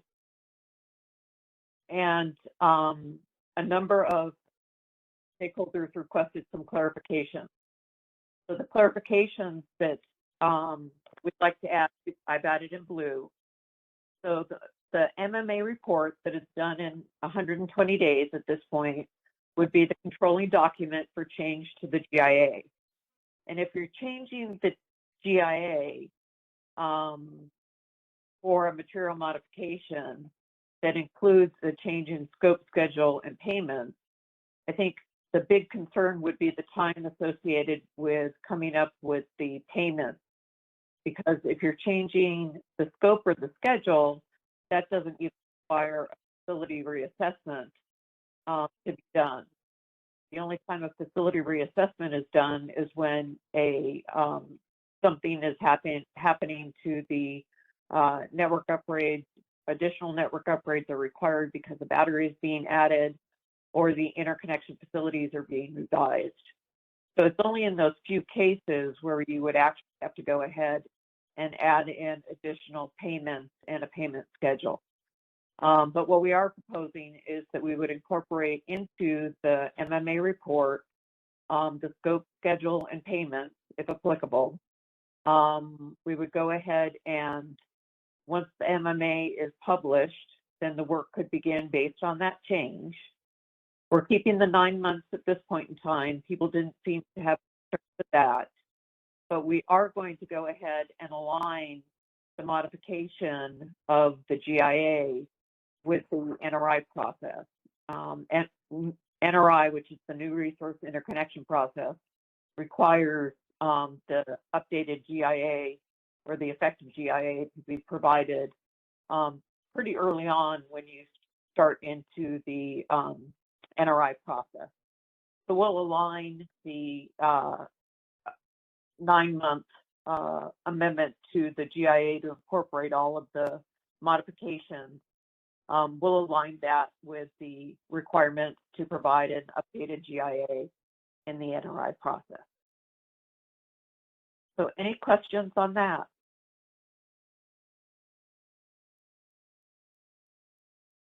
Yes, Carlos, go ahead. Yeah, Carlos Gonzalez, Southern California Edison. So I have concerns with this proposal. Can you kind of walk me through your expectation as to how you plan to incorporate scope, schedule, and payments within the MMA report?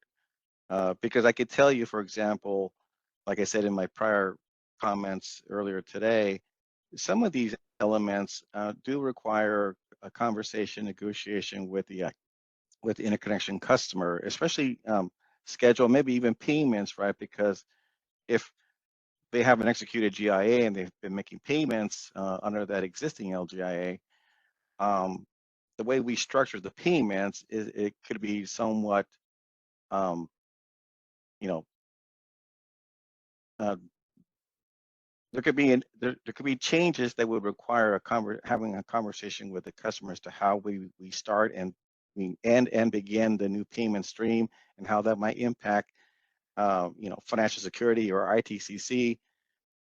So can you kind of walk me through how this would be incorporated? Because even the schedule, when we make changes to the agreement, right, for example, a COD extension, we're just not changing the target dates in the GIA, like in service, trial operation, sync, and COD.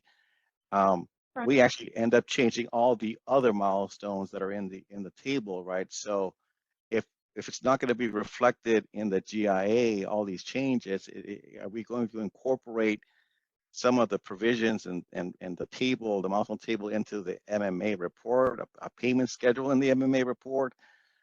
Because customers want to see these changes.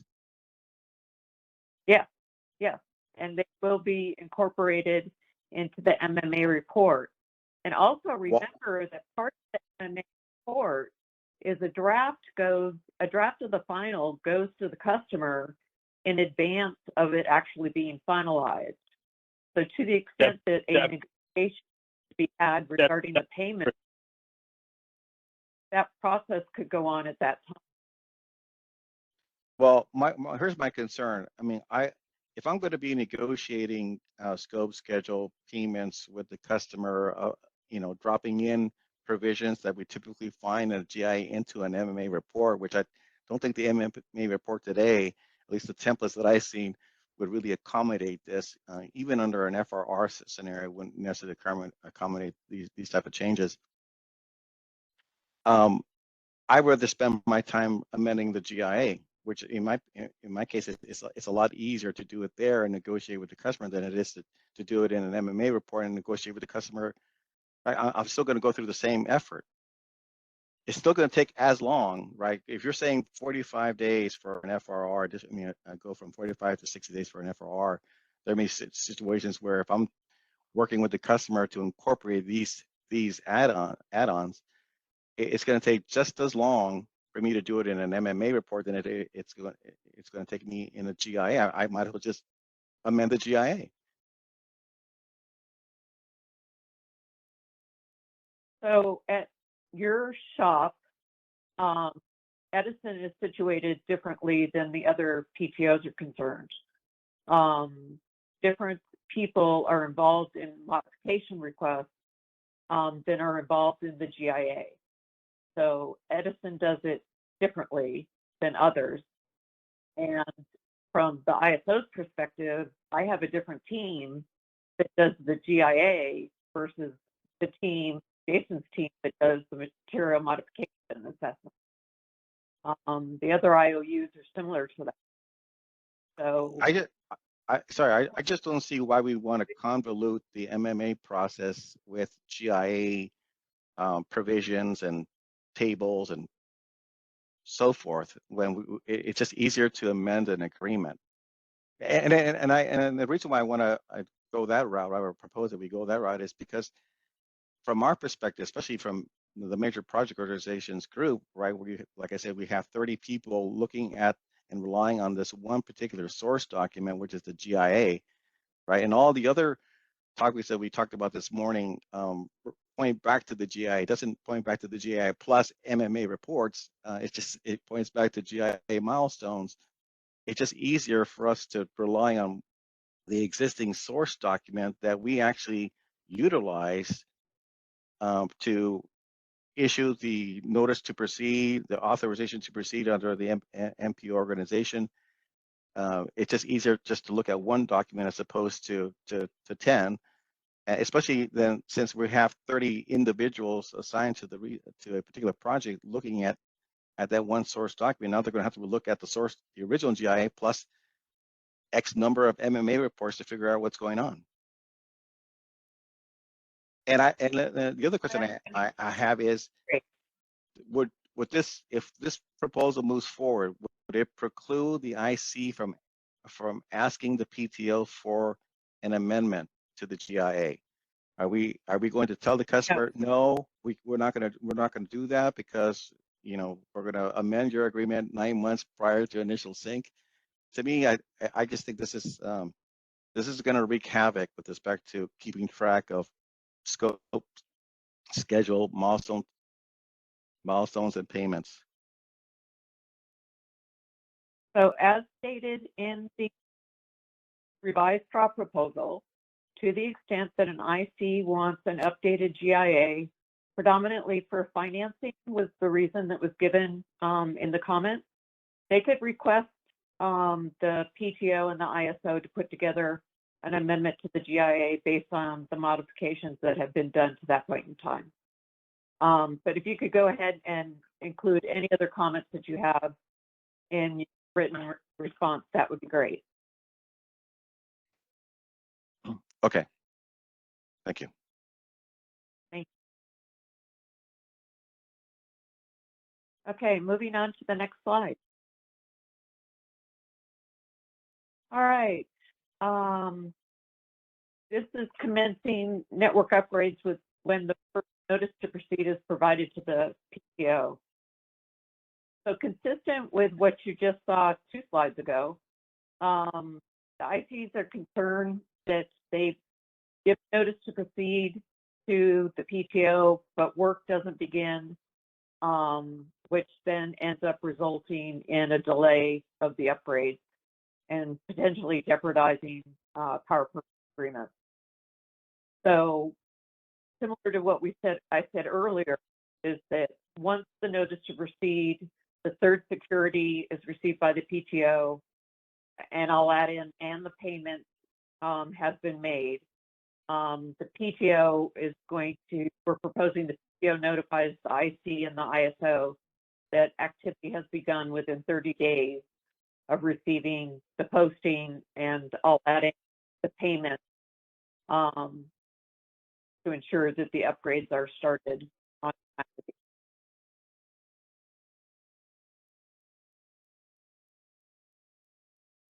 Any comments on this one?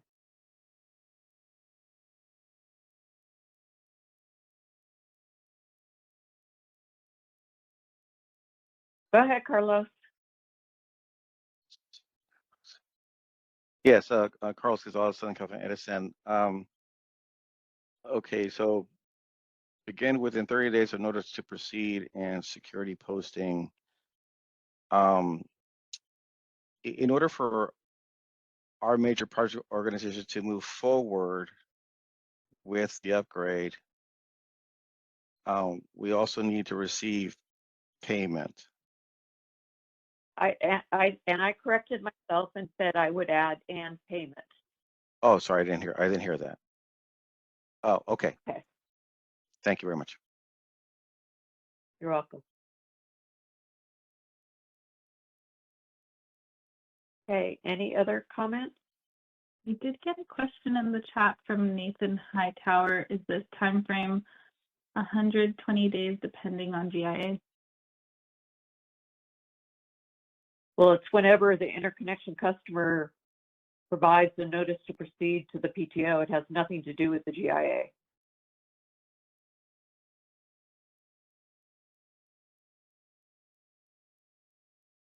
And yes, Susan, it's beginning payments.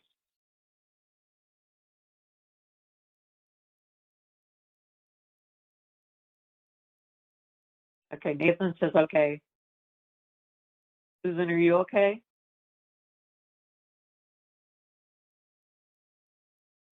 All right, thanks everybody. You guys are cracking me up. Okay, next slide. It's been a long day. So this is a new topic that the ISO added to the revised draw proposal. And a lot of discussions have been going on internally at the ISO regarding the amount of additional resources, grid assets, transmission planning, and my group have requested in order to support all of the projects that are going through the development phase at this point in time. The study process and the grid asset function which is the interconnection request, is already covered as part of the study deposit that is provided. And we had agreed years ago to not charge each other for negotiating the GIA or amendments to the GIA because there could be a perverse incentive that the PTOs or the ISO could hold up such negotiations to try and get more money out of the interconnection customer. So we're not talking about that. What we're talking about is the development costs of the project that are not currently reimbursed after the GIA is included, is executed. So we have a whole team, well, we've got a couple of teams at the ISO, but we have teams that are doing engineering analysis, project management, reviewing all of the different CBC criteria,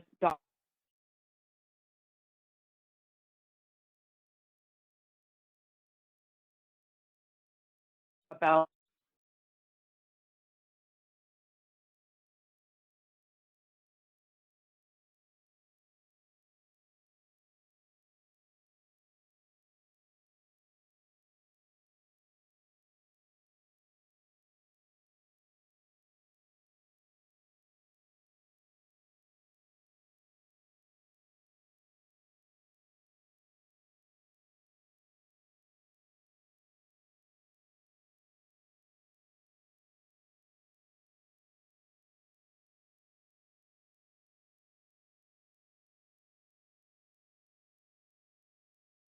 It looks like we lost Debbie again.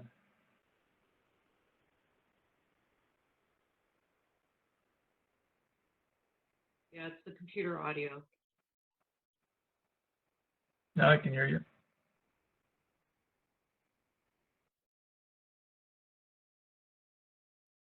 All right.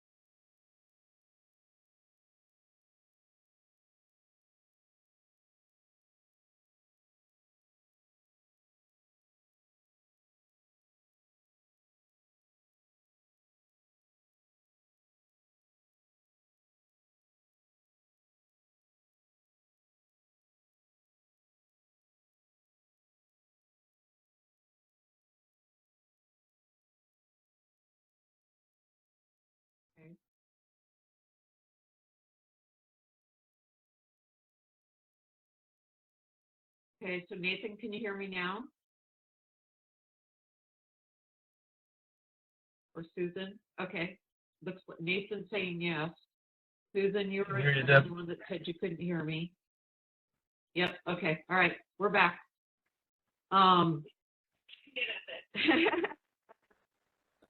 Thank you everyone for dealing with the challenges today. We completely apologize. It's something outside of our control, but we're trying to make the best of it. So what the intention is that the queue management group that reviews the CBC looks at the progression of the project, monitors the transmission development to make sure it's in line with the generator that is building its project, along with the new resource implementation group, which takes care of the project from about 6 months before synchronization all the way through to COD for the entire project, not just each resource ID. Those are the two areas that are, part of the development of the project, but are not currently reimbursed to the ISO. The interconnection customer does pay the participating TL for all these functions, but does not pay the ISO at the moment. And so currently those funds are being paid for by the market and scheduling coordinators. So the internal discussion that we had was that we should be proposing that the interconnection customer provide a deposit, and we'll just charge whatever cost incurred is. It would be a deposit. We would go ahead and charge based on actual cost incurred for both the queue management group and the new resource interconnection group. And the deposit would be kept in an interest-bearing account, so we'll be getting some interest. This is not a moneymaker for people, but it will be getting some interest like the other accounts that you have, the steady deposit account as an example that you have with the ISO. So we're proposing that the interconnection customer would go ahead and provide the ISO a deposit of $100,000 once the GIA is executed, because that's in essence when the queue management work starts. So that's what the new proposal is as far as the implementation deposit. So does anybody have any questions?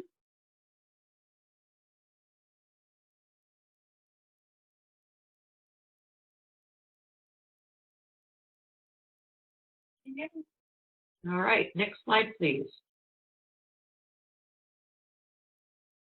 The other new topic is that with more and more inverter-based resources on the grid and reliability challenges that we're having, what we're finding is that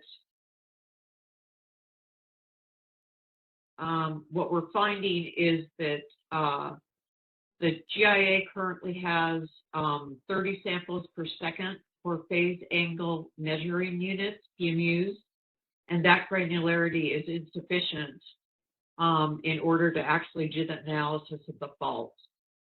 And so what we've talked to various inverter-based resources customers saying all of that is in essence programmable in their PMUs and in their program managers.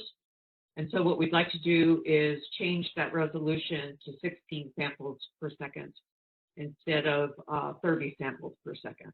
And I saw something come in on the chat. Is 16 samples a second a typo? No. Thought you want higher resolution. 30 samples. Oh, I see what you're saying.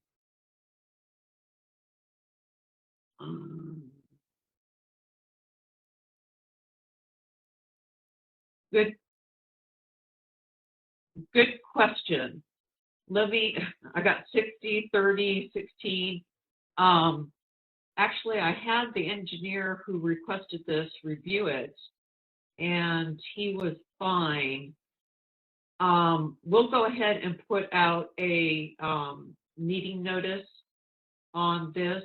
But what we're trying to do is we're trying to get better granularity of the PMU data in order to do the fault analysis. So I'll have to, I know that Steve Ruddy has already gotten off the call, so he could answer that question. But he's no longer on the call. So we'll put out a market notice and get the correct number. We have a question from Paris Energy. Go ahead. Hi, Debbie. This is Eddie Dadashti from Pars Energy. That phase angle measuring unit should be phaser measurement unit, not phase angle. Phaser. P-H-A-S-O-R. Eddie, can you hear me? Yes. Can you hear me? Debbie, can you hear me?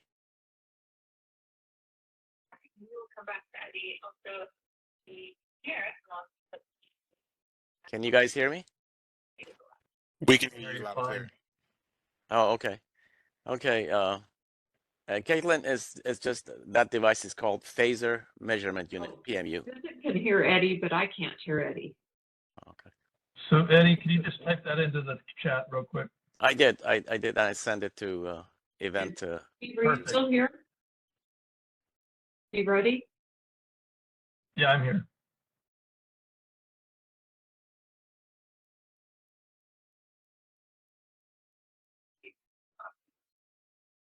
I can hear Eddie. I cannot hear Debbie again.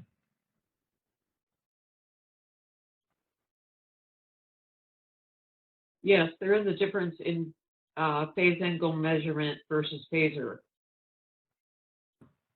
Phone audio is down again. Yeah, you're back. Okay, hold on a second.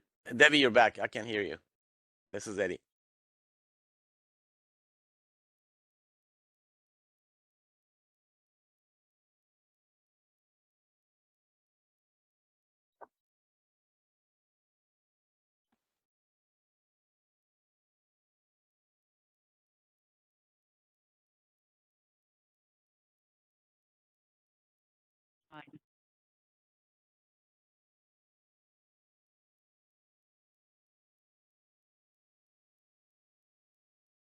To join the conference as the host, press star. You are joining your conference as a participant. Okay, For a menu of available commands, press star pound. Your connection is now in listen-only mode. This conference is being recorded. Only the main conference is recorded.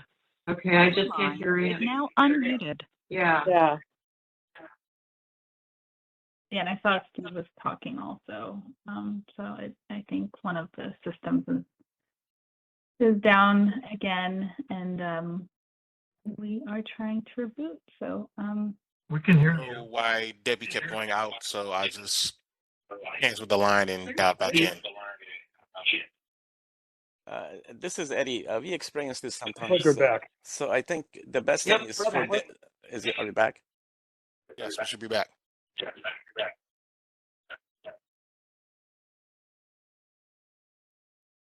Okay, so Eddie, go ahead. Go ahead.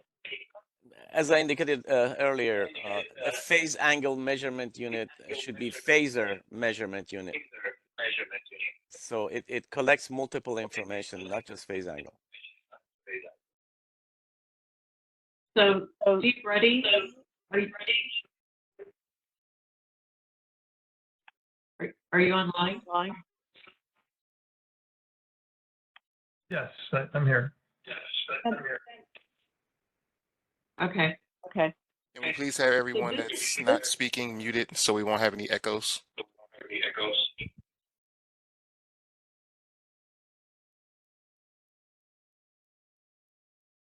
So, Steve, this is what Scott Bond wanted. So, if you could explain more.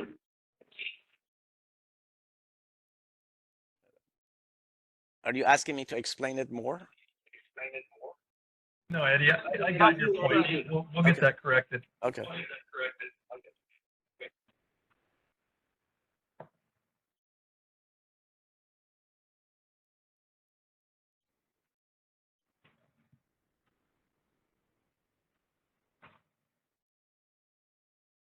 right. It sounds like Eddie had a clarifying question to Steve.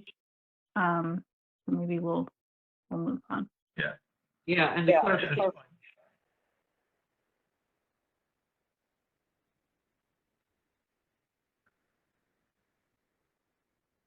The clarification is it should be phaser measurement unit instead of phase angle measuring unit. So phaser instead of phase angle. So we'll make that correction. Okay, next slide, please. All right, next step. Back to Danielle.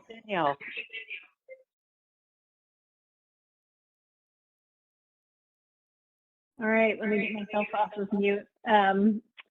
Just some quick next steps as we move forward. If you can advance to the next slide, we'll go through the schedule. So we do have a comment deadline set right now for January 9th. This gives 3 weeks from today, I believe, and then additional time to account for the holidays. So hopefully all of you can take some time off to reflect, and we'll be able to provide comments by January 9th. Then we plan to post the draft final proposal on February 8th, and then we'll follow the traditional stakeholder process from there, where we have stakeholder workshops, comment deadlines 2 weeks after the workshop, and move toward a final proposal posting in late March, and hopefully Board of Governors approval in May of 2024. This constitutes a pretty significant extension in the timeline for ICE that is going to probably necessitate some changes to the schedule for cluster 15 going forward. And it actually is still a relatively tight time frame. So we do need to continue to try to work to maintain this timeline and this momentum that we have here. So I just wanted to kind of put that out there for all of you. We've also noted the deadline for the FERC order compliance filing, which is April 3rd. I see we have a couple questions.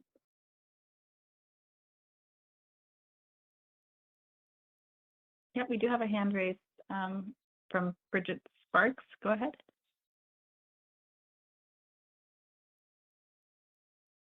Thanks. This is Bridget Sparks with AES Clean Energy. One thing I think we should all think about is severability of these proposals. So, and kind of looking forward to the FERC filing after the Board of Governors, I think there's definitely some pieces here that are, you know, far afield what has typically been done in other regions. And so, you know, like the auction, the developer cap, some of those like entry requirements and scoring don't have as firm a precedent as some of maybe the queue management proposals. So I'd encourage CAISO to maybe think about what ones they feel comfortable moving forward, regardless of other pieces, and make that clear in the FERC filing. That way, we haven't spent this last year working on this just for FERC to reject the whole thing if it's not made clear what can kind of be rolled out independently. So just wanted to kind of make that comment and, you know, think about what's more controversial versus maybe some of the more obvious, more precedential pieces that should move forward, even if we don't get the significant kind of entry reform.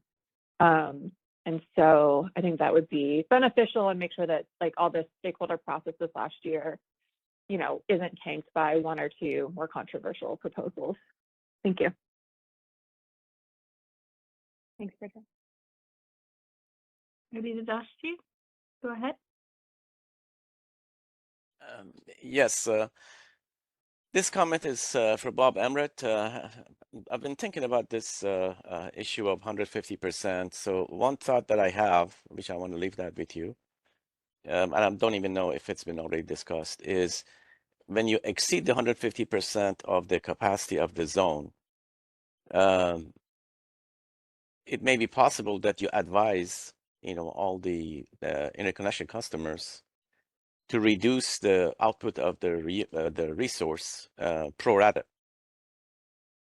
And they can do that voluntarily, and only those that do not accept to reduce the output of their plant will move into the auction process.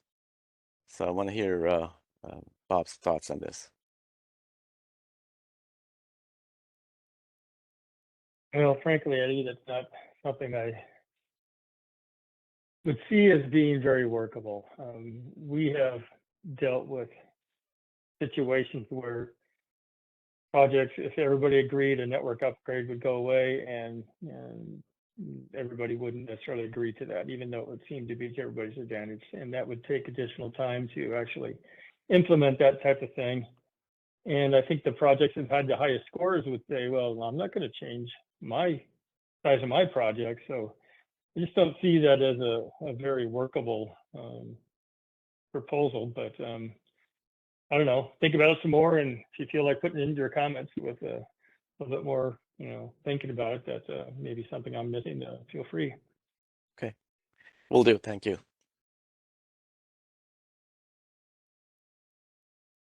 Fernando Cornejo, go ahead. Yeah, hi, good afternoon, Fernando Cornejo. Danny, I just had a question for you regarding the QC15 reinitiation of that effort. And you just identified, rightfully so, the complexity and compressed schedule that we're dealing with here, or you're also dealing with respect to the 2023 IEP and the compliance filing. Can you be a little bit more specific, maybe, in terms of when you anticipate QC15 being reinitiated, given that the prior notice to FERC and FERC acceptance, I believe, had us on a May 2024 timeline, which obviously we're not going to be there. Do you have a sense of when it may be now? Yeah, and I'll see if others want to weigh in here. My recollection is that we were going to be re-engaging with validation of cluster 15 in September. So I think in our order, it's hard to give you an exact time frame, but I think we will put that time frame forward in our order 2023 compliance filing, which will have to articulate, our next steps for how we deal with these changes, the changes ordered required by FERC order 2023 and any additional changes and how those will affect cluster 15. But So possible. We're looking at, as we've extended this by roughly 3 months or 90 days, we're looking at a roughly similar extension and time frame, but details are still coming together. Okay, so tentatively somewhere around September is kind of a rough ballpark figure. Okay, thank you. Well, to be clear, this is Bob. Currently, what we did in IPE 2023 track 1 was to say we'd re-engage with cluster 15 in May of 2024, which no longer really is achievable because we'll be going to the board in May. So the September date was the date we were supposed to have all of the validations done by. And, without receiving everything in May and starting that whole process, that's not going to be achievable. So we're going to have to come up with a new schedule for re-engaging with cluster 15. Yeah, thanks. Thanks, Bob.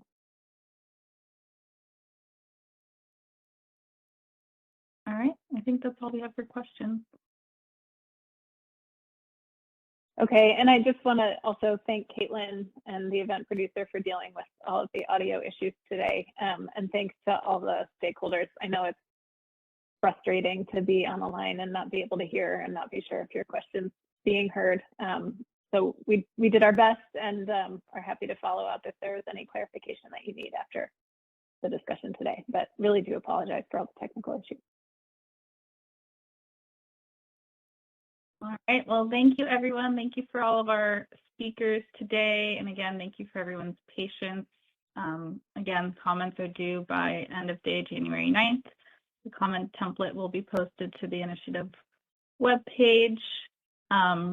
And the link there is in that second bullet point there. And if you have any questions, you can email me at isostakeholderaffairs@kaiso.com. So again, thank you for your patience and hope you have a great rest of your day.